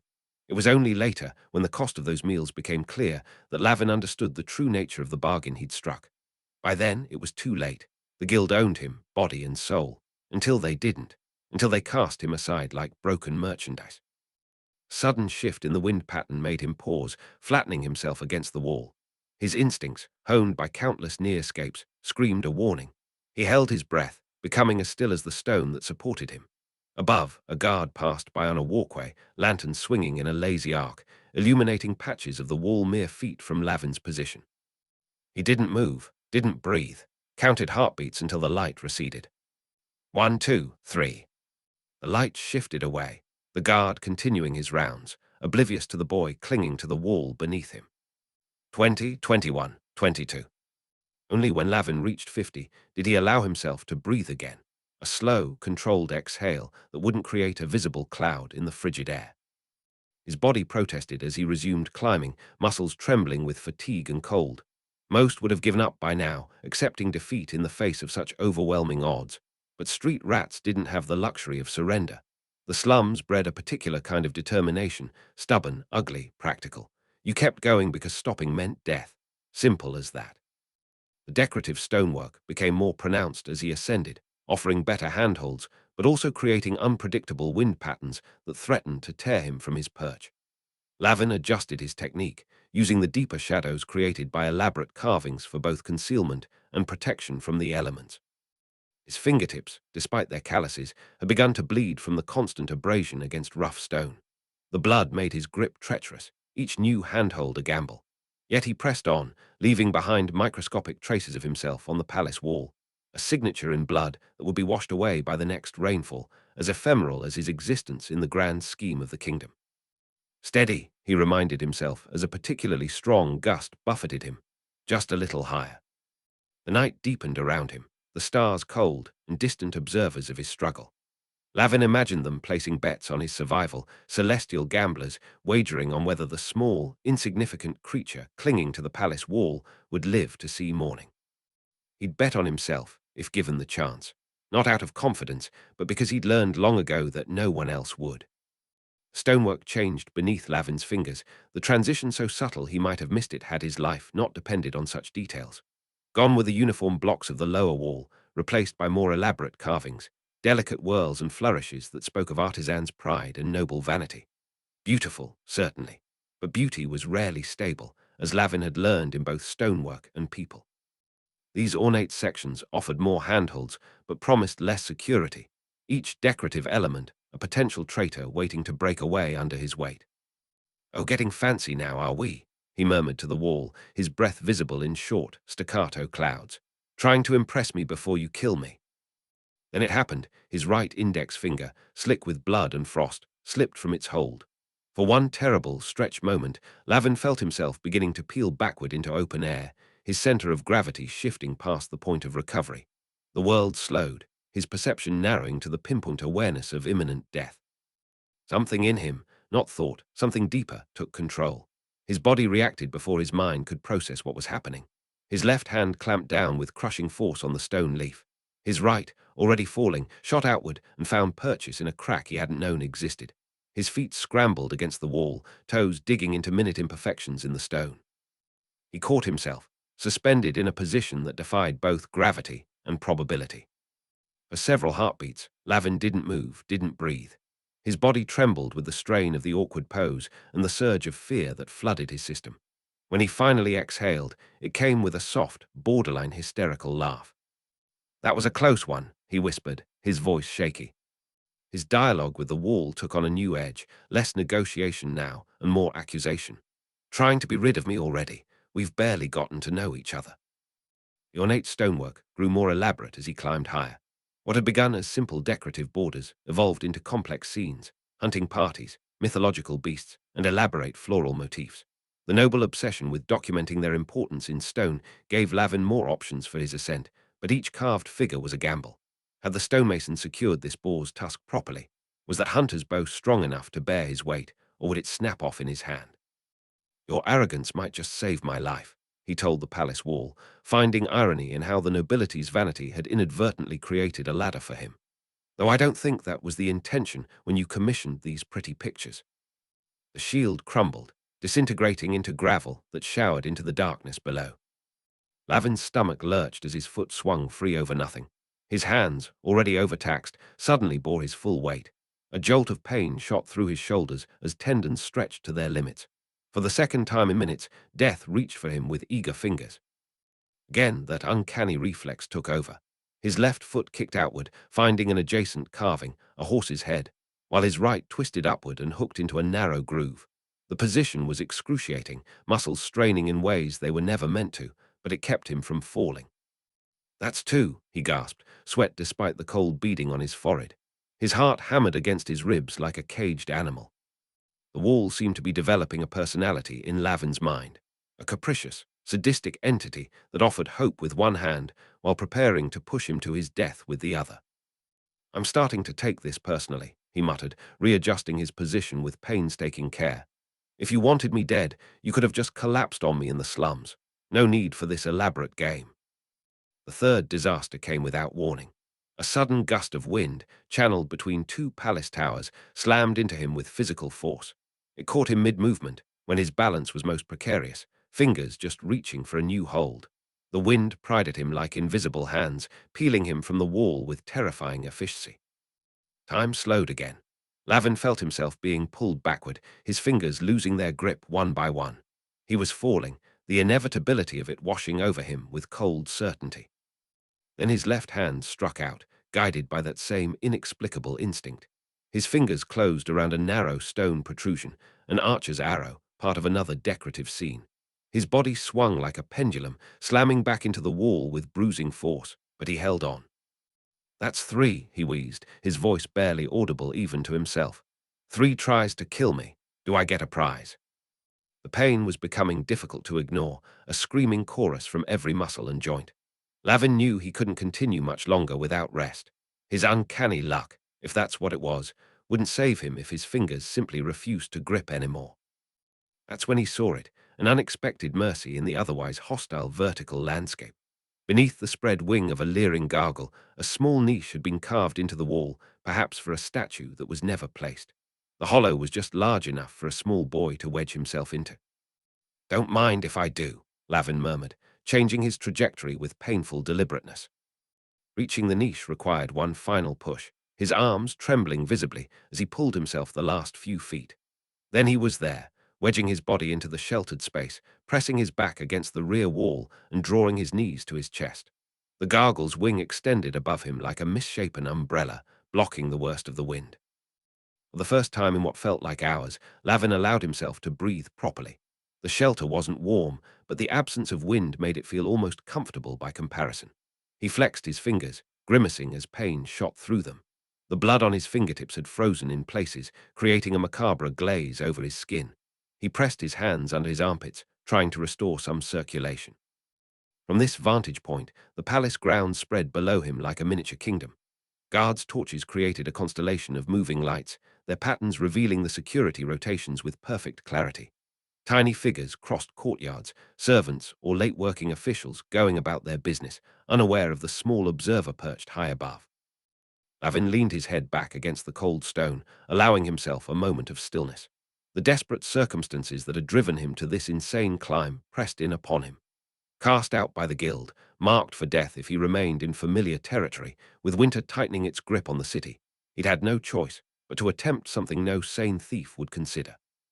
"Either die quickly at their hands or slowly on my own," he whispered to the gargoyle whose wings sheltered him. Some choice. And yet here he was, halfway up the palace wall, still breathing, still moving. Perhaps that counted for something. Perhaps it counted for everything. Respite beneath the gargoyle's wing lasted only until feeling returned to Lavin's fingers, a mixed blessing that brought circulation back with needles of pain. He flexed his hands, watching the play of tendons beneath his skin, a silent assessment of what remained of his strength. The wall still loomed above him, its upper reaches more daunting than what he'd already conquered. But Lavin had never been one to abandon a climb halfway. The top or the bottom, those were the only two places a thief could afford to be. Anywhere in between was just a delayed fall. "Thanks for the shelter," he muttered to the stone gargoyle, patting its clawed foot as he edged out from the niche. "Don't suppose you'd like to carry me the rest of the way?" The gargoyle maintained its frozen snarl, unmoved by his request. With a sigh that formed a small cloud in the frigid air, Lavin pressed his body against the vertical expanse once more. The upper sections of the palace wall presented an entirely new challenge. Here, the decorative stonework reached its most elaborate expression. Intricate friezes depicting historical battles, mythological scenes, and royal lineages. Angels and demons cavorted alongside stern-faced kings, their stone appendages offering tempting handholds that Lavin no longer trusted at face value. "They're all just waiting to break off in my hand," he told a particularly ornate stone cherub whose outstretched arm seemed to offer assistance. Instead of grabbing it, he examined the mounting points where it connected to the larger wall, calculating the likelihood of it supporting his weight. The odds weren't favorable. Each move required precise calculations, now mental arithmetic, that weighed risk against necessity. Lavin found himself planning 3 moves ahead, like a chess player anticipating his opponent's strategy. The wall had proven itself a worthy adversary, unpredictable and merciless. His fingers probed the frozen surface methodically, detecting variations in texture that would be invisible to eyes alone. It was a tactile language, one he read with the sensitivity of a scholar deciphering ancient text. The smallest ridge could indicate a secure hold, the faintest hollow might conceal a structural weakness. His fingertips parsed these subtleties with practiced fluency, translating the wall's secrets into a road map for ascent. "There you are," he whispered, as his fingers found a hairline crack running vertically through an otherwise smooth section. To the eye, it was practically invisible, a trick of shadows at most. But to his touch, it was a ladder disguised as solid stone. Where others would see only decorative panels with no obvious means of climbing, Lavin found an entire network of subtle imperfections. A slightly protruding stone here, a weathered groove there, insignificant to anyone but a boy whose life depended on finding what wasn't meant to be found. He moved with renewed confidence, his body working in concert with the wall rather than against it. The pain in his muscles remained, but he'd pushed it to a distant corner of his awareness, acknowledging its presence without allowing it to dictate his actions. The night had deepened around him, the castle's shadows growing more pronounced as torches were extinguished below. Most of the palace windows were dark, their inhabitants long since retired to bed, all except one. Golden light spilled from a window perhaps 20 feet above his current position, a beacon in the otherwise darkened facade. The warm glow was unmistakable, candlelight, rich and steady, not the harsh flicker of torch flame. Lavin paused, suspicion immediately overtaking his fatigue. An open window in winter, in the upper floors of the royal palace. The incongruity set off warnings in his mind, honed by years of detecting traps and ambushes in the slums. "That's either very convenient or very dangerous," he murmured, eyes narrowing as he studied the illuminated rectangle. "Probably both." Window was slightly ajar, another detail that heightened his wariness. Nobody left windows open during a winter night unless they expected something, or someone, to enter. It had all the hallmarks of a trap, but what choice did he have? The ornate stonework became increasingly treacherous above his current position, and his strength was waning. The window offered the only reasonable point of entry he'd encountered during his entire climb. "Perfect timing," he said, with a sardonic twist of his lips, "almost like someone knew I was coming." Still, the alternatives were limited. Continue climbing with rapidly diminishing strength, descend and face whatever awaited him below, or investigate the suspicious window and deal with whatever consequences arose. When framed that way, the decision became simple enough. "If it's a trap, might as well spring it on my terms," Lavin decided, altering his trajectory toward the golden light. The path to the window required traversing a section of wall adorned with carved vines and mythical beasts. He moved carefully, testing each potential handhold with methodical thoroughness, ever aware of the increasing wind that buffeted his small frame. He was within 10 feet of his goal when the wind pattern changed abruptly. The air currents, which had been flowing consistently around the palace contours, suddenly shifted. A powerful gust, channeled between 2 architectural features above, slammed into him with physical force. Lavin felt his tenuous grip begin to fail, fingers sliding across frost-slick stone. For the 4th time that night, death reached for him with invisible hands. "Not again," he gasped, scrambling for purchase as his body began to peel away from the wall. His luck, that strange, unpredictable force that had saved him throughout his life, chose that precise moment to assert itself. But luck, as Lavin had often observed, had a perverse sense of humor.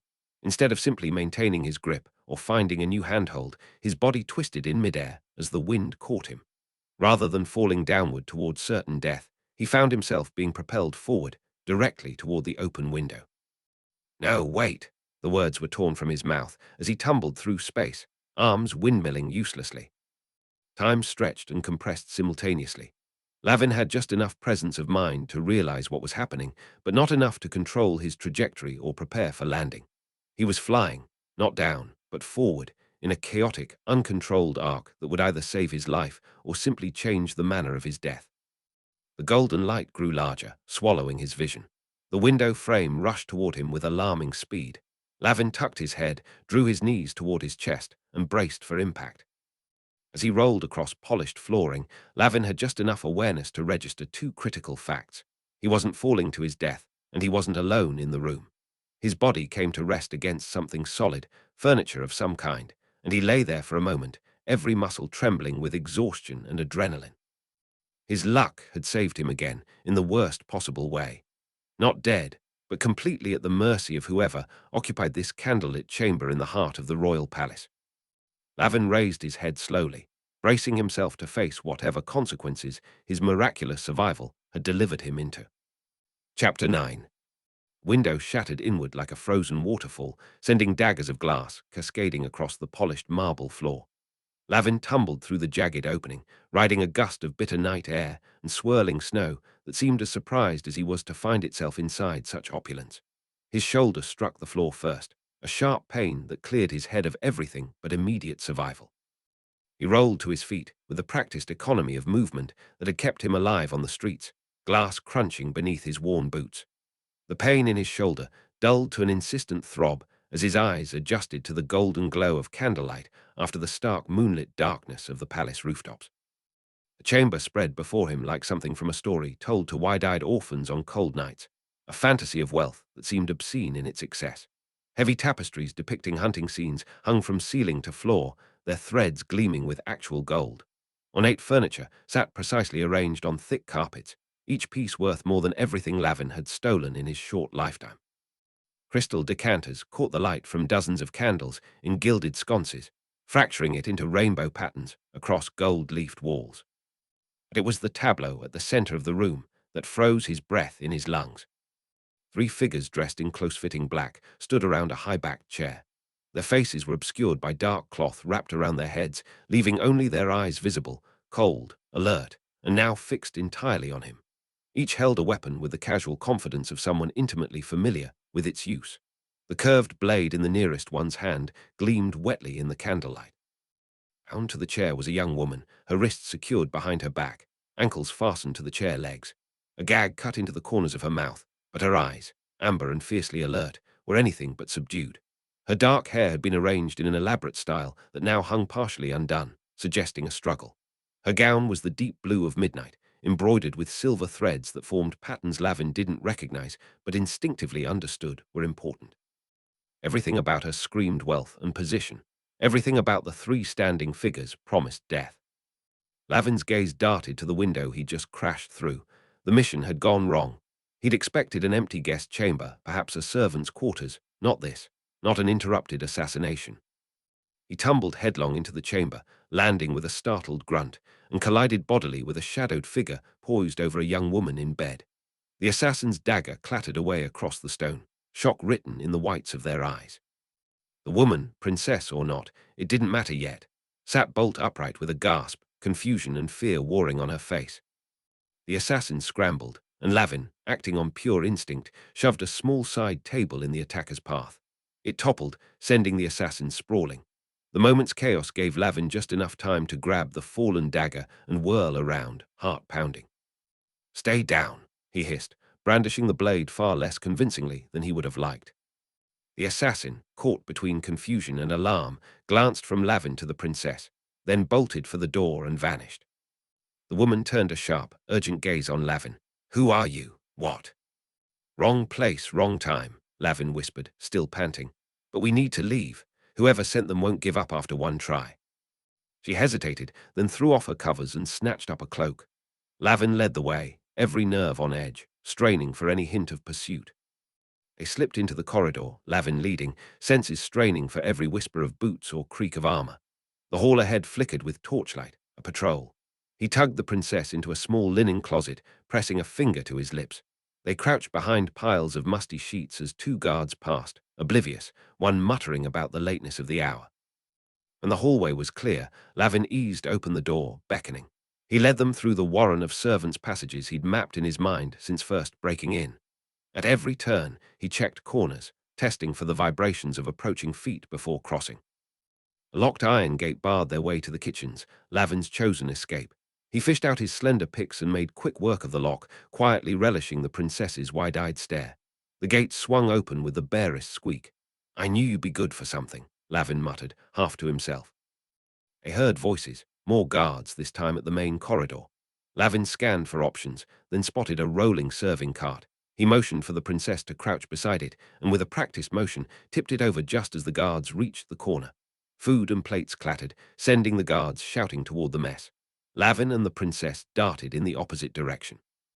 At the kitchen, he grabbed a plain cloak and tossed it to her. "Wear this. Smile and no one will believe you're important." In the outer courtyard, dogs started barking. Lavin, grinning, darted to the kennel and loosed the latch. A sudden riot of fur and noise sent the nearest gate guard sprawling, chasing after the commotion. Lavin and the princess used the chaos to slip past the outer wall, breathing hard.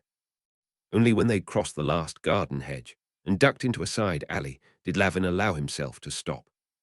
You saved me," the princess panted, disbelief and relief tangled in her voice.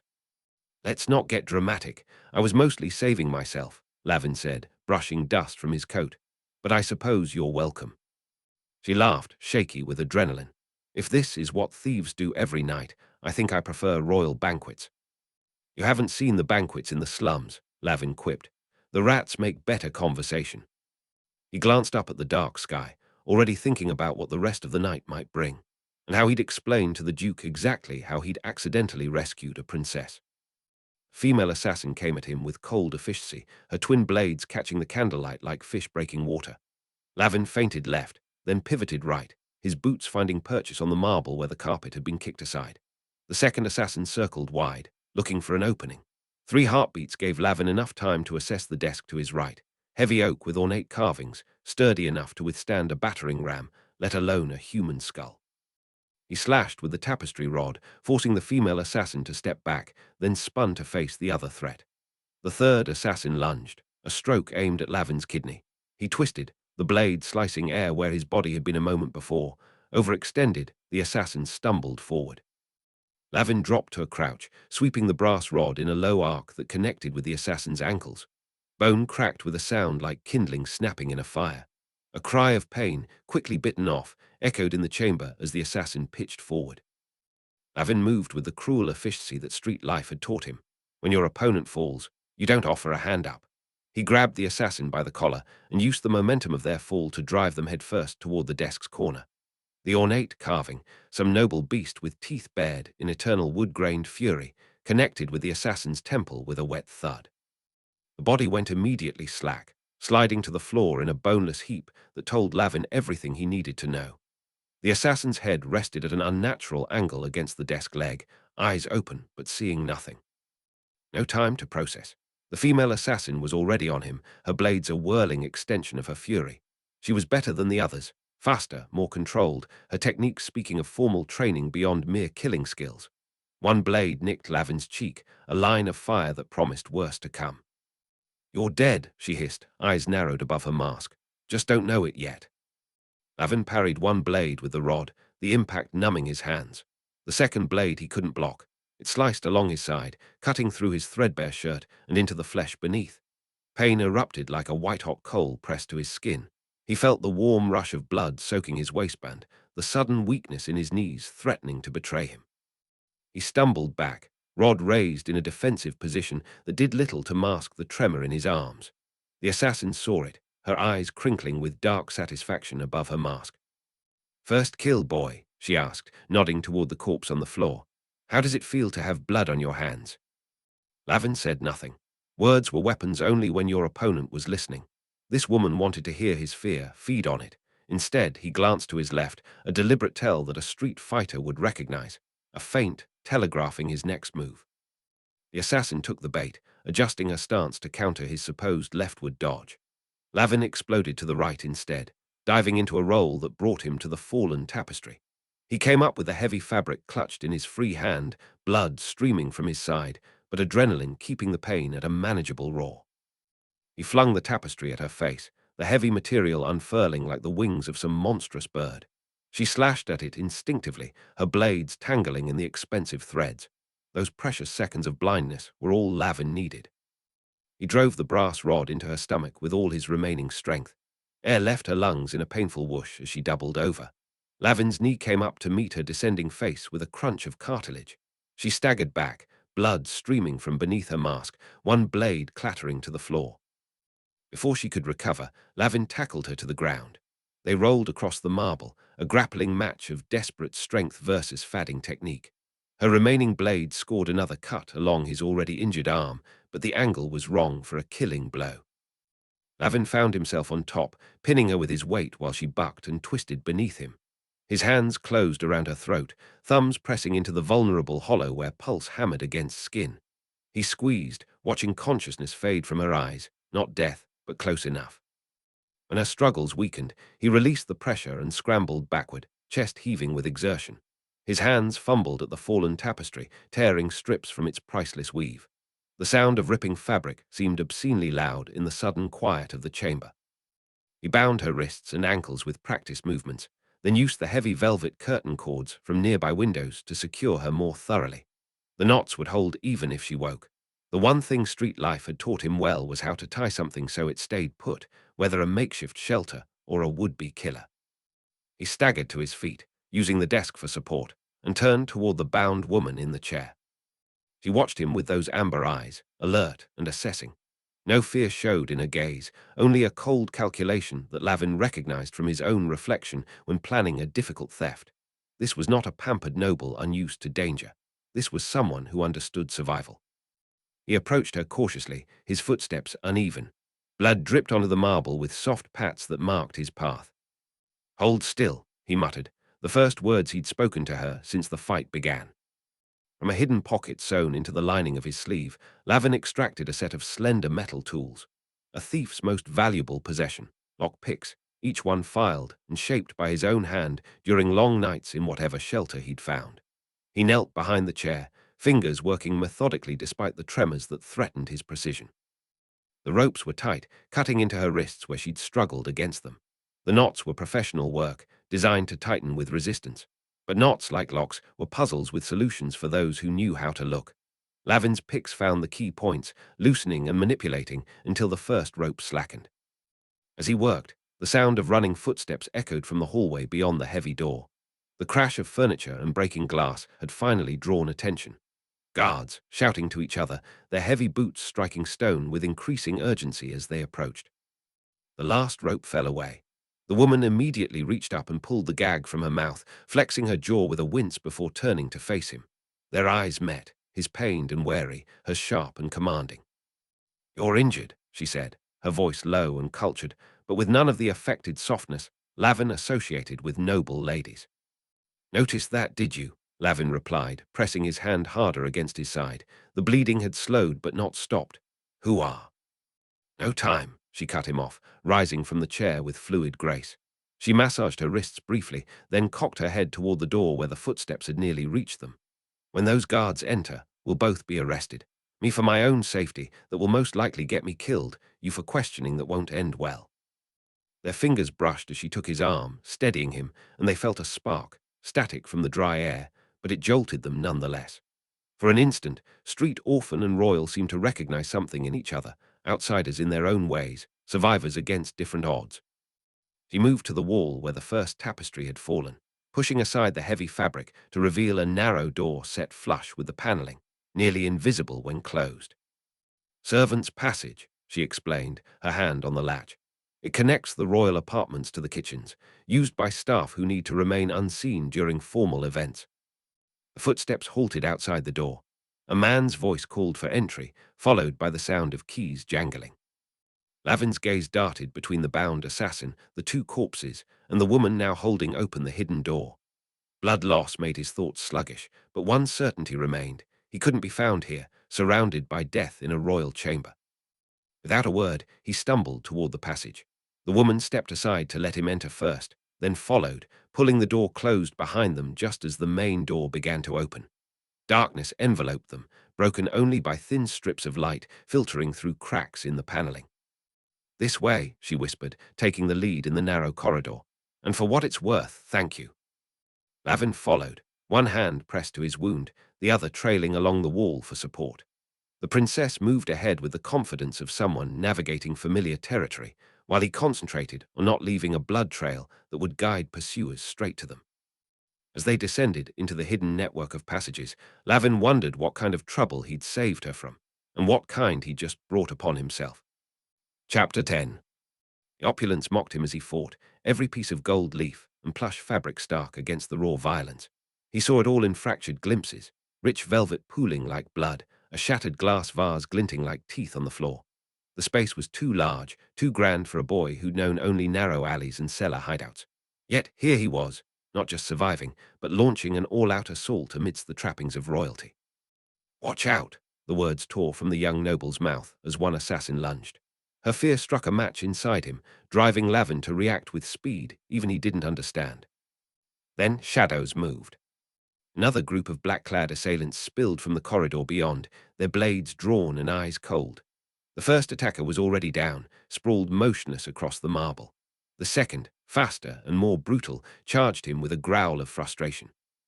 Lavin ducked under the swing, swept the man's legs out from under him, and sent him crashing into a pile of shattered furniture.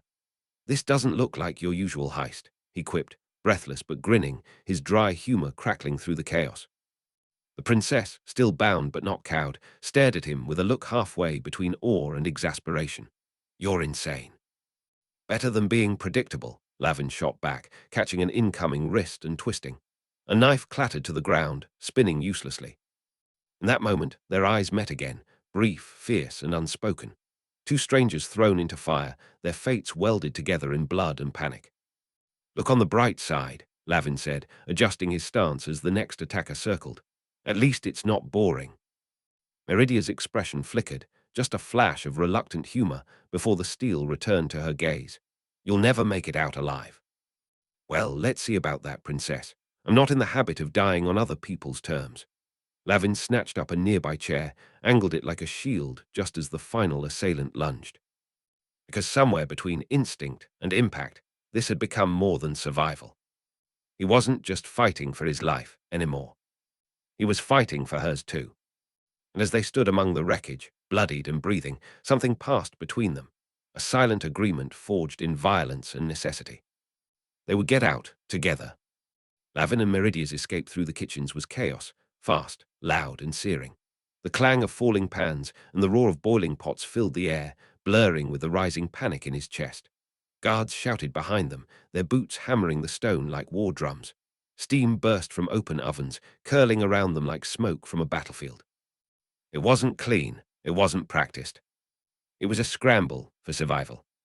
Lavin darted between prep tables and hanging ladles, yanking Meridia close as a cook screamed and ducked out of their path. A stack of plates shattered to their right, and something metallic clattered behind them. Maybe a dropped weapon, maybe something worse.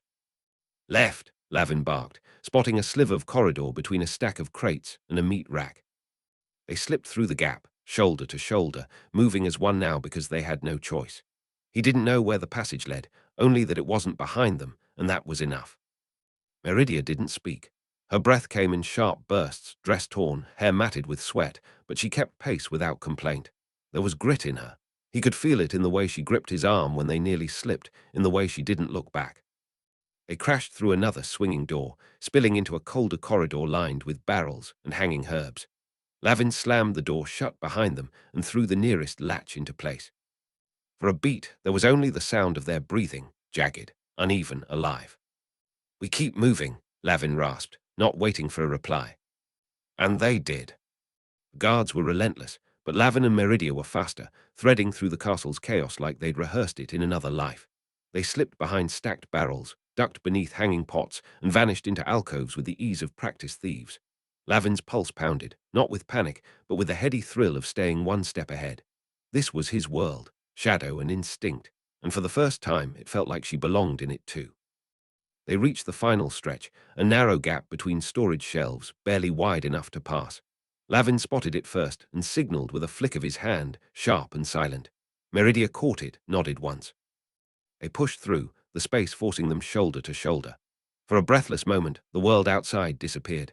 The shouting, the heat, the pursuit all muffled by the press of stone and the nearness of each other. Their breaths matched, shallow and quick, the tension of the chase suspended between them like something fragile and real. Then they were through. On the other side, the corridor opened slightly, enough to breathe. The clamour behind them dulled, fainter now, distanced by turns and walls. Their pace slowed, not in surrender, but in silent triumph. Lavin glanced at her, blood drying on his temple, grin twitching at the corner of his mouth. "Not bad for royalty," he said, voice low, rough from running. Meridia met his look, her own lips twitching despite herself. "You're bleeding." He shrugged, adds character. And just like that, in the quiet hum of victory, the space between them felt less like a divide, and more like the beginning of something neither of them had words for. "That was close," Lavin said, grinning through the ache in his limbs, his voice still buzzing with the thrill of the chase. "But hey, we made it." Meridia smiled, brief but real. It reached her eyes, even after everything. "We did," she said, her voice calm, grounded, as if she hadn't just outrun death through smoke and steel. For a moment they stood in the hush that followed chaos, the storm behind them silenced. The weight of their escape settled in, not just the relief, but the quiet realization that they'd done it together. That mattered more than either of them could say. The passage ahead was narrow and dark, its end hidden beyond twists of stone and shadow. But to Lavin, it looked like a promise. Freedom lay beyond, and maybe something more. He glanced sideways at Meridia, dust-smeared, bloodied, still standing. With her at his side, the city's dangers felt just a little smaller. "Come on," he said, voice softer now. "Let's see what's next." And together, they stepped into the dark. Beyond the battlements, the city stretched out in silent defiance, its warm lights blinking in the distance like distant stars. Beautiful, untouchable, a reminder of how far they still had to go and how many walls lay between them and anything resembling safety. Meridia broke the silence, her voice low but unyielding. "We can't stop now." Lavin turned to her, still catching his breath. His tunic clung to his frame in tatters, soaked with effort and streaked in crimson, the map of their escape written across his skin. His muscles ached, his ribs throbbed. Every part of him wanted to collapse, to just sit and let the night pass. But instead he laughed, not loud, just a breath of sound, dry and a little disbelieving. "Well," he muttered, more to the dark than to her, "guess I've really gone and done it now, haven't I?" He glanced sideways, a crooked grin tugging at the corner of his mouth. Helping royalty, running from guards, crashing through dining halls and nearly getting gutted. This'll make a hell of a story someday, assuming we live long enough to tell it. Meridia's lips twitched, tired, but amused, and for the first time since the chase began, something softer passed between them. Lavin looked back to the lights. "All right then," he said, "let's finish this." Meridia shot him a look, part disbelief, part something else he couldn't quite name. It was the kind of look that said, "Are you seriously making jokes right now?" without needing the words. Lavin raised his hands in mock surrender, his grin crooked. "Hey, I figure if I'm going to die, might as well go out with some flair." Her gaze softened, barely, but the urgency never left her face. "Focus, Lavin, we're not out yet." "Right," he muttered, shaking off the moment. "Focus. On the fact that I'm helping a princess escape from a castle I had no business even being near. Definitely the kind of plan that gets you remembered." Despite himself, the pressure eased a little. The ache in his limbs didn't fade, and the cold still sank into his bones, but the panic loosened its grip. It wasn't much, but it was enough. Enough to remind him that he was still standing, still trying, and that someone, she was counting on him. The shouts of pursuit echoed again, sharper now, closer. Lavin's jaw tightened. "Hold on," he said, the humor gone now, voice steady. "I'll get you out of here." Meridia gave him a single, resolute nod. And together they ran. The sound of boots striking stone echoed through the courtyard, drawing closer with every heartbeat. Lavin moved without hesitation, giving Meridia the opening she needed. The path ahead was narrow and dark, but for now it was clear. "Well," he muttered under his breath, half to himself, "if I'm going to die for a cause, might as well be one that almost makes sense." Meridia slipped into the shadows, her silhouette vanishing into the cold hush of the passage ahead. Lavin followed, close behind, the pain in his side a distant throb compared to the clarity in his mind. The path was still uncertain, the odds laughable. For the first time in a long while, Lavin had chosen his side. And if this was his shot at redemption, then he'd see it through, absurd, impossible, or otherwise. Lavin's pulse thundered in his ears as he moved, his footsteps nearly silent against the cold stone beneath him. The corridors blurred around the edges, details reduced to instinct and shadow. His mind raced faster than his feet, sharp, calculating, drawing invisible paths through the chaos. Every turn, every sidestep was a gamble, the kind he'd always been good at. But this wasn't a simple escape anymore. It hadn't been for some time. Ahead, Meridia slipped into the shadows, her breath quick and ragged, her silhouette framed by the flicker of torchlight. She moved like someone trained to endure, but not like this, not like him. The thought hit him hard. Behind them, the guards' boots pounded louder. Voices barked orders. They were closing in. "Go, Meridia," Lavin shouted, the urgency cracking through the chill. "Go now." She froze just for a moment, long enough for her eyes to meet his. And in that heartbeat he saw it, the flicker of uncertainty, not fear, doubt, not in herself but in him, in whether he'd follow, whether he'd stay. And for a second, just one, he didn't know the answer. His breath caught, his body screamed for rest. Every instinct he had told him to run, to vanish into the dark like he always had before, saving only himself. It was what he knew, what he was good at, what had kept him alive this long. But then something else spoke, a voice quieter than fear, deeper than instinct. Not this time. His feet didn't move. Instead, his hand shot forward, grabbing her wrist before she could disappear into the unknown. "No," he muttered, almost like he was arguing with himself. "Not without you." Meridia blinked, startled, but she didn't pull away. Lavin tugged her back toward the narrow passage, the one he hadn't dared consider a moment ago. "We move together," he said, his voice steadier than he felt. "I'm not letting you out of my sight." In the distance, steel scraped stone. And Lavin ran, not just for himself anymore, but for both of them. Meridia blinked, surprised by the sudden firmness in his grip, but she didn't resist. She nodded once, short, sharp, and in that single gesture placed what trust she could in him. In this moment of chaos, they couldn't afford doubt. They couldn't afford separation. It was too dangerous, too unpredictable. They ran. The castle's lower corridors twisted around them, a maze of shadow and half-remembered paths. Lavin led the way, boots nearly silent on the stone, every turn a calculation. His mind raced, not just with escape routes, but with the weight of what he was doing, what he was choosing. He wasn't supposed to care. That was the rule. That was how you survived. But his grip on her wrist tightened, ever so slightly. And somewhere, deep beneath the roar of blood and pounding boots, came a memory, a face. Nia, the girl from the alleys, the one he'd found too late. She hadn't been royalty, hadn't worn silks or carried a nobleman's name, but she'd mattered. And he hadn't helped her, not because he couldn't, but because the guild had taught him not to, taught him to look the other way, to weigh lives against profit, loyalty against silence. Back then, he'd listened. Back then, he'd stayed in line. But the guild was behind him now, its rules, its rot, its lies. And in the hollow space they left, something else was taking root. Regret, anger, resolve. He could lie to himself, say it wouldn't have mattered, say she was already too far gone, but he knew the truth. He hadn't helped because helping wasn't allowed. And now he wasn't asking permission. Not again. Not this one. The guards' shouts echoed louder now, snapping him back to the present, but Meridia was still beside him, alive, breathing, matching his pace. The princess, wrapped in silk and fire, ran like someone who refused to be caught. And Lavin, this time, refused to let someone die just because the odds were bad. He glanced back, still close, too close. But his hand didn't loosen. Because for once, someone was running with him. And this time, he wasn't going to run alone. "We stick together," he said, voice low but steady. "No matter what." A beat passed before he cracked a crooked grin. "No matter what. I've already come too far to start making smart choices now." Meridia let out a breath she'd been holding, part relief, part exasperation. Her lips twitched despite herself, a flicker of amusement breaking through the tension. It wasn't quite a smile, not yet, but it was close. "You call this a plan?" Lavin shrugged. "Plan's a strong word. I'm more of a make-it-up-as-I-go kind of guy." "Clearly," she said, rolling her eyes, but the edge in her posture softened and her voice lost some of its sharpness.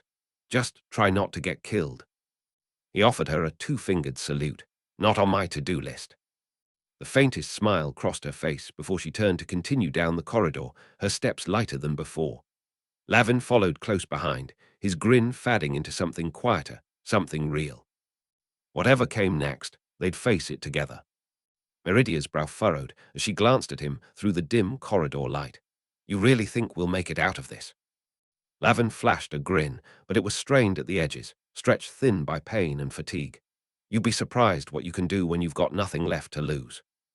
Her eyes lingered on him, narrowing, not in doubt but in thought.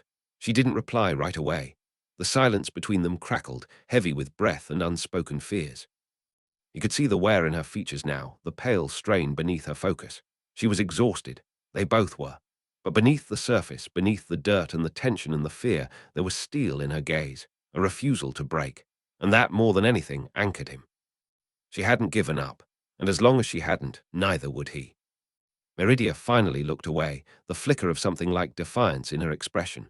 Then, let's make sure we prove you right. Lavin nodded once, a rare seriousness settling over his features. Yeah, he murmured. Let's.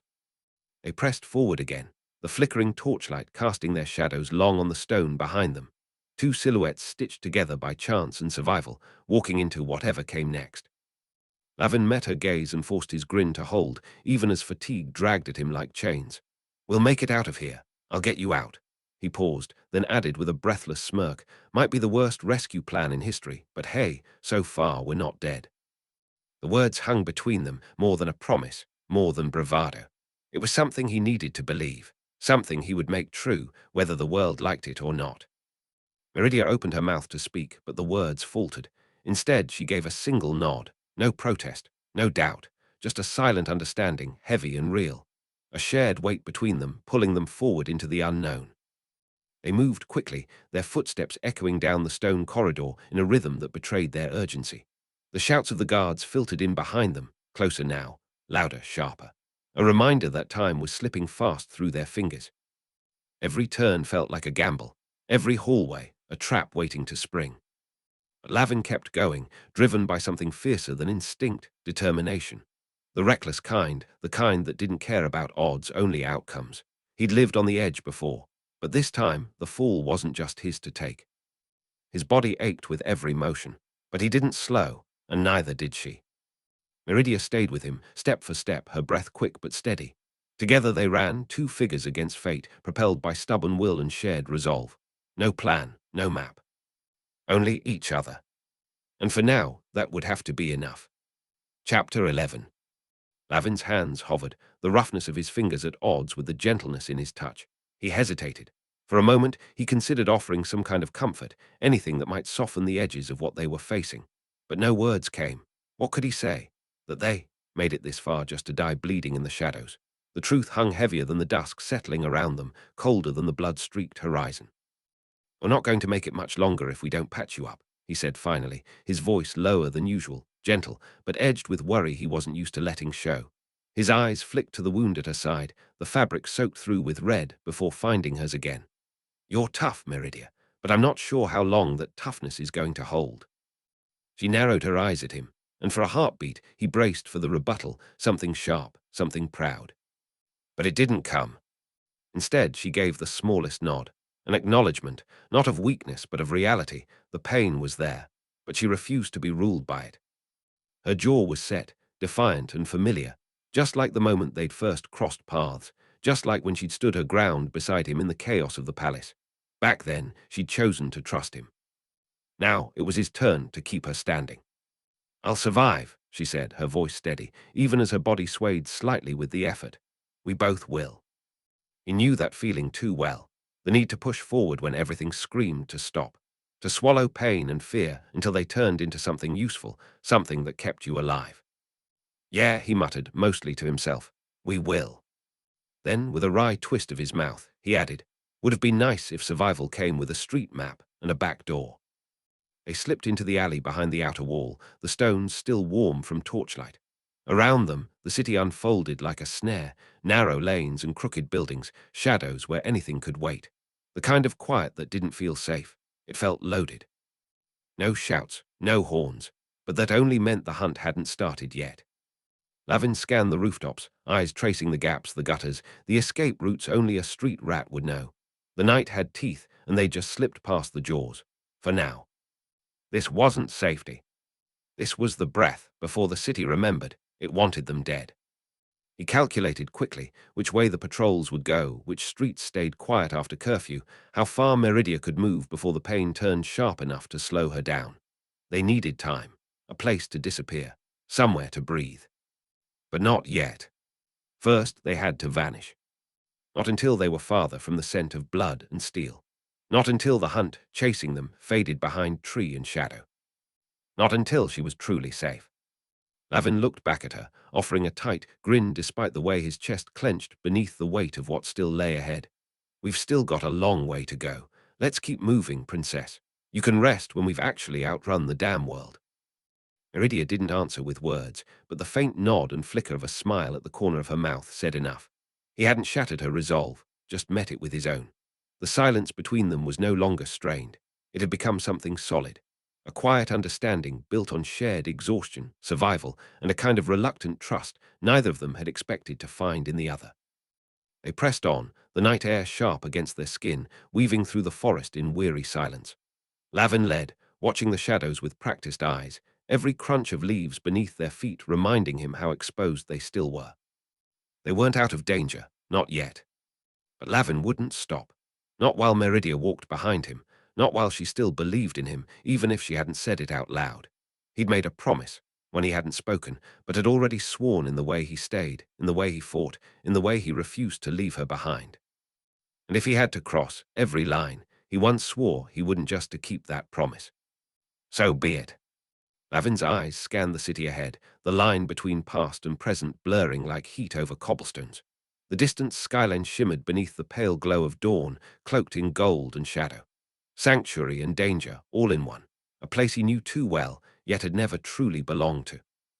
The first rays of morning cast a soft glow across the rooftops, too serene, too perfect. A city like that didn't offer peace. It offered promises it didn't intend to keep. Not far now, he said, voice low, roughened by the weight of the night behind them. He straightened, shoulders squaring, that familiar guardedness sliding into place like armor. His movements were tighter now, sharper, as if the closer they got, the heavier everything became. The cold light didn't just reveal the road ahead. It revealed everything he hadn't said out loud. We need to keep moving. Meridia glanced over at him, one brow lifting as a faint smirk tugged at her lips. You're quick to play bodyguard, she said, her tone light, but not careless. There was an edge beneath it, a question carefully wrapped in teasing. Lavin caught the look in her eyes, not just amusement, curiosity, insight. She wasn't just filling the silence, she was feeling him out, peeling back the layers.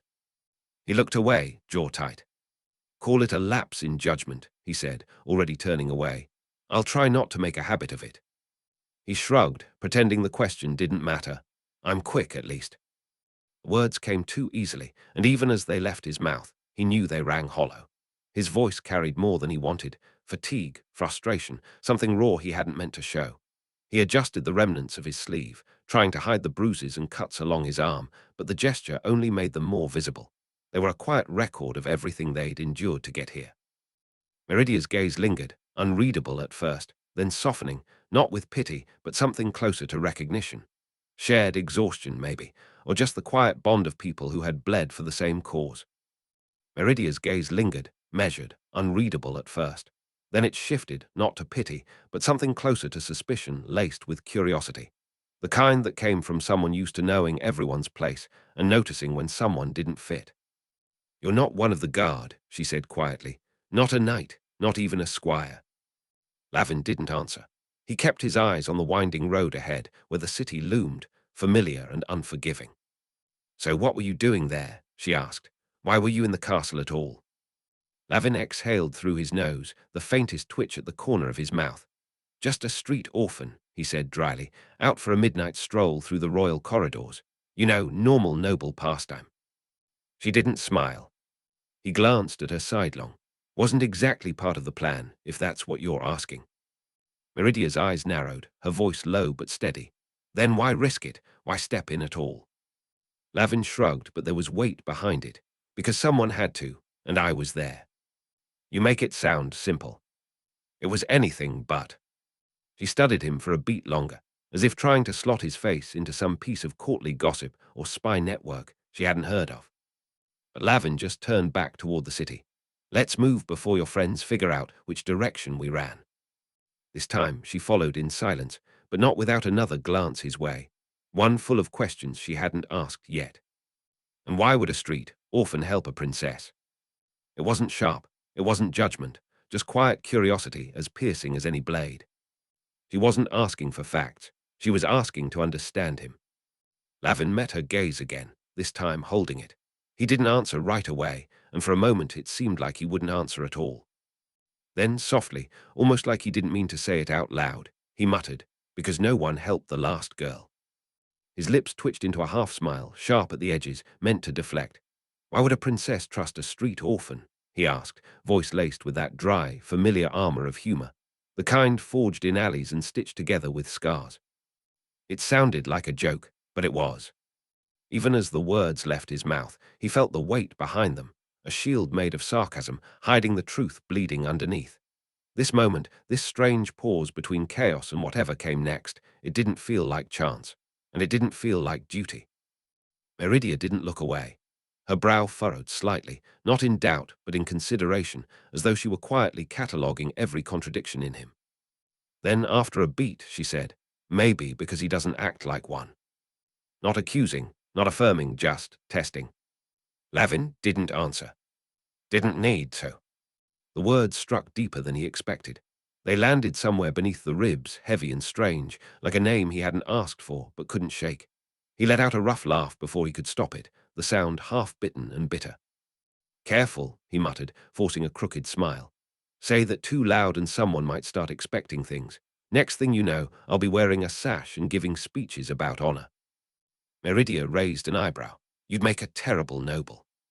He gave her a sideways look. I'm offended. I could fake arrogance and moral superiority with the best of them. Arrogance, maybe, she said dryly. Not so sure about the morality. Lavin snorted. Yeah, well, I'm a work in progress. The city lay ahead, veiled in the soft creep of dawn. Rooftops shimmered faintly with dew, and towers stood tall and silent like stone sentinels over winding streets. From this distance, it almost looked peaceful. Almost. He stared down at it, jaw tight, the ache of the last few days stitched deep into his muscles. Every bruise had a story, every scar a name. Behind them was everything they'd escaped. Ahead, something worse or something better, maybe both. Lavin inhaled through his teeth. Well, time to go ruin someone's morning. He shifted his grip on the dagger tucked beneath his coat and gave Meridia a nod. Let's try not to die before breakfast. Meridia stood beside him, her breath still ragged but her gaze fixed. We should go to the Duke, she said quietly. Lavin turned to look at her, brow furrowing. The who? He didn't elaborate, didn't offer titles or reasons. Just stood there, blood drying on her sleeve, the weight of something unspoken in her eyes. There's a chance he'll help, she added, softer now. It's the only one we've got. Lavin studied her for a long moment. The words didn't mean much to him, not yet. He didn't know who this Duke was, or why her voice dipped just slightly when she said the name.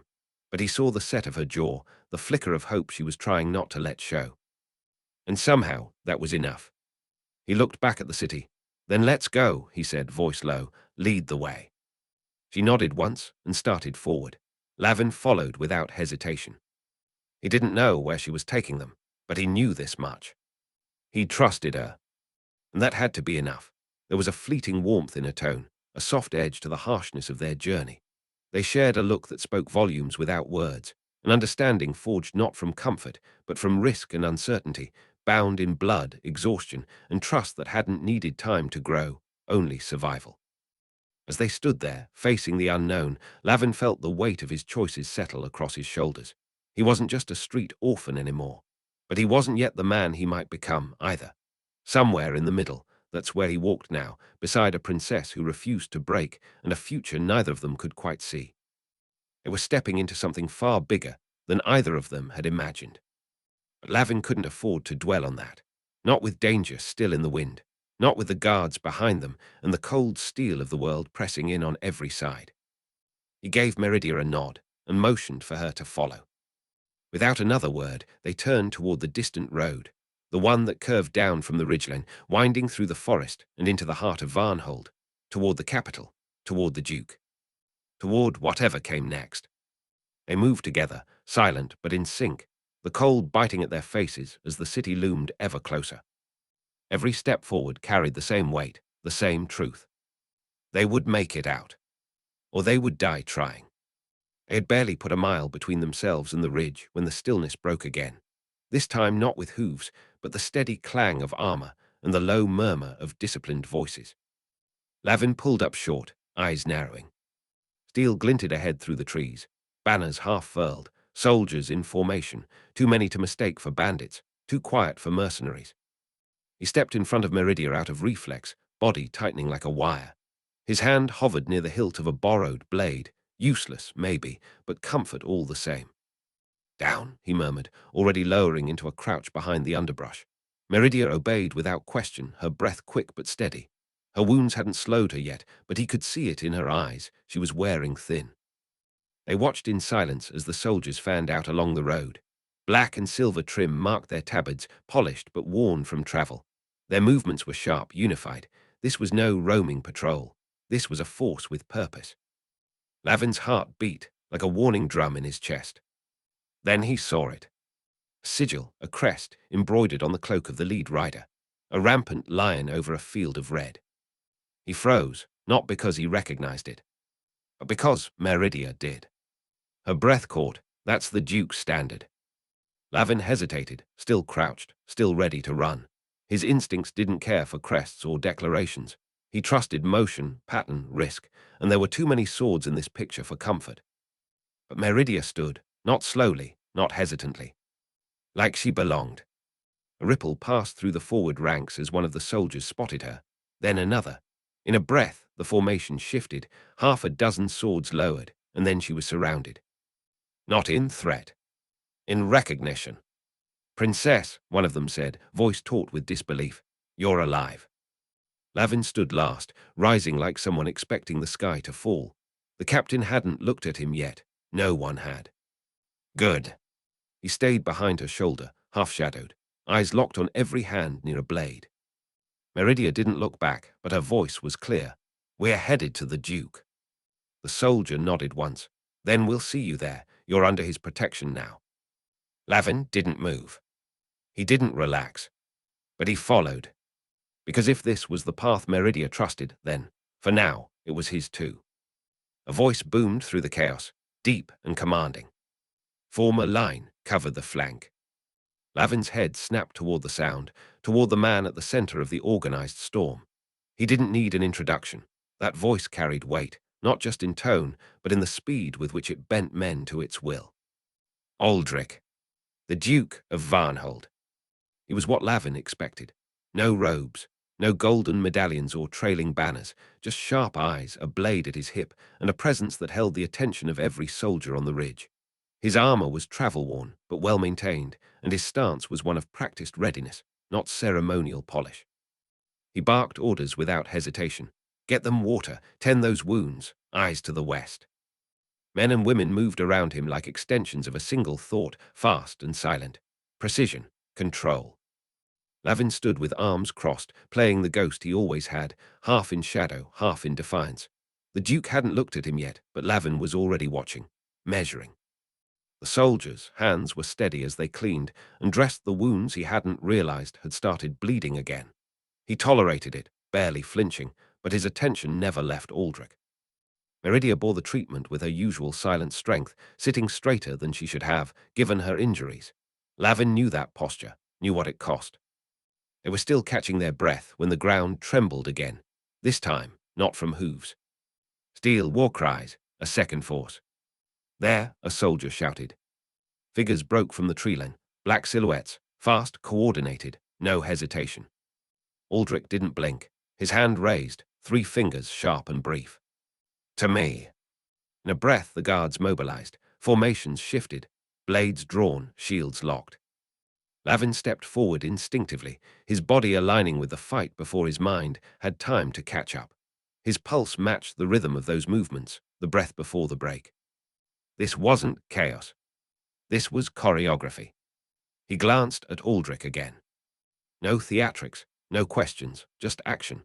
The kind of man who moved through danger as if he'd memorized its steps. Lavin muttered under his breath, mostly to himself. Well, now that's a duke. They acted decisively, the soldiers more than a match for the oncoming force. Arrows flew, but none struck true. The attackers were swift, but not swift enough. Lavin's eyes narrowed as they slipped away, retreating in tight formation, not panicked, controlled, trained. Whoever they were, they hadn't come to win. They'd come to send a message. The guards regrouped quickly, weapons half lowered but eyes still sharp. "Check in," one of them called, and a rolling chorus of voices confirmed what Lavin already knew: no losses, no blood drawn, this time. The danger faded, but the tension remained. Lavin finally uncrossed his arms, shoulders easing by degrees. Meridia exhaled beside him, a slow, steady breath she hadn't realized she was holding. Her body sagged just slightly, and for the first time since the escape began, the hardness in her gaze cracked, just enough to show what was beneath. They had survived, again. But survival was no longer a surprise. It was an expectation, a weight. Lavin felt it settle behind his ribs like a stone. He looked at Meridia. She looked back, her amber eyes mirroring his exhaustion, his doubt. She tilted her head in that familiar, quiet way of hers, and a ghost of a smile tugged at her lips. "What now?" she asked, her voice soft, almost hopeful. Lavin stared at the sky for a moment, then let out a long, low breath. "Well," he said, "you've got your rescue, and I'm apparently part of a noble entourage now. All I'm missing is a horse and an identity crisis." Meridia huffed, half a laugh, half disbelief. "You sure you're not injured?" "Just my pride," he replied, deadpan, "and maybe a rib." The guards moved around them, efficient as ever, beginning preparations to ride. Aldrich stood a short distance away, still issuing orders, his presence steady as stone. Lavin watched him, then looked down at his own dirt-streaked hands. He didn't know what he was in this moment, a survivor, a shadow, a joke in the wrong story. But whatever it was, he was here. He squared his shoulders, nodded to Meridia, then to himself. And when the column began to move, he fell into step, not quite a ghost anymore, but not yet fully real. Just trying to keep up with the story he hadn't meant to be part of. He was just a shadow at first, distant, deliberate, framed by steel and sunrise. Lavin didn't trust it. Shadows had teeth in his world. But as the figure drew closer, the tension shifted. The ridge quieted, like the forest itself was holding its breath. The Duke had that effect. He moved with the same force and precision as his men, but there was something else. Something in the way the soldiers opened a path for him, in the way every eye turned, every breath stilled, like the world was waiting for his permission to move. Lavin's breath caught, tangled between relief and dread. When Aldrich finally stopped in front of him, everything narrowed. The noise, the forest, even the ache in Lavin's limbs, all of it faded into the quiet weight of that gaze. The Duke's presence wasn't loud, it was pressure. He studied Lavin for a long moment, and Lavin stood still, tension coiled tight beneath the surface. He didn't flinch, he didn't bow, he didn't know what to be. Then Aldrich spoke. "Well done, boy." The words cut deeper than Lavin expected, not with cruelty, but with clarity. Praise wasn't something he trusted, not from men like this. It usually came before the knife. He didn't respond, couldn't. Every instinct told him this was the moment something would go wrong. But nothing did. Just the Duke standing there, silent, watchful, measuring. Lavin's jaw tightened. He didn't know if this was the beginning of a new chapter or the prelude to another trap. He only knew that, for the first time, someone saw him, and not as a ghost, or a threat, or a tool, but as something else. He hated how much that shook him. Around them, the guard remained still, letting the weight of the moment settle. And Meridia, silent beside him, watched with a calm that grounded him more than he wanted to admit. Lavin forced a breath through his nose. "Guess you were expecting someone taller," he muttered. A flicker crossed Aldrich's face, amusement maybe, or approval. "Not at all," the Duke replied, tone unreadable. "I expected someone who survived." Then he turned, and the tension eased like a taut rope gone slack. Orders resumed. Movement returned to the ridge. The moment passed. But Lavin remained frozen for just a heartbeat longer. He wasn't sure what he'd just stepped into. Only that there was no going back now. With the same methodical grace, the Duke stepped forward. Lavin's instincts screamed. His mind spun through every possibility, most of them bad. A reprimand, a command, a reveal he wasn't ready for. He was prepared for anything. Anything but what came next. The Duke stopped before him, close enough that Lavin could see the faint scuff marks on his armor, the controlled stillness in his posture. He moved like someone used to command, measured, deliberate, dangerous. Aldrich's gaze settled on him. "The whispers served you well," he said. The words hit harder than any blade. Lavin went still. He knew the phrase. Everyone on the streets had heard it whispered behind closed doors, half-laughed over cheap drink, buried in bones and bedtime stories. A bloodline touched by shadow, a gift or a curse that didn't ask permission. Hearing it now from this man, in this place, it cracked something in him. He wasn't ready. The phrase alone was a weight, a declaration, a recognition of something Lavin had never claimed but could never quite escape. Around them the guard remained still. No orders, no murmurs, just silence too heavy to break. They didn't understand, but they knew better than to interrupt. Meridia stood just behind the Duke, quiet, her posture soft but steady. She didn't speak, but her eyes said everything. She knew, maybe not all of it, but enough. And Lavin, he felt the shape of her belief in him, and that somehow was worse than any accusation, worse than the fear. His throat tightened. He fought to stay upright, to steady the war inside him. "That's the first time anyone's called me well done, and meant it," Lavin said, his voice rough, brittle around the edges. The words came with a ghost of a smile, but it didn't reach his eyes. He flexed the fingers of his left hand, the memory still vivid, the kettle clattering, the hiss of boiling water, the merchant's sneer as pain bloomed down his wrist. That lesson had stayed with him longer than the scar. Obedience earned punishment. Effort earned silence. Humor was armor. It always had been. Aldrich's gaze didn't soften, but something in it shifted, subtle, unreadable. A flicker of understanding, maybe even respect. "You'll need to get used to it," the Duke said. "Not warm, not cold, just true." Then he turned, crisp and measured, his presence slipping back into command. The world moved again, orders barked, soldiers falling into formation. The rhythm of war resumed. Lavin stayed where he was, caught in the quiet strangeness of being acknowledged. Not just seen. Counted. No longer a shadow. Not yet something whole. But becoming. Then, as if the moment had passed its invisible threshold, he turned. The weight that had held the world still seemed to lift, and the guards moved again, orders resumed, scouts sent ahead, the column shifting like a great, living machine. But Lavin stayed where he was, at the center of something he didn't understand. No longer invisible. No longer just a thief. And not yet ready for what that meant. They regrouped, the sense of urgency tempered but not erased. The air had shifted, quieter now but not calm, the kind of quiet that hummed with watchfulness. Lavin noticed it in Aldrich's voice, still crisp with command, in the soldiers' hands, which never strayed far from their hilts, in the glances cast to the tree line, not fearful but aware. The danger had passed, but it hadn't gone. Lavin understood that. He'd lived by it. And now, somehow, he lived with it, alongside men who had trained for war and a duke who seemed to see through him like smoke. His mind spun, too loud against the morning wind. He had been acknowledged, not dismissed, not punished, seen. And it left him unmoored. His place in the Duke's household, if that's what this was, felt like a thread pulled taut between two lives, one of Ali's and instincts, and another still undefined. He hadn't chosen it, and yet. He hadn't walked away either. The instinct to run was still there, it always would be. But something else pulled now, too, a weight he didn't hate, a shape he didn't recognize, but might want to. The guard began moving again, snapping packs closed, checking buckles and armor, retightening ranks. Discipline in motion, a tide he could feel himself caught in. He didn't move. Not until he heard her. "What now, wise orphan?" The voice came from his left, familiar, wry, and unexpectedly soft. Meridia stepped beside him, her cloak drawn tight, a ghost of a smile curling at her lips. The echo of his own words, tossed back with warmth instead of mockery. He looked at her, the edges of his uncertainty fraying just enough to let something else in. The question wasn't really a question, it was acknowledgement, a tether, a thread that held fast, even here in the space between fear and becoming. Lavin exhaled.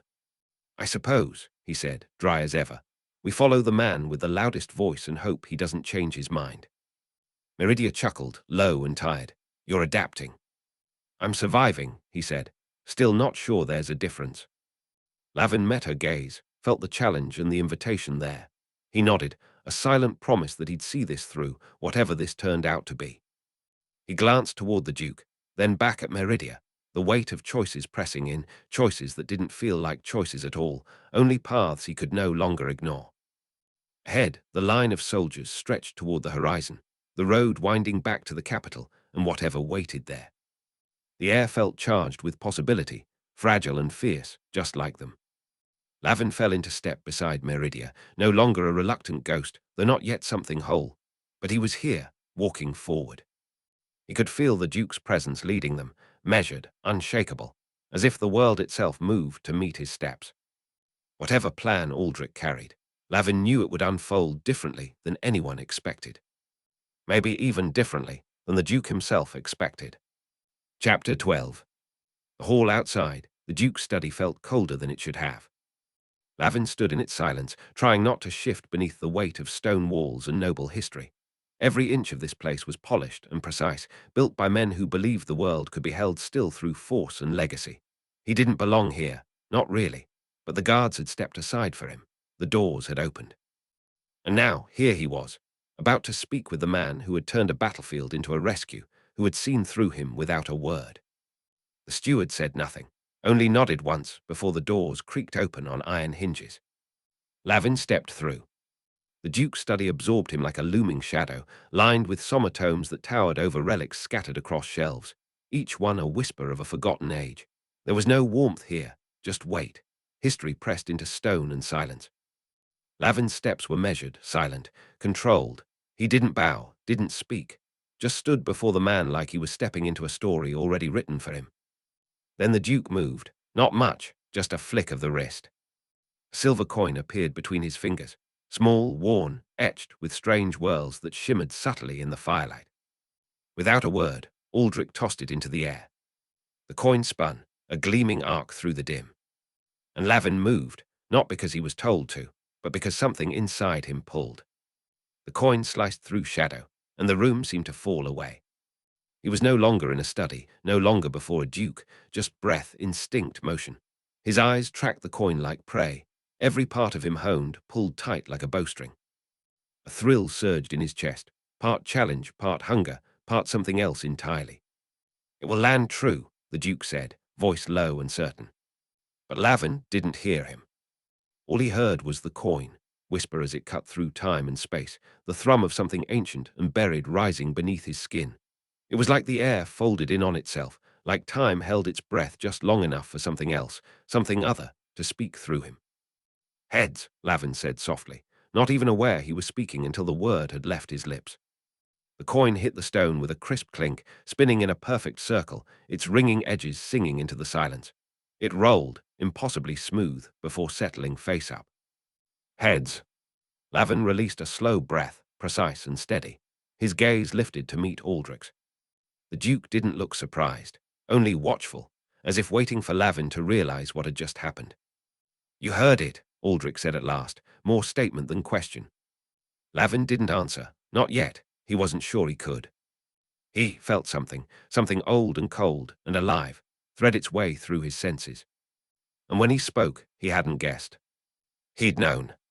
The Duke was already watching him, not surprised, but interested, measured, like a man examining the early edge of a blade he suspected might turn legendary. "You know the trick of it," Aldrich said, retrieving the coin with the same grace he'd thrown it. "A rare gift for one so young. Tell me, where did you learn it?" "On the streets, my lord," Lavin answered. His voice was calm, even though his mind buzzed with the rush of half-formed memories. Cold nights, quiet footsteps, the weight of hunger twisting behind the ribs. It was learn or starve. Aldrich nodded, as if he'd known, as if the answer only confirmed what he already believed. Then the coin flew again, higher this time, spinning fast, a flash of silver against firelight. Lavin's eyes snapped to it, every nerve lit with something strange and old and true.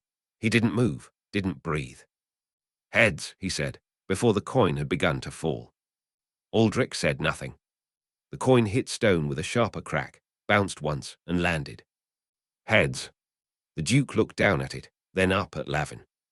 He didn't speak, didn't have to. The silence was loud enough. Lavin felt the pull of it now, the rhythm, the weight, not luck, not instinct, something deeper, something that knew. He didn't understand it. But the Duke did. And for the first time, Lavin realized this wasn't a test of skill. It was recognition. Your time here, the Duke said, voice level, eyes never leaving Lavin, even as the coin arced again through the air. How do you find it? A loaded question, a blade wrapped in velvet. Lavin hesitated, but only for a heartbeat. Heads, he said quietly, watching the silver flicker as it spun. The silence stretched thin and taut, broken only by the metallic clink as the coin struck stone. It spun in a tight circle, gleaming as it slowed, then fell still. Heads. Its silver face stared up at him, like an answer he hadn't known he needed. Lavin exhaled, not quite a release, but something close. Different, my lord, he said at last, his voice low, steady. Not what I knew, not what I expected. The Duke gave a small nod, unreadable. And yet, he said, you do not turn away. The coin leaped again, faster this time, sharper. Lavin watched it, but more than that, he felt it. Each rotation wasn't just movement, it was memory. A blurred circle. A frozen breath. A heartbeat matching its spin. Heads, he said, soft as breath, not guessed, known. The word left his lips before he understood why. The coin flashed above him, catching firelight like a blade. Then it dropped, struck the stone with a clean clink and spun, slower now, wobbling, until it fell still. Heads. Every spin had flashed with something else. A filthy alleyway. A rusted grate. The rattle of a lock he picked at age 7. The sound of boots too close behind him.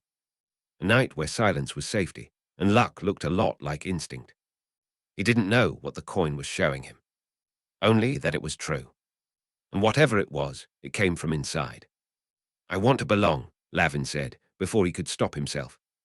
The words tore loose like a bandage, like a confession spat into silence. He hadn't planned to say them. But they were real. And the coin, somehow, had known first. The Duke didn't react, not with surprise, not with pity. He flipped the coin again, the motion crisp, controlled, relentless. The rhythm built, not frantic, precise, demanding. Lavin's breath caught. He could smell the damp stone beneath his feet, taste the metallic tang of blood and adrenaline. The sounds of the street swelled in his mind, shouts in the dark, the clatter of coins on cobblestone, the scrape of his own breath as he ran. Tails, he whispered, the word drawn from somewhere deeper than thought. His eyes didn't leave the coin. They couldn't. The coin arced, spun, fell. Clink. It hit the floor and spun in a tight, perfect circle, a tiny silver storm. And then it stopped. Tails.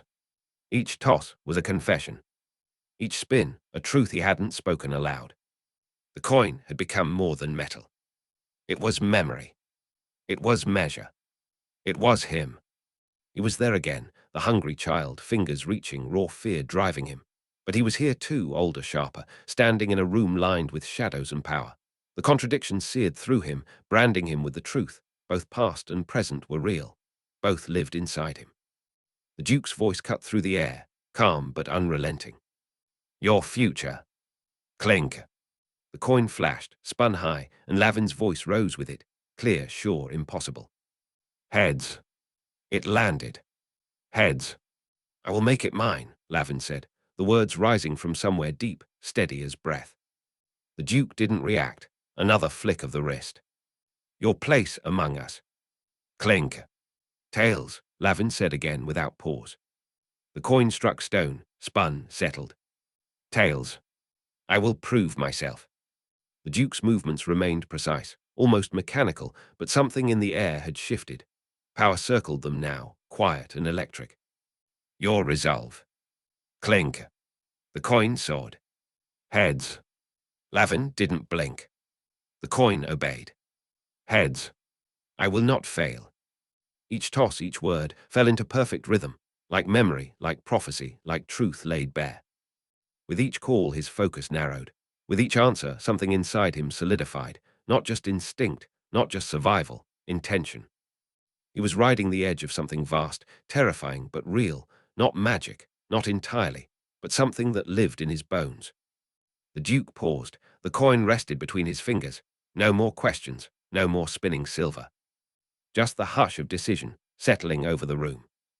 Lavin drew in a breath. The air tasted like dust and iron, like alley smoke and palace stone, like home and not yet. The test had been a beginning, and it had been an end. The coin no longer spun. But Lavin did not need it to. The Duke flipped the coin one last time, and as it rose, Lavin felt the world hold its breath. Time slowed. The room stretched thin. Possibilities collapsed inward, funneling into a single point of inevitability. Behind his closed eyes, Lavin saw flashes, bloodlines folding into one another, an ancient power threading through generations. Something whispered through him, old and vast, not in words but in knowing, the hum of inheritance, the gravity of truth. The coin struck the table with a sharp clack, final and absolute. Heads, Lavin said, eyes opening, the word cutting clean through the stillness. The silver disc lay there, gleaming, heads. The Duke didn't speak at first. The silence was dense, electric, like the air before a storm. Then Aldrich leaned forward, voice low but unmistakable in its weight. "You will be my son." The words didn't fall softly. They landed with intention. Not a revelation, a decision. Lavin felt them hit, not just in his chest, but deeper, a shift, a tether, a name not given by blood but by will. He caught a glimpse of himself in the darkened glass, just a flicker, a reflection half-formed, but something shimmered there. Silver in his eyes. The glint of promise. The echo of 1,000 futures, still unwritten. And one, suddenly, pulling him forward. Lavin blinked, trying to absorb the enormity of what had just been spoken. He met the Duke's gaze, searching for any hint of doubt, but there was none. Only the unwavering steadiness of a man who had chosen, who knew. In that look, Lavin saw everything, the weight of expectation, the burden of legacy, and the quiet finality of a bond that had been both unknown and unbreakable. "I am," he began, but the words broke apart in his mouth, shaky, unsure, as if speaking them aloud might collapse whatever fragile reality had just been built. "My son," the Duke repeated, this time with a gentleness that softened the impact, but not the meaning. "By name and by fate." The words landed like stone in water, rippling outward until Lavin felt the world shift around him. The room seemed to close in, walls bending under the pressure of revelation. He felt unmoored, like a thread yanked loose from everything that had held him together. The streets, the shadows, the rules of his survival, they felt distant, half-remembered echoes. This was a different kind of certainty, one that illuminated everything, and still managed to leave him in the dark. He swallowed, his throat tight. "How?" he asked. The question barely made it past his lips, small, raw, almost swallowed by the moment's vastness. "A story longer than today," the Duke said, his voice firm, yet edged with something unexpected, compassion. "But know this, I have watched you, long before you ever stepped into this hall." Lavin stiffened. "Not directly," Aldrich continued, reading the tension in Lavin's posture. "But you were never lost to me. I set eyes and ears to the streets years ago, silent sentinels embedded in the cracks of the city, watching for signs. For you." Lavin's breath caught, his mind staggering under the revelation. "I knew there was one," the Duke said, "a boy touched by the whispers, one who moved through the city not as a ghost, but as something the shadows bent around. I heard tales of a child who vanished through alleys that had no exits, of thieves who couldn't catch him, of guards who couldn't hold him." The Duke's gaze pierced him, sharper now, not unkind, but unflinching. "I knew who I was looking for, and when I found you, I waited." "Waited?" Lavin asked, voice flat, incredulous. "You had to survive, on your own terms," Aldrich said, "because survival is a truth that can't be taught, only proven." Lavin felt the ground tilt beneath him again, the implications dizzying in their scope. His whole life, the near misses, the narrow escapes, the instincts honed in alleys and rooftops, the flicker of something other when the world turned cruel, hadn't just been random, hadn't just been luck. It had been a test, a preparation. And he'd passed it without knowing he was being measured. The very gift that had kept him alive, that had defined him, was the thread tying him to a lineage he never knew existed. His instincts weren't just survival. His resilience wasn't coincidence. They were inheritance. His jaw clenched as the memory of the warehouse slammed back into place. Boots on stone, blades drawn, the sudden flood of soldiers who were too fast, too coordinated, too trained. Lavin's eyes narrowed. The warehouse, he said slowly. The watchers on the rooftops, the soldiers, that wasn't just a raid. Aldrich inclined his head, just slightly. You set it up, Lavin said, low and cold. You watched. They had orders not to kill you, the Duke replied evenly. Lavin took a step back, disbelief etched into every line of his face. You call that not trying to kill us? He paced once, hand dragging through his hair as the weight of it landed. They had blades at our throats. The boys who were caught are alive, Aldrich said, cutting through the tension with calm precision. Sore and shaken, yes, but alive, at Her Majesty's leisure under protective custody. No cells, no chains, a few bruises perhaps for appearances, but they are being well looked after. Lavin froze. His body had gone rigid the moment Aldrich started speaking, every muscle coiled like a spring. His voice, when it came, was low and sharp. You set that up, he asked. The raid, the guards, all of it. Aldrich didn't blink. Yes. Lavin took a step back, fists clenched. You nearly got us killed. They had strict orders not to. They drew steel. And they were told where to stop.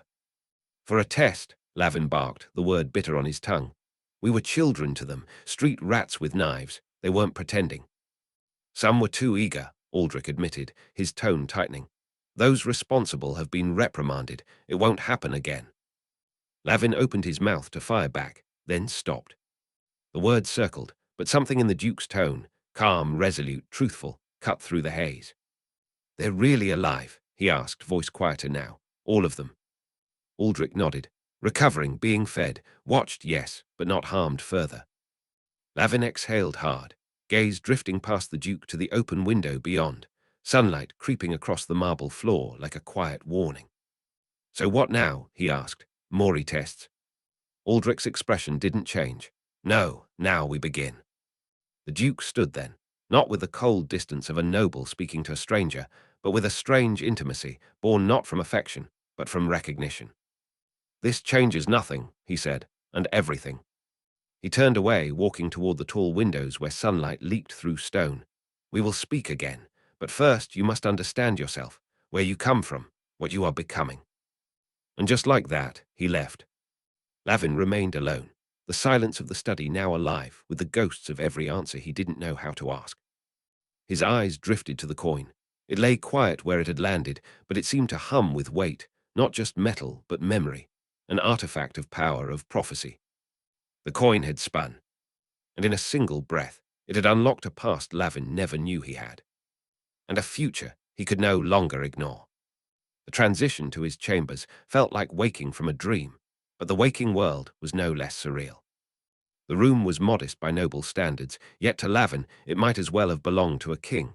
The polished wood, the crisp linens, the faint scent of oil and cedar, every detail pulsed with quiet opulence, the evidence of a life he was now expected to claim. He stood in the center of it all, unmoving, the space pressing inward with the weight of unaccustomed comfort. This wasn't a room, it was a statement. He moved slowly, eyes flicking across each surface, hands brushing folded fabric, carved handles, a hearth with no soot. With every step the reality sank deeper. This was his, or it was supposed to be. A promise of belonging. A reward. A prison. He couldn't tell which. But with every breath, the tether to his old life tugged at him, not visible but unbroken. It clung to his shoulders like a second shadow, ragged, stained, real. Then his gaze caught the silver glint in the far corner. A mirror, polished and quiet, waiting. He approached it cautiously, as though it might test him the way the coin had. The face that met him was familiar but not whole. The boy from the street still lived behind the eyes, but those eyes shimmered now. A subtle gleam, like a thread of moonlight wound into his pupils, a reflection of the coin, of the bloodline, of the name that had not yet fully settled onto his shoulders. He stared, and the mirror stared back. His reflection held 1,000 questions, none of which he could speak aloud. He didn't know how. He didn't know who would answer. Behind him, the room stood silent, expectant, a witness to the moment between two selves, the one Lavin had become and the one he was being asked to become. The shimmer in his eyes dimmed to a quiet sheen, but it didn't vanish. It waited, and Lavin knew then, clear and sharp as a blade, that the test wasn't over. It may never be. It was only beginning. Chapter 13. Lavin studied his reflection as though it were a riddle that refused to solve itself. The mirror framed a small, wiry boy draped in fabric meant for someone else, someone steadier, surer. The fine clothes, ornate and stiff, sat awkwardly on his frame, as out of place as the plush chamber behind him. He pulled at the formal collar, fingers calloused from a life the outfit didn't understand. The fabric chafed, too smooth, too foreign. His hand ran along the shining cufflinks, symbols of luxury that felt more like shackles than status. They belonged to a language he hadn't learned, a life he hadn't chosen. Behind him, the soft clack of boots on stone broke the stillness. A servant waited in the doorway, a quiet summons in his eyes.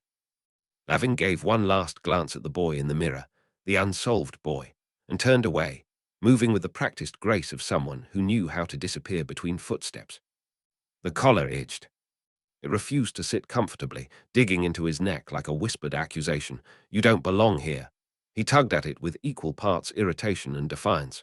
He would wear the thing, but he wouldn't pretend it fit. The fabric was too fine, too fragile. He missed rough linen, the comforting weight of wool softened by time and sweat. This clothing wasn't armor, it was theater. The cufflinks were cold and heavy against his wrists. Each one caught the candlelight, throwing back sharp gleams that seemed to mock him. He turned one between his fingers. Its weight could have fed a child for a month on the streets, could have bought a night's silence, could have changed a life. Now it was part of his daily uniform. Expected and remarkable. He slid his hands into the sleeves and straightened, squaring his shoulders. He didn't understand the part he was meant to play, but he would walk onto the stage just the same. And he'd learn the lines as he went. He considered the strange transformation taking shape around him. Lavin the street boy, fast, clever, sharp enough to stay alive in a world where survival was a daily negotiation. A name whispered in dark alleys, passed from rooftops to gutters, not as legacy, but as warning or myth. Now they expected something else. Lavin the noble. Polished, proper. A name spoken aloud, written into ledgers, carried on invitations. He looked at himself as if from a distance, studying the fracture lines between who he'd been and who he was being told to become. There was irony in it, and more than a little danger. This new role had its own shadows, its own knives. The room around him was grand in the way that only nobles could understand, opulent without warmth, impersonal despite its elegance. Tapestries lined the walls, stitched with scenes of triumph, battles won, stags felled, kings crowned. None of it meant anything to him. A massive bed sat in the corner, untouched and pristine, like something on display. Lavin glanced at it with suspicion, unsure if it was meant for comfort or ceremony. Everything here seemed arranged to look like power, not live in it. He remembered the places he'd called home, the creak of boards in a raftered loft, the musty scent of old bread and damp walls, the heat of too many bodies crammed into too little space. Those memories lived beneath his skin like old bruises, tender even now. They were ghosts, but they were his. This place with its velvet chairs and silken drapes was too soft, too still. The silence unnerved him. He reached out and ran tentative fingers across the fabric of a curtain. It didn't flinch, didn't tear, didn't vanish like a mirage. It held its form, rich, stubborn, real. A testament to the world he was being asked to claim. But acceptance didn't come with proof. Not yet. He studied his situation with the same focus he'd once used to plan a heist. Every detail mattered, every misstep carried consequence. The stakes hadn't changed, only the scenery. One wrong move here could cost him more than freedom. It could cost him who he was. Already, he felt the tension in his spine, the pressure of trying to fit into a world that hadn't decided whether to reject or reshape him. He knew he had to walk a fine line, blending the instincts of his past with the expectations of his present. A thief in noble clothing, a shadow cast in candlelight. The quiet entrance of a servant broke the spiral of his thoughts. The figure moved with the fluid grace of someone who had long ago mastered how to be seen without intruding. Authority whispered in the sound of soft footfalls on stone, a silent summons, polite but unmistakable. No words were spoken, none were needed. Lavin's eyes flicked once more to the mirror. The boy who looked back was wearing a noble's shirt, fine embroidery at the collar, but his posture still belonged to back alleys and hidden corners. His expression, too, alert, distant, unclaimed. He wondered if the pieces would ever fit, if the name, the place, the face would ever align. He turned away from the glass, his movement fluid and soundless. The habits of a life in the margins refused to fade. He followed the servant into the hall, each step measured, light. The heavy door swung closed behind him with a soft thud, not loud, but final. It sealed the room and all the questions inside it, leaving him to face the world beyond. Doubts trailed him like shadows. But so did something else. The beginnings of purpose. Lavin entered the dining hall to the sound of silence, an instant of stillness that quickly gave way to murmured intrigue. Noble eyes turned toward him, cool and appraising, like merchants calculating the value of unfamiliar goods. Their curiosity was sharp, wrapped in silk and ceremony, but no less dangerous for it. Above, chandeliers glittered with 1,000 flickering lights, casting reflections across the marble floors. Silverware gleamed, glasses shimmered, and the hush of expensive fabrics shifting against lacquered chairs formed a rhythm older than war. It was a kind of theatre, and Lavin had been thrust onto the stage. Led through the hush, his escort guided him to a seat beside the Duke. The Duke's right hand. A place of honor, though beneath the eyes of this audience, it felt more like a mark. Every gaze found him, every whisper narrowed around his name. He walked with deliberate calm, his posture quiet but controlled, each step measured against the tremor of old instinct. He was used to watching. Now he was the thing being watched. The whispers rose and fell around him, some curious, some cutting. Lavin didn't need to hear the words to understand their intent. They judged his clothes, his gait, the set of his jaw. Every movement was another measure of how far from them he was. The room itself was a monument to wealth and legacy. Gilded chandeliers spilled light across high vaulted ceilings and the polished sweep of marble below. Wooden panels lined the walls, carved in scenes of conquest and coronation. Everything here gleamed. Everything here reminded him he didn't belong. The elegance was wasted on him. The message was not. This was power, arranged and sharpened into ritual, and now he sat among it. The Duke leaned slightly toward him, his voice pitched low, just enough to reach Lavin's ear. "Your lineage holds secrets beyond what mere titles can tell," he murmured, each word delivered with precision, like a blade being unsheathed. Lavin met the Duke's gaze and offered a small nod, not of agreement, not of understanding, but of acknowledgement. The gravity of the statement sank in, even if the meaning still eluded him. The Duke's face remained unreadable. Authority sculpted in flesh. Expectation cloaked in silence. And all around them, the feast began. The first courses arrived in a flurry of motion, servants gliding like shadows with silver trays and porcelain dishes. Lavin watched them carefully, noting how each plate was set with deliberate precision, rituals he didn't know, movements choreographed to a song he'd never learned. He stared at the arrangement before him, momentarily uncertain. Fork, knife, spoon, too many of them, too polished. He picked up one with the same caution he might use to lift a coin from a trap-triggered pedestal, slow, deliberate, measured. It wasn't fear. It was calculation. The memory of crusted bread shared in half-lit alleys flickered in his mind. Greasy fingers, hunched shoulders, the silence of mouths too hungry to speak. But here he moved with care and quiet defiance, refusing to give the room what it wanted, weakness. "Then, are even simple manners too much for you?" Lord Garen's voice sliced through the hum of conversation like a blade dipped in vinegar. Cold, sharp, meant to sting. All eyes turned. Lavin placed his fork down with unhurried precision. He didn't flinch, didn't scowl, just raised his gaze to meet Garen, studying him like a lock yet to be picked. "I'm sure even you had to learn once," he said, his voice smooth as silk pulled tight across steel. A few nobles stifled surprised laughter. One woman smirked behind her goblet. A ripple of unease passed through the table. Garen's jaw tightened. The silence stretched, not unbearable but taut. Lavin could feel the edges of the room shifting, the undercurrent of calculation sharpening. For just a moment, the thief had the floor, and Garen did not.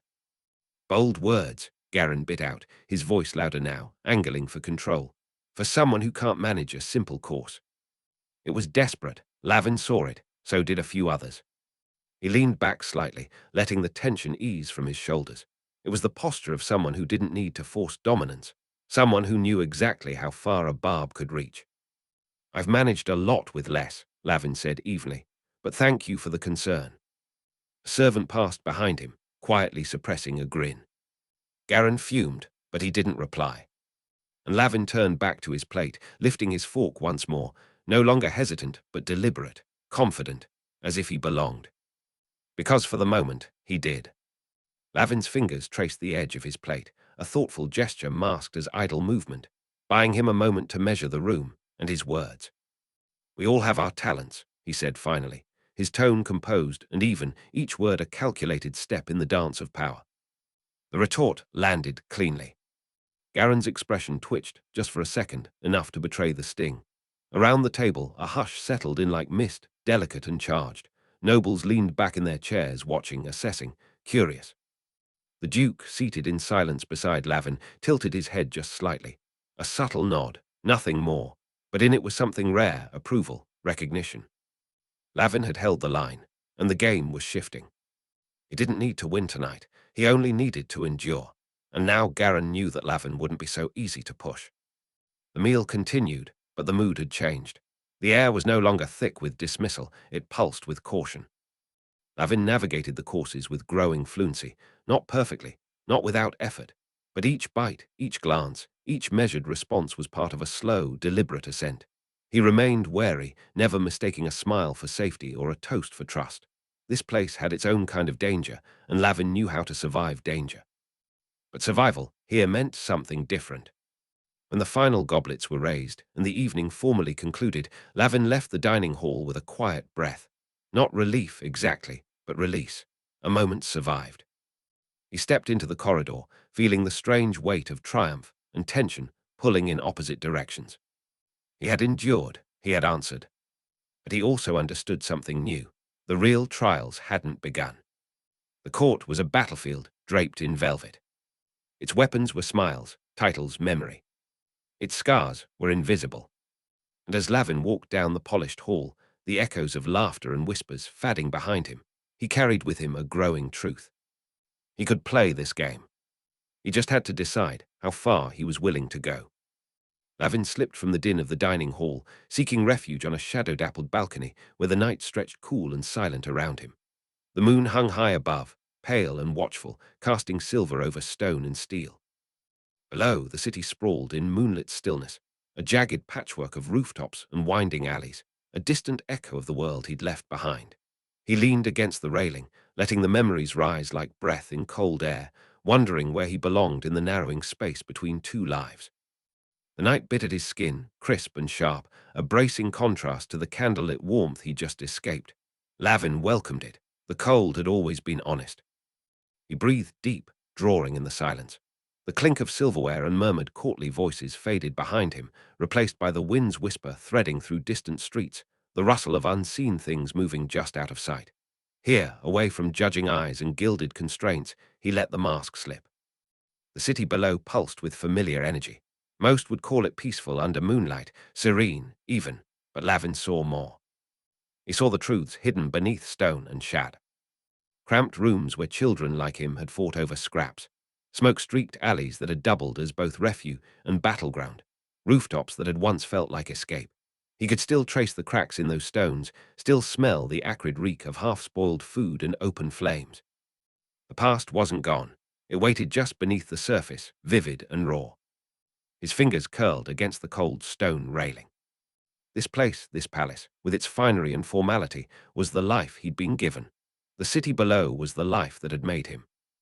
And both still beat inside him. He could almost hear it, the cadence of the old rhythm, the push and pull of survival, the distant bark of a market vendor, the quick-foot patter of a thief in flight, the soft, familiar ache of hunger.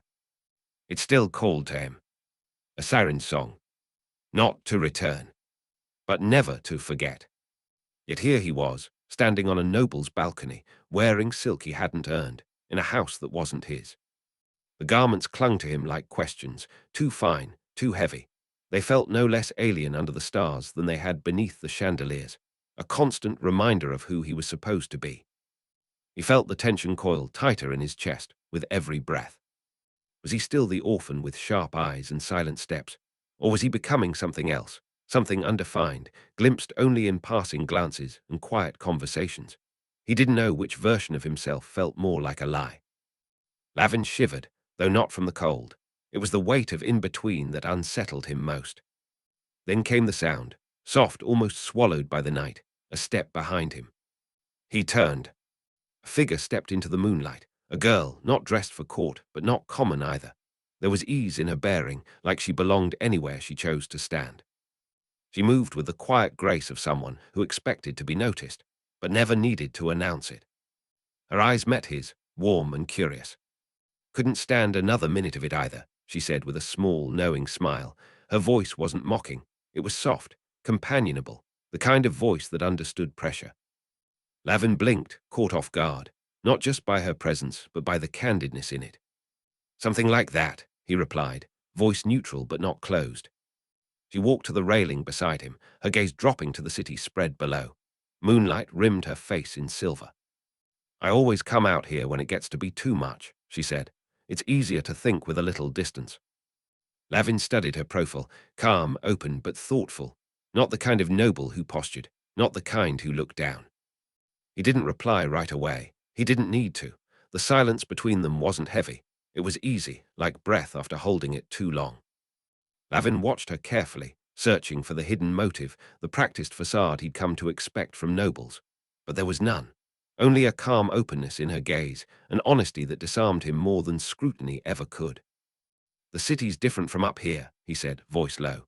The conflict in him slipped into the words, regret, awe, and a quiet ache for something he couldn't name. She nodded, the moonlight catching in her golden hair. And different again when you're down there. I imagine you know that better than most. He looked at her then, really looked. There was no pity in her tone, no performance, just understanding. I'm learning what it means to be here, he admitted, the truth surprising him with its ease. Lyra turned, facing him fully now. Her expression was thoughtful, serious, but not stern. It's not an easy place, even for those born into it, but you're doing better than you think. He almost scoffed, but her voice softened the impulse. Her words didn't feel like reassurance for the sake of civility. They felt earned. I feel like I'm living two lives, he said. The confession slipped out before he could weigh it. And why shouldn't you? She replied, her tone lighter, though her eyes stayed steady. Perhaps you're meant to. The idea caught him off guard. Lavin considered her, unsure why her presence, her perspective, felt so strangely grounding, like a lantern cutting through fog. For a moment, he saw a path forward that didn't require choosing between halves of himself. He studied her profile, the moonlight painting soft lines across her features. There was something familiar in the shape of her eyes, her quiet strength, her grace without arrogance. You're different from the others, he said, surprised to hear the warmth in his own voice. It felt like a compliment. It was one. Lyra smiled, and in that smile, the shadows between them shifted. I try to be, she said. Then, after a pause, her voice turned more careful.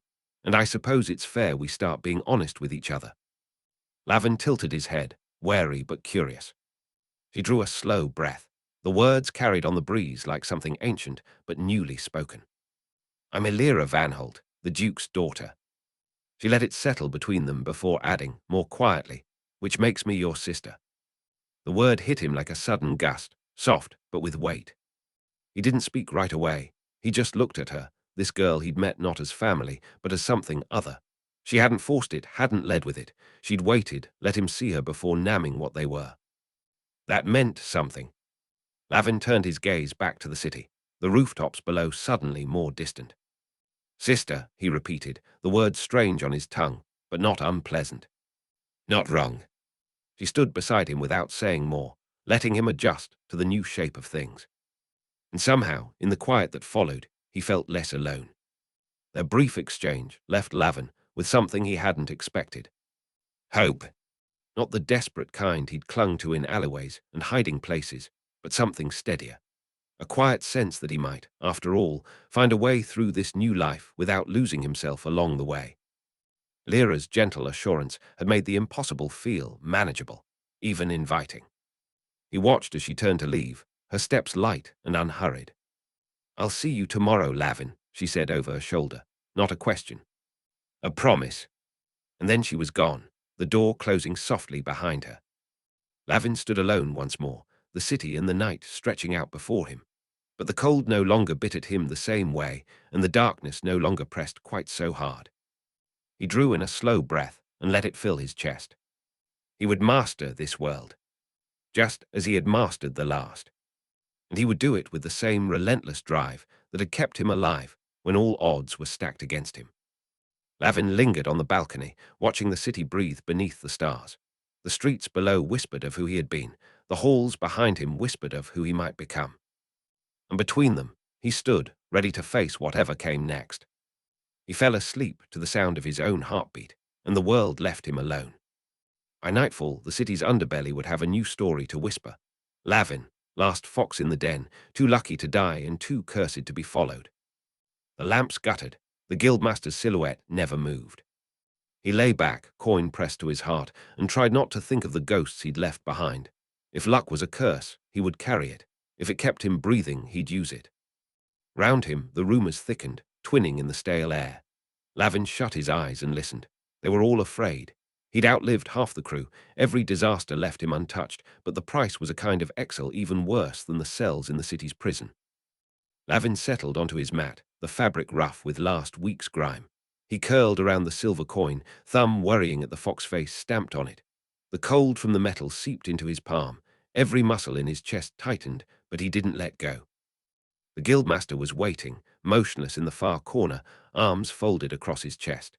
He didn't move as Lavin approached, didn't speak, just studied him the way you'd watch a wild animal packing a cage. Even the youngest, the ones barely old enough to keep their shoes tied, shrank from his shadow. Lavin felt it, cold and absolute. He crossed to his corner. The eyes of every thief followed, but not one met his. Instead, they watched from the sides, hands pressed flat to the wood of tables or doorframes, as if bracing for an earthquake. Some whispered into their palms, others traced slow, secret signs in the air. Lavin caught the words witch's luck, and gift from the city guard spat like curses. The usual noise of the guild was gone. No laughter, no bickering over bread. The cots and blankets stretched in neat, lonely rows, every shape under them turned away from the door. As Lavin slipped inside, a shudder ran through the bodies huddled near the fire, and the whole room went heavy and still. Lavin returned to the cellar at dawn, feet splashing through the black water that puddled in the entry tunnel. He thought about running, leaving the city, trading the legend of his luck for a clean start somewhere no one knew his name. But even if he tried, he knew the truth. Luck was just another kind of chain. He pocketed the coin. It felt heavier than gold and colder than a grave. City bell tolled, and Lavin vanished into the night, coin clenched in his fist. No one else made it back. In the morning, the guild's rumour mill exploded. Some said he'd sold out the crew for a cut. Others claimed he'd slit their throats himself. But the guildmaster just stared at him, eyes colder than before, and Lavin understood. Every escape was another chain, another debt to be paid. He checked his pockets. Only one thing had survived the carnage. A single silver coin, stamped with a mark he didn't recognize. He turned it in his hand. The face was not a king or merchant, but a fox, thin and cunning, teeth bared in a laugh. The tunnel narrowed. Lavin pressed on, squeezing his ribs through the stone until he felt daylight on his face. A storm drain, open just enough. He wriggled free and dropped into the alley behind the bakery, soaked and shivering, but alive. He landed hard in a pitch-black shaft, airless, silent, smelling of old blood and coins. He scrambled forward, hands outstretched, moving blind. Behind, boots hammered down the shaft after him. Lavin didn't think. He ducked under the slash, scrambled behind a chest, and found the tiny hatch in the floor that the guildmaster's map had shown. He wriggled through, scraping knuckles and knees as the sounds of slaughter echoed overhead. A shadow moved in the corner, a fourth guard hidden behind a curtain. He lunged, blade glinting. Triss went down, blood bubbling on her lips. The next two thieves froze. The guard stabbed again, and they toppled, twitching. Then everything went to rot. They poured into the vault, a room no larger than a baker's oven but lined with chests, drawers, and racks of coins. The air inside was cold and old, the taste of iron on every breath. The crew split, snatching what they could. A click, a second. The final tumbler stuck, and Triss cursed under her breath. Then, without warning, the lock snapped open. At the vault door, the leader, a girl named Triss, slipped steel picks from her sleeve. She worked the lock with the calm of a surgeon, tongue poking the gap in her teeth. Lavin knelt beside her, watching, feeling the cold sweat crawl down his ribs. Heist began at 3 bells. The crew picked their way along the sewer, gagging at the stink, boots slurping through ankle-high sludge. They surfaced in an alley behind Borkin and Sons, the iron grates barely pried open before the first guard came around the corner. Lavin pressed flat against the wall, heart a fist in his throat. The guard's lamp wobbled, passed within a breath of Lavin's nose, then kept moving. The rest of the crew followed, eyes wide and white. Lavin nodded, though he knew the old man was wrong. Sometimes the fox was the only one left. "Don't get cocky," the Guildmaster hissed. "Your luck runs out like everyone else. Even a fox gets caught eventually." They filed out, heads low, but as they reached the tunnel, Lavin felt a rough palm clap his shoulder. "Good, go." No one spoke. "Questions?" barked the Guildmaster. The crew nodded. No one looked at Lavin. "Our mark is the vault beneath Borkin and Sons. 3 guards on rotation. Locks are new, triple tumbler, reinforced steel, trickier than a virgin on festival night. We hit it after closing. If you screw up, don't bother coming back. Understood." He unrolled a map. It showed the city's merchant district, but underneath, drawn in spider-thin ink, was a network of tunnels and blind alleys. "Listen," said the Guildmaster, voice as dry as cured leather. "We have one shot at this before the city changes the locks." The Guildmaster stood at the head, a slab of a man with eyes the color of slate and a beard like tangled wire. Lavin took the only empty seat, fighting the urge to bolt. Summons came at midnight. Guildmaster wanted Lavin in the planning room, immediately, no excuses. He followed a whisper-thin runner through the maze of tunnels beneath the tavern, the air so damp and cold it glued his shirt to his spine. The door at the end was warped and black with age. Inside, a dozen thieves hunched around a low table, their faces lit by the angry flicker of torches jammed into iron sconces. The rest of the night, no one spoke to him.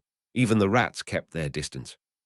He closed his eyes, replaying the moment on the wall, Martin's sneer, the quick twist of fate, the brutal snap of the fall. Guilt pressed in, suffocating and sour, but Lavin knew he'd do the same again. The only way to survive was to trust his instincts, no matter how many it doomed. At the far end of the room, the Guildmaster sat hunched in shadow, pipe embers glowing like a wound. His gaze flicked up, calculating, but he said nothing. Lavin slumped into his corner, back to the wall, and drew his knees tight. The rumors in the cellar had grown teeth. "Lavin's a bad omen. He's a traitor. He's cursed." Each whisper was a fresh cut, and there was no hiding from the blade. By the time he reached the guild cellar, his lungs ached with cold and fear. The usual warmth and noise were gone. The boys and girls huddled in knots, their faces pinched, whispers threading the gaps. Lavin passed through, but the eyes followed. He crossed the mansion's dark interior in a blur, mind blank, except for the memory of Martin's scream. At the kitchen, he doubled back, then took the gardener's path to the street, moving with the certainty of someone who knew every inch of the escape in his bones. Guards shouted. Lanterns flared. Martin shrieked, clutching his twisted leg, the scream high and ragged. Lavin ducked his head, pushed off from the wall, and made for the left window, heart thrumming hard enough to shatter his ribs. His gamble was right. The window opened on silent hinges, and he slipped inside without a sound. Martin's weight triggered a hidden catch. The window shutter snapped shut on his fingers, bone and glass crunching together. His grip slipped, and he tumbled, body scraping against the stones before slamming into the courtyard below. The sound, like a branch snapping, echoed in Lavin's teeth. "Wait," Lavin started, but it was too late. Martin, twice Lavin's age and twice as bitter, snorted. "Did the rats whisper that in your ear?" He spat, and swung himself toward the right window, landing cat-like on the narrow ledge. "This one," he whispered, pointing to the left. "It's safer." They reached the top of the wall, breathless and shivering. The roof tiles beyond gleamed slick as fish scales. 2 windows gaped at them, identical except for a fleck of lichen on the sill of the left. Lavin paused, every nerve pricking with unease. Nights with a full moon were bad luck for thieves, but sometimes you had no choice. The moon painted the world in sharp white bones, every shadow a snare. Lavin and Martin crept along the mansion's garden wall, ivy snagging at their sleeves, the air brittle enough to crack in their lungs. Martin led, feet finding holds where none should exist, but Lavin's eyes never left the windows above. Lavin slept, but only because exhaustion won. Even his dreams kept their distance. He sank to the floor, feeling every eye that didn't look at him. The warmth from the fire didn't reach this far, and the stone was damp with the tears of 100 years' worth of losers. He wrapped his arms around his knees and stared at the flickering shadow he cast on the wall, long, thin, shivering. As the night wore on, the chatter died, leaving only the raw edge of accusation and the loss of another friend. He edged along the wall, seeking invisibility. A group of older boys huddled by the hearth, talking in low tones. The words jinxed and traitor carried, unburied by the crackle of the logs. Lavin kept his head down and found a scrap of blanket by the far end, next to a sleeping girl whose breath rasped like broken reeds. When Lavin entered, the noise faltered. Eyes darted to him, then away, as if to look too long was to risk infection. No one invited him to share their meal or their corner of the fire. Even the Guildmaster, who usually held court on a rickety chair by the stairs, watched him with a guarded calculation. He spent the day walking the city's back alleys, not ready to face the guild's cellar and the stares that would greet him there. The market's colours faded as the sun died, replaced by the flicker of lamps and the distant clang of the foundry bell. By the time he drifted home, the guild's hideout was thick with bodies and smoke, the voices pitched high in argument and suspicion.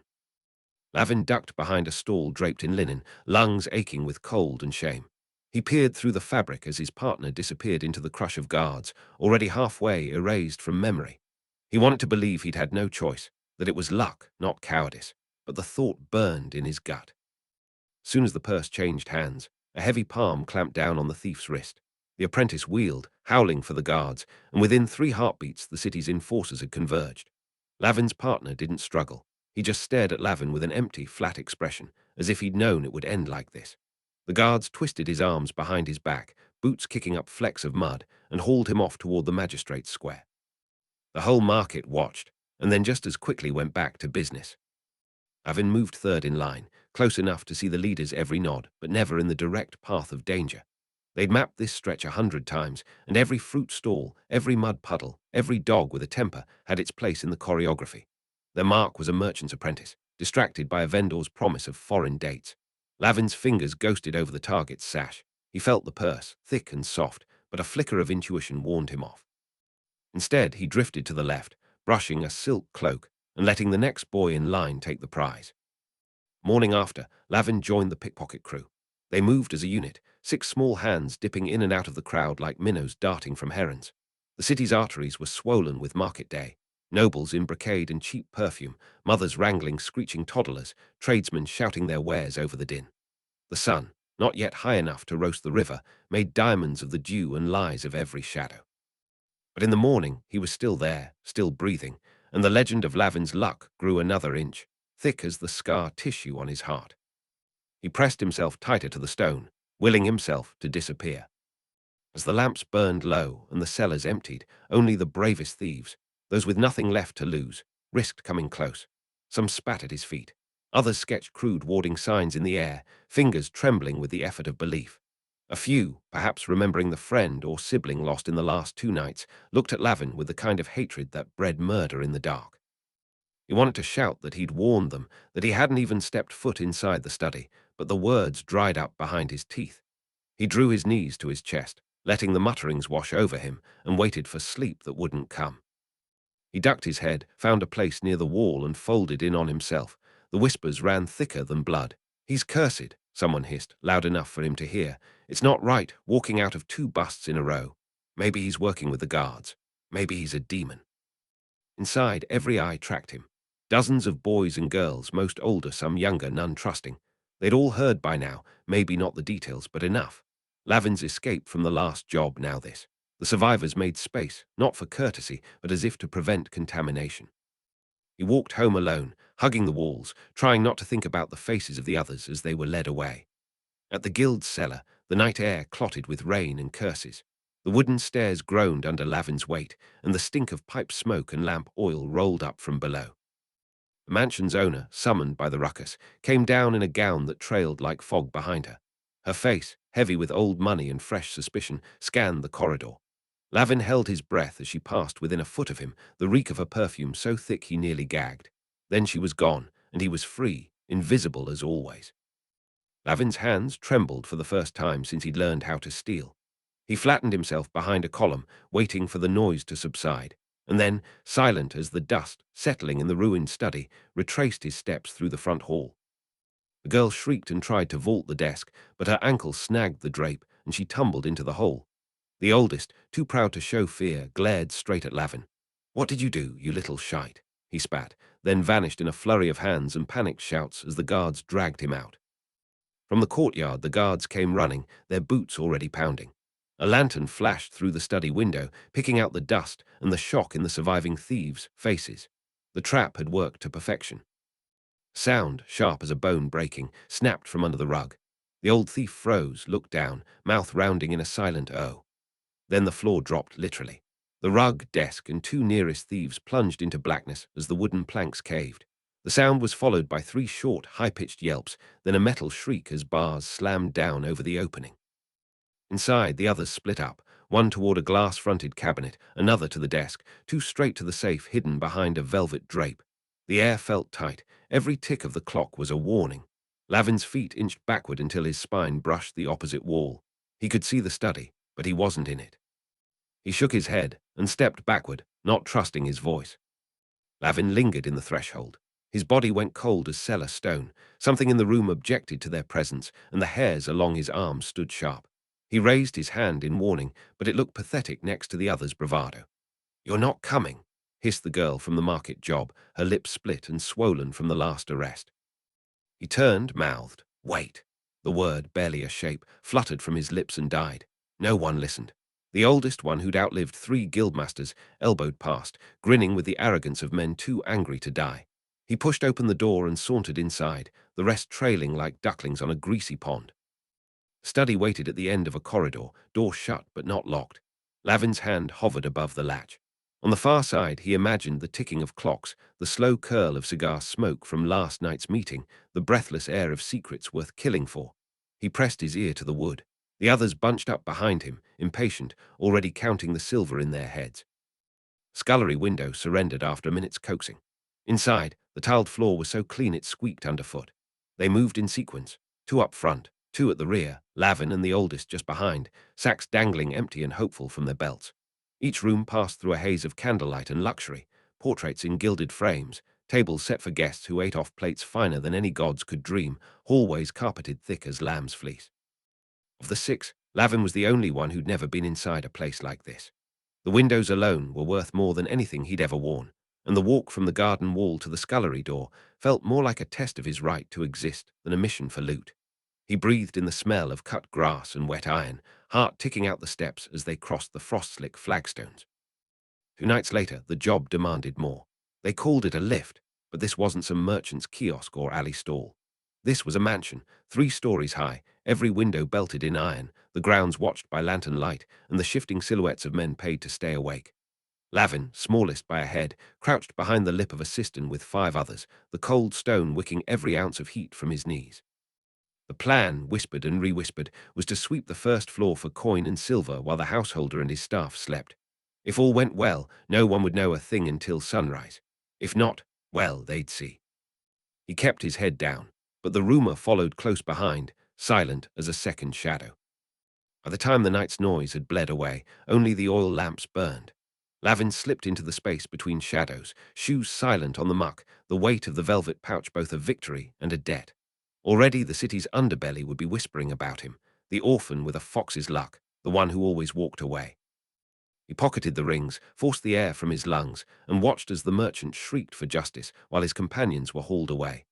The guards kicked the girl's shins and jabbed the pickpocket's ribs. The youngest boy hung his head, already resigned. Lavin made no gesture, offered no farewell. His job was to remember who'd been caught and who'd done the catching. And so had the rumors. And a presence shifted beside him, another boy, lean and soot-fingered, eyes wide with something between envy and fear. Lavin recognized him, a messenger for the guild, always listening. The boy gave Lavin a single, deliberate nod before slipping into the crowd, not so much as a word spoken, but the message as clear as a bell. Lavin's luck, that impossible streak, had survived another night. Lavin's breath came ragged, but he stayed put. If he ran, they'd see. If he waited, maybe no one would look twice at a scrawny boy hugging his knees beside a barrel. For a few moments, it worked. Shouting had followed him, and now he saw why.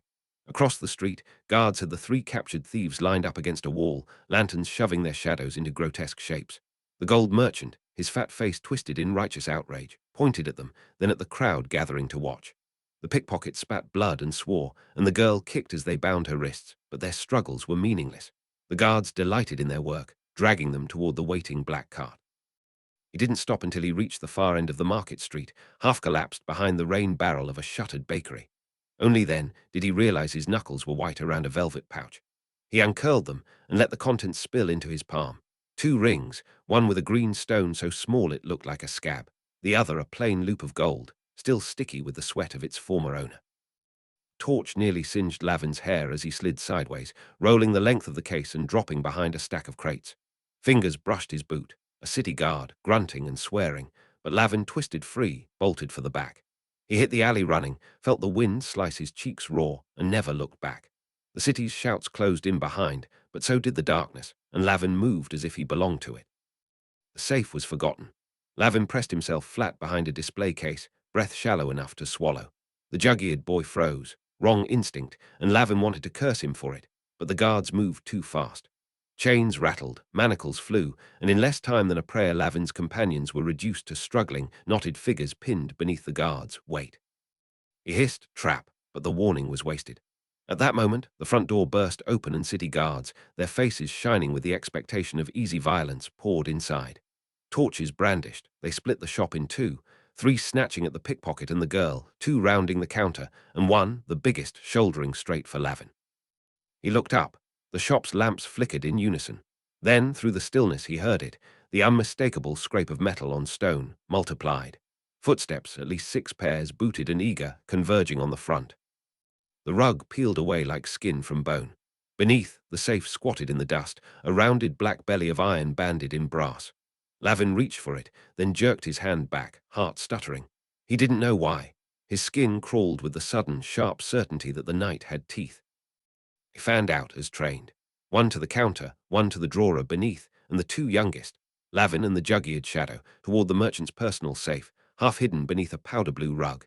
Every step landed soft, practiced, the floor's creak anticipated and avoided. Lavin's hands never trembled, not even now, though he knew the merchant's wife kept a crossbow loaded and stashed behind the counter, and the constable's office lay 4 doors down. The alley reeked of iron and rot, but Lavin inhaled it, felt it settle behind his breastbone. He crept forward, testing the back door's latch, a smear of grease and rust over splintered wood. It gave at the pressure of 2 fingers, just as promised. Inside, the shop was coffin, still. Shelves lined the walls, sagging under the weight of watches, lockets, rings, all backlit by the honeyed glow of lamps fitted with some illusion of glass. The air prickled with the sweetness of melting beeswax. "Now or never, Lav," whispered the one-eared thief, flashing a row of brown teeth. His hands danced from the shadows like spiders drunk on meat. Back alley behind the stall narrowed to a slot, slicked with refuse and the drool of old lard. Lavin's 3 companions jostled at his flanks. Oldest was a pickpocket whose left ear had been gnawed off by a guard hound. Next was a girl with dirt-pale hair who could filch a purse while the owner still gripped it. And last, a silent, jug-eared child, younger even than Lavin, whose only ambition was to never again taste the heel of the Guildmaster's boot.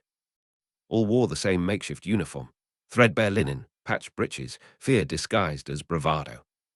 At dusk, the market's arteries throbbed with coin and craving, meat steaming on iron spits, barrow women yowling after children, and the glitter of glass baubles promising fortune to fools. Lavin's world, tight as a drum and twice as thin-skinned, vibrated with the pulse of the city's hunger. He perched beside the soot-crusted bricks of the gold merchant's stall, fingers stuffed into the pockets of a shirt he'd lifted last week from a washerwoman's stoop, and fixed his eyes on the shingle above, a gaudy lion, all teeth and gilt. The rest of the market blurred around it, and around him the shadows pressed in with the damp stink of spent sweat. Thanks for watching Echo Forge. If this story resonated with you, leave a comment, hit like, and subscribe so the next tale finds you. Share this with someone who loves dark fantasy or twisted sci-fi, and I'll see you in the next world.